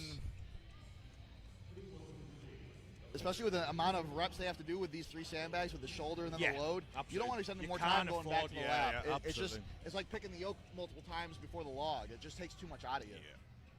Well, that's a tough scenario to be in. Oh, he's got it. Well done. He could load the second one. Yeah. It's the last event, dude. Good time. Get on there. Leave it all out there. He can definitely do this. Oh, come on. Nah, nothing left. Yeah, okay. Left it all out there. Fair play. Now, for all the tactics and strategy there is in conserving energy, when you're in the final event, just empty the tank. Sometimes, yeah. Just got to just leave. Like we saw Meg Davis have to she collapsed and had to be carried off at the end of the 6th event. That's the kind of effort you should put in the last one. As is tradition. Yes. That's how they do it in Scotland. Yeah. Which we have known about for years. Your mate Jim looks fired up for this one. He's ready to go here. And with all the experience look at that, he's keen as out. Coming back from the injury 2 years ago, he is definitely fired up. Yeah. I mean, this is a good event for him. I mean, this is the most I've seen him ready to go for an event. And if anyone knows how to empty the tank on the final event, it's the seasoned guys that have been here before. Yeah. He's got a bit of confidence now as well from that great performance on the yoke and yes. I want him to do really well on this, and I want him to get through it without any pains or anything like that. This would be a great comeback show for him. And that's what he told me before the show started is, obviously he's a competitor, he wants to do well, but he just wants this to get him back to the level he was at the last time he was here. Sustained that terrible hamstring injury in England and just had to take some time off. Oh, that's a strong pick. Oh! Got a bit too excited, see.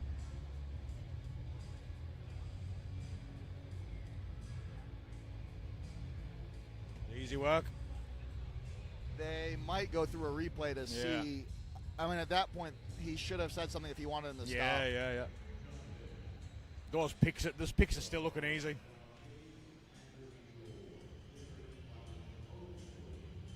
He actually might have gotten a down call, and I might have. I think he maybe has. Because he gave him a quick down call on that one too. Oh, a little bit of an extension. Nice. Come on then, see it through. He's at least going to get this to his shoulder, I think. I don't know if he'll have enough time. Let's see this pick. Yeah, no, he's got 10 seconds left. Oh, no, he's failing that. Well, he's not limping. He's not grabbing anything. Well done. He's not injured. That's good to see him back. It's a good time on the 2 bags. No injury. Yeah. That's what we wanted.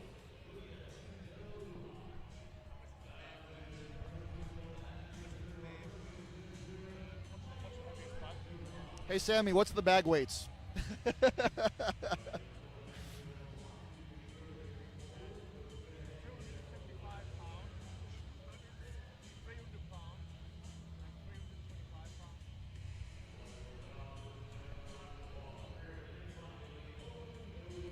Just had some bodybuilding spectators asking about the weights of the bag and being amazed. I can't get into the chat, it's not letting me in the chat anymore. Oh. I'm going to have to exit out, but hopefully it still shows me. pop back in there and see if it has all the stuff that.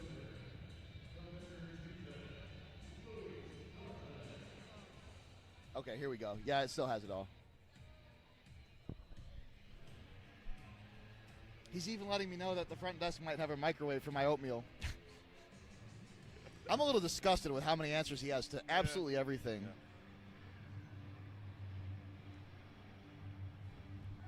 Oh, very nice sandbag to shoulder. Yeah. He's very explosive. Look at that. So we talked earlier with the static lifts about how his technique is a little unstable. Yeah. Those guys tend to be really freaking good at events like this. They're so violent and explosive that there's no stopping them. Yeah. I've noticed that with almost everyone I've seen. You watch their static lifts and there's a lot of instability. Wild. But you give them a sandbag and they're like a bat out of hell. Absolutely. He's looking strong. I could see him getting more. He's got the fastest time for 2 bags right now. I think we could see a rep on this. He might. No, he's hitting the money. He's running out of time. He'll probably shoulder this one, but I don't think he loads it. He's got 12 seconds left. This is a 148 kilo bag at the end of a tough day.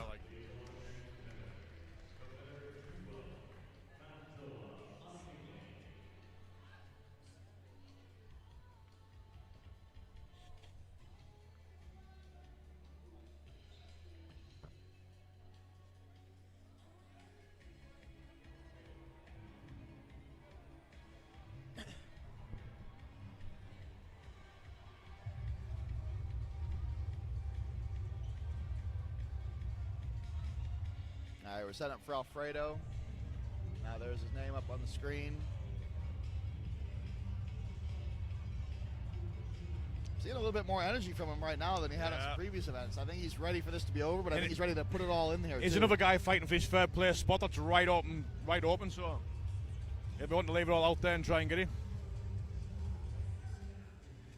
Ever since the first 2 events, he's been doing a lot better. Yeah, he has. He had an interesting start. He didn't look like he was super thrilled with how he was doing, but he's really finished strong at the end here. That was a nice load. That was very good.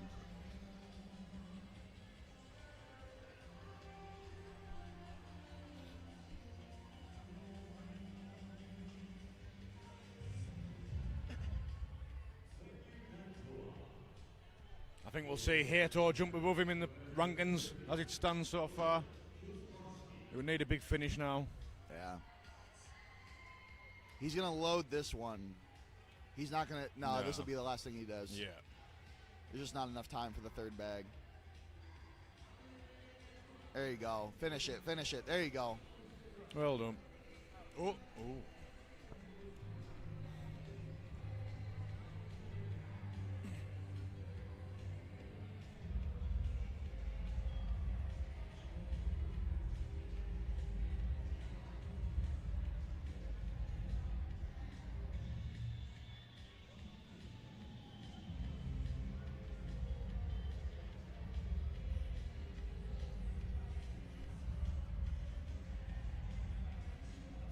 Got Joseph Dama up next.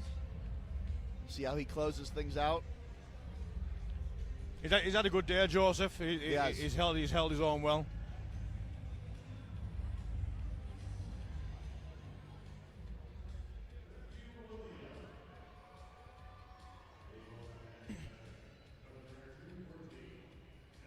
Oh wow, that was a really quick pick. Looks good. Really quick shoulder.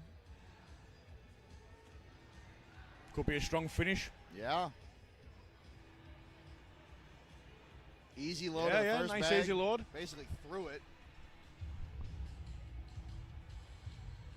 Pick still looking strong. Yep. He's doing something with the third bag. I don't know if he finishes it, but that's how he's getting to his shoulder with how fast he's moving.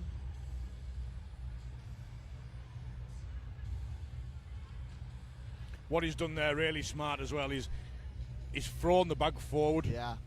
For the load. He's averaging less than 20 seconds per bag, so time-wise, he's got enough. But this could be massive if he gets this. This could be massive. You're tired. Yeah. Great showing that. Great showing. That was great to see the throw off the shoulder. Yeah. Just to buy just a couple of feet. Could be the difference, between a couple of seconds. Lewis will really want to do a big show here to finish. Oh yeah. I think he feels he's made some mistakes through the day, and I think he could rectify a bit with a big good last send. Now this is probably an order of overall placing, right? Yeah. So these are the guys who are absolutely fighting for third, so close. Yeah, so what we'll usually see is they change the order after each event based on the performance of the previous event. But going into the final event, they usually reorder based on the overall score. So the last guys to go are fighting for first place, second place, third place.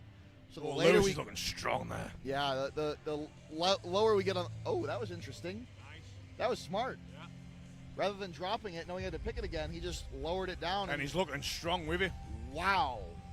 This could be good. I like that. Yeah. I wouldn't have thought to do that. You've got to be strong enough to do it, like. Yeah, that's true, too. Oh, he's stuffed. There we go. See if he does it again with this one. Save it, save it, save it. Oh, Lou. How far do you save it before you just let it go, though? There we go. Okay. Oh, he's going to be feeling that now.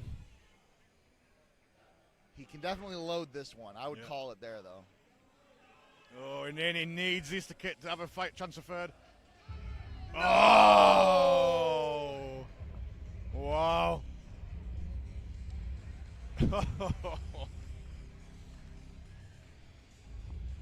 Megan's mom says we've been very entertaining.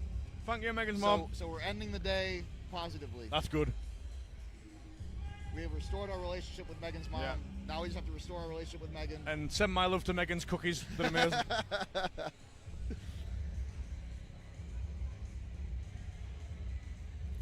Could Tyler be considered the best U90 ever? I say that myself, yeah. I definitely think you would be an idiot not to have that in the conversation. Yeah.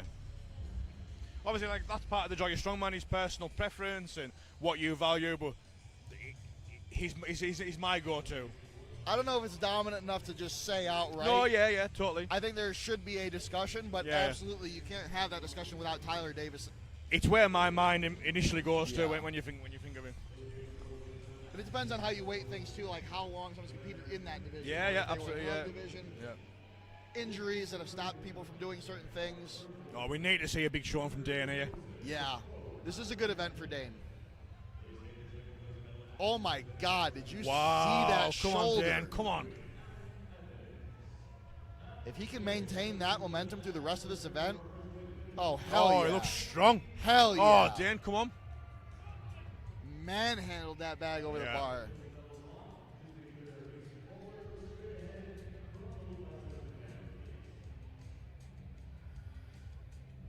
Nearly there, Dan. Pop nearly it, there. pop it, pop it. Oh, there you go. Come on. I like where this is going. Yeah. Oh, I'll be so happy to see Dan on that podium. Oh, absolutely. It's impossible for him not to be now. Dan. I think that secured second place for him. Oh, and he's happy with it. Always the showman. What a finish. Hey, how we doing, fellas? I'm proud of you. It's a good day to be alive. I thought you might be happy with that. Yeah, a little slower than I would have liked, but it's a long show. It's hard. That's why PSL shows are the hardest shows in strongman, baby. Hey, I'm proud of you. Athleticism. That was fantastic. Power, conditioning. Thank you, boys. I appreciate you. Good to see you on that podium, mate. Well done. Dude, I think so. We'll see. No, you can't are. Count the chickens. I think the time was good. Thank you, guys. Well done. Thank you to the viewers at home. Yeah, like we've been saying the whole time, we need more athletes like Dane, engage in the audience, having that energy, not just performing well on the floor, but also making it a spectacle, making it fun to watch, making it exciting. He drives all the charity stuff, fundraising and stuff behind the scenes. Now this is the guy. This is who's going to fight for second place with Dan now. Yeah. So Justin can still take that second spot with a good show on here, and he's looking good. So Justin Floyd has stones as his favorite event, and sandbags are very similar to stones. Let's see how that does for his performance. I think right now his split is a little behind Dane's, but not by much. Yeah.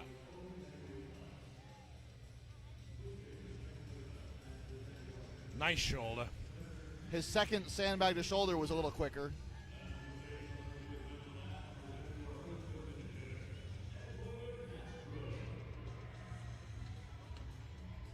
I think their split time for the second bag is very close to each other.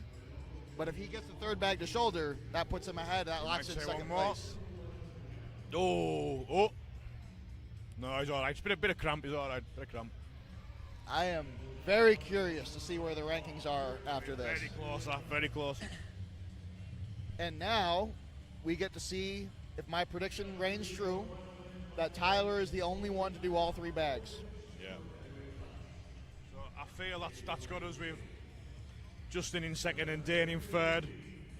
I'm sure they'll both be very happy with that. Oh, yeah. That's awesome. I'm very happy to see that for Dane. Now it just remains to see if Tyler makes it 6 wins from 6.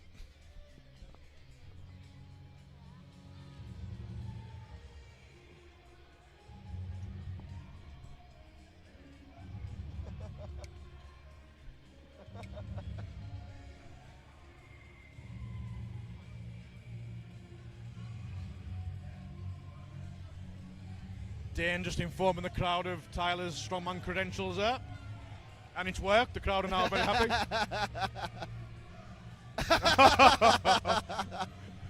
Modest Tyler will be hating every second of that.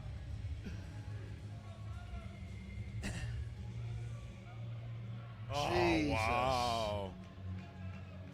Again, that big throw forward, so clever. Pops it over. Easy work. You can tell he's taking his time because he knows. Do you think he fancies the one shoulder, the last bag maybe? Because he can definitely move way he faster can do quicker than than this. this, yeah. And you can see him laughing as he goes. Yeah. This is his victory lap. Yeah. And there we go. I think that's... All right, Tyler, make me right. Oh, strong pick.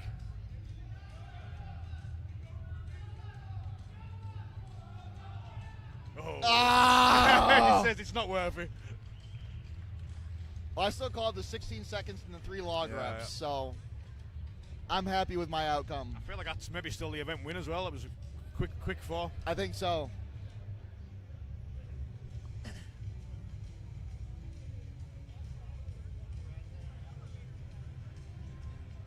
Man, what a show. Oh, I don't know if this is quite updated right yet, but at the minute we've got Hato as the last event winner. Really? And it was explosive now. Wow. Yeah.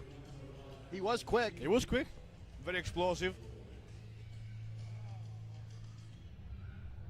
Yeah. Hato, first place. What time would we go? 44.1 seconds. I think that might be a mistake. Because... Yeah, because why does that... Yeah, Tyler's 35. Yeah. As always, I have no idea what's going on. Story of my life.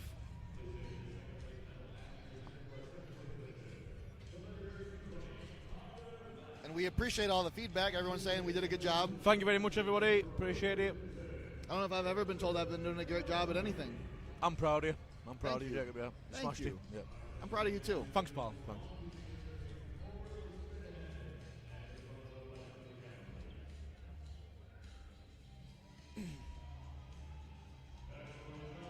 I feel like most shows at a high level have a really good volunteer crew.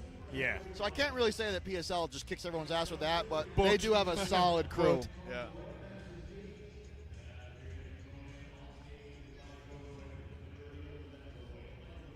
We should now see the women's presentation as well. Yeah, I think they're doing the podiums for men and women.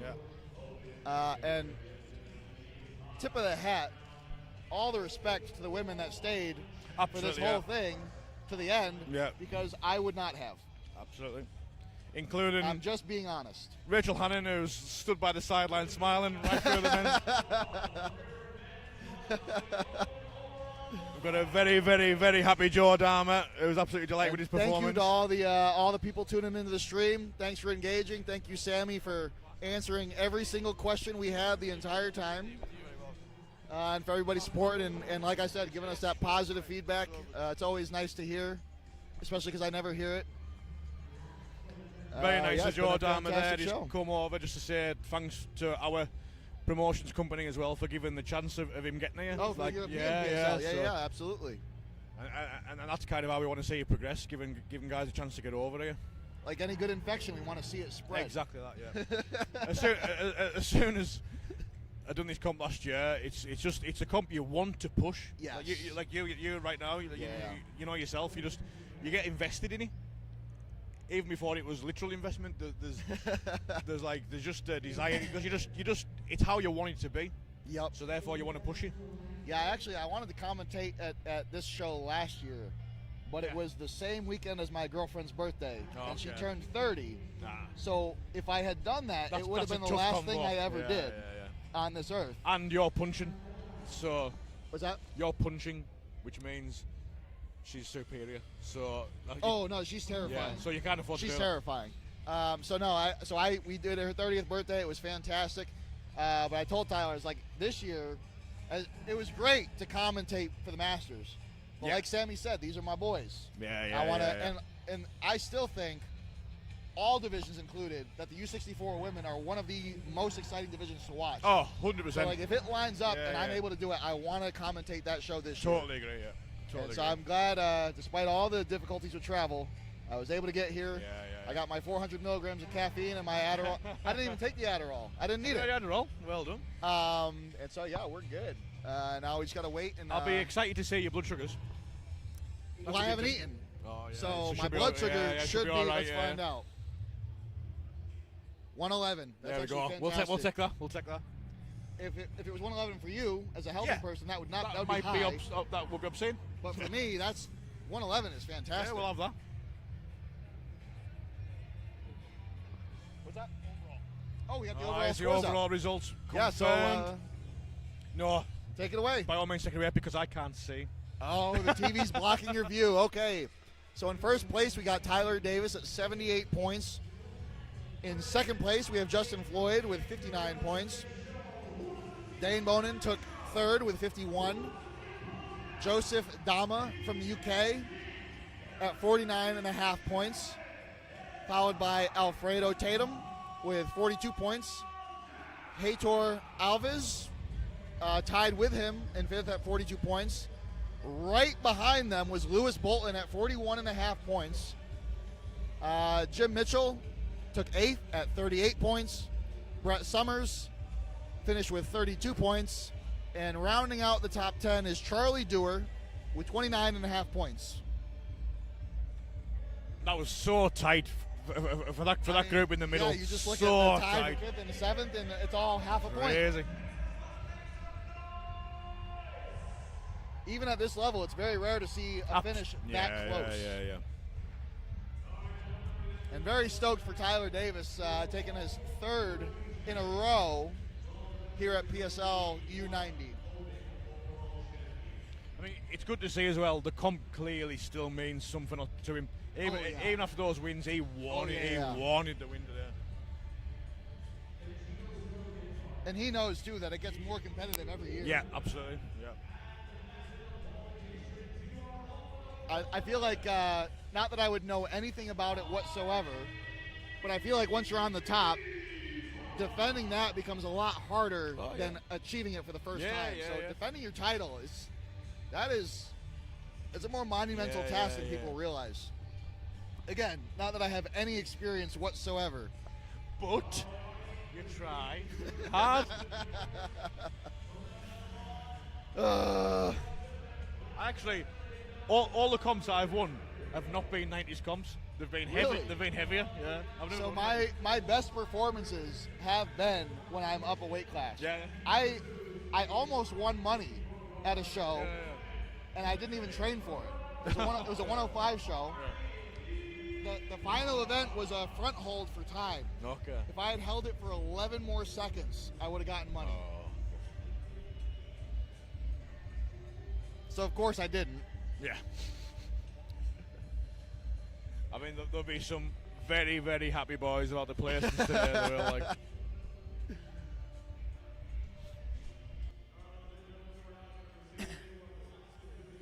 got our makeshift podium, I believe provided by AbMat, which is another one of the sponsors for the show. Now we're just awaiting the final results to be calculated, or rather collected and assembled. And then we'll bring the athletes out for the announcement of the first, second, and third for this year's under 64 kilo championship and under 90 kilo championship.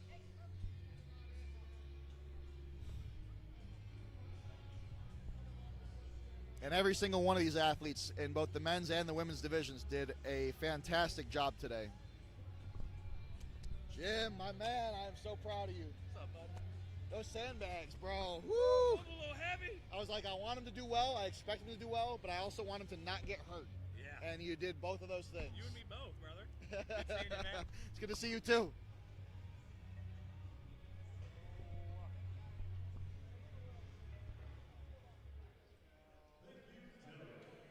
So we just had Jim Mitchell over at the commentary table, just going over how great it is to see him back, both for me and for him. Walked out with a great performance, with no injuries, and that's always what we want to see. Especially for us aging athletes. Not getting injured is always a big W.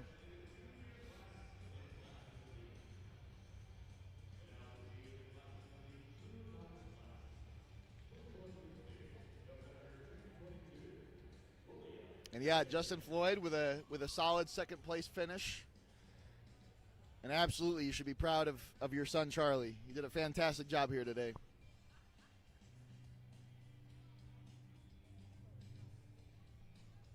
Judging by the music, it sounds like maybe the bodybuilders are doing their individual routines now.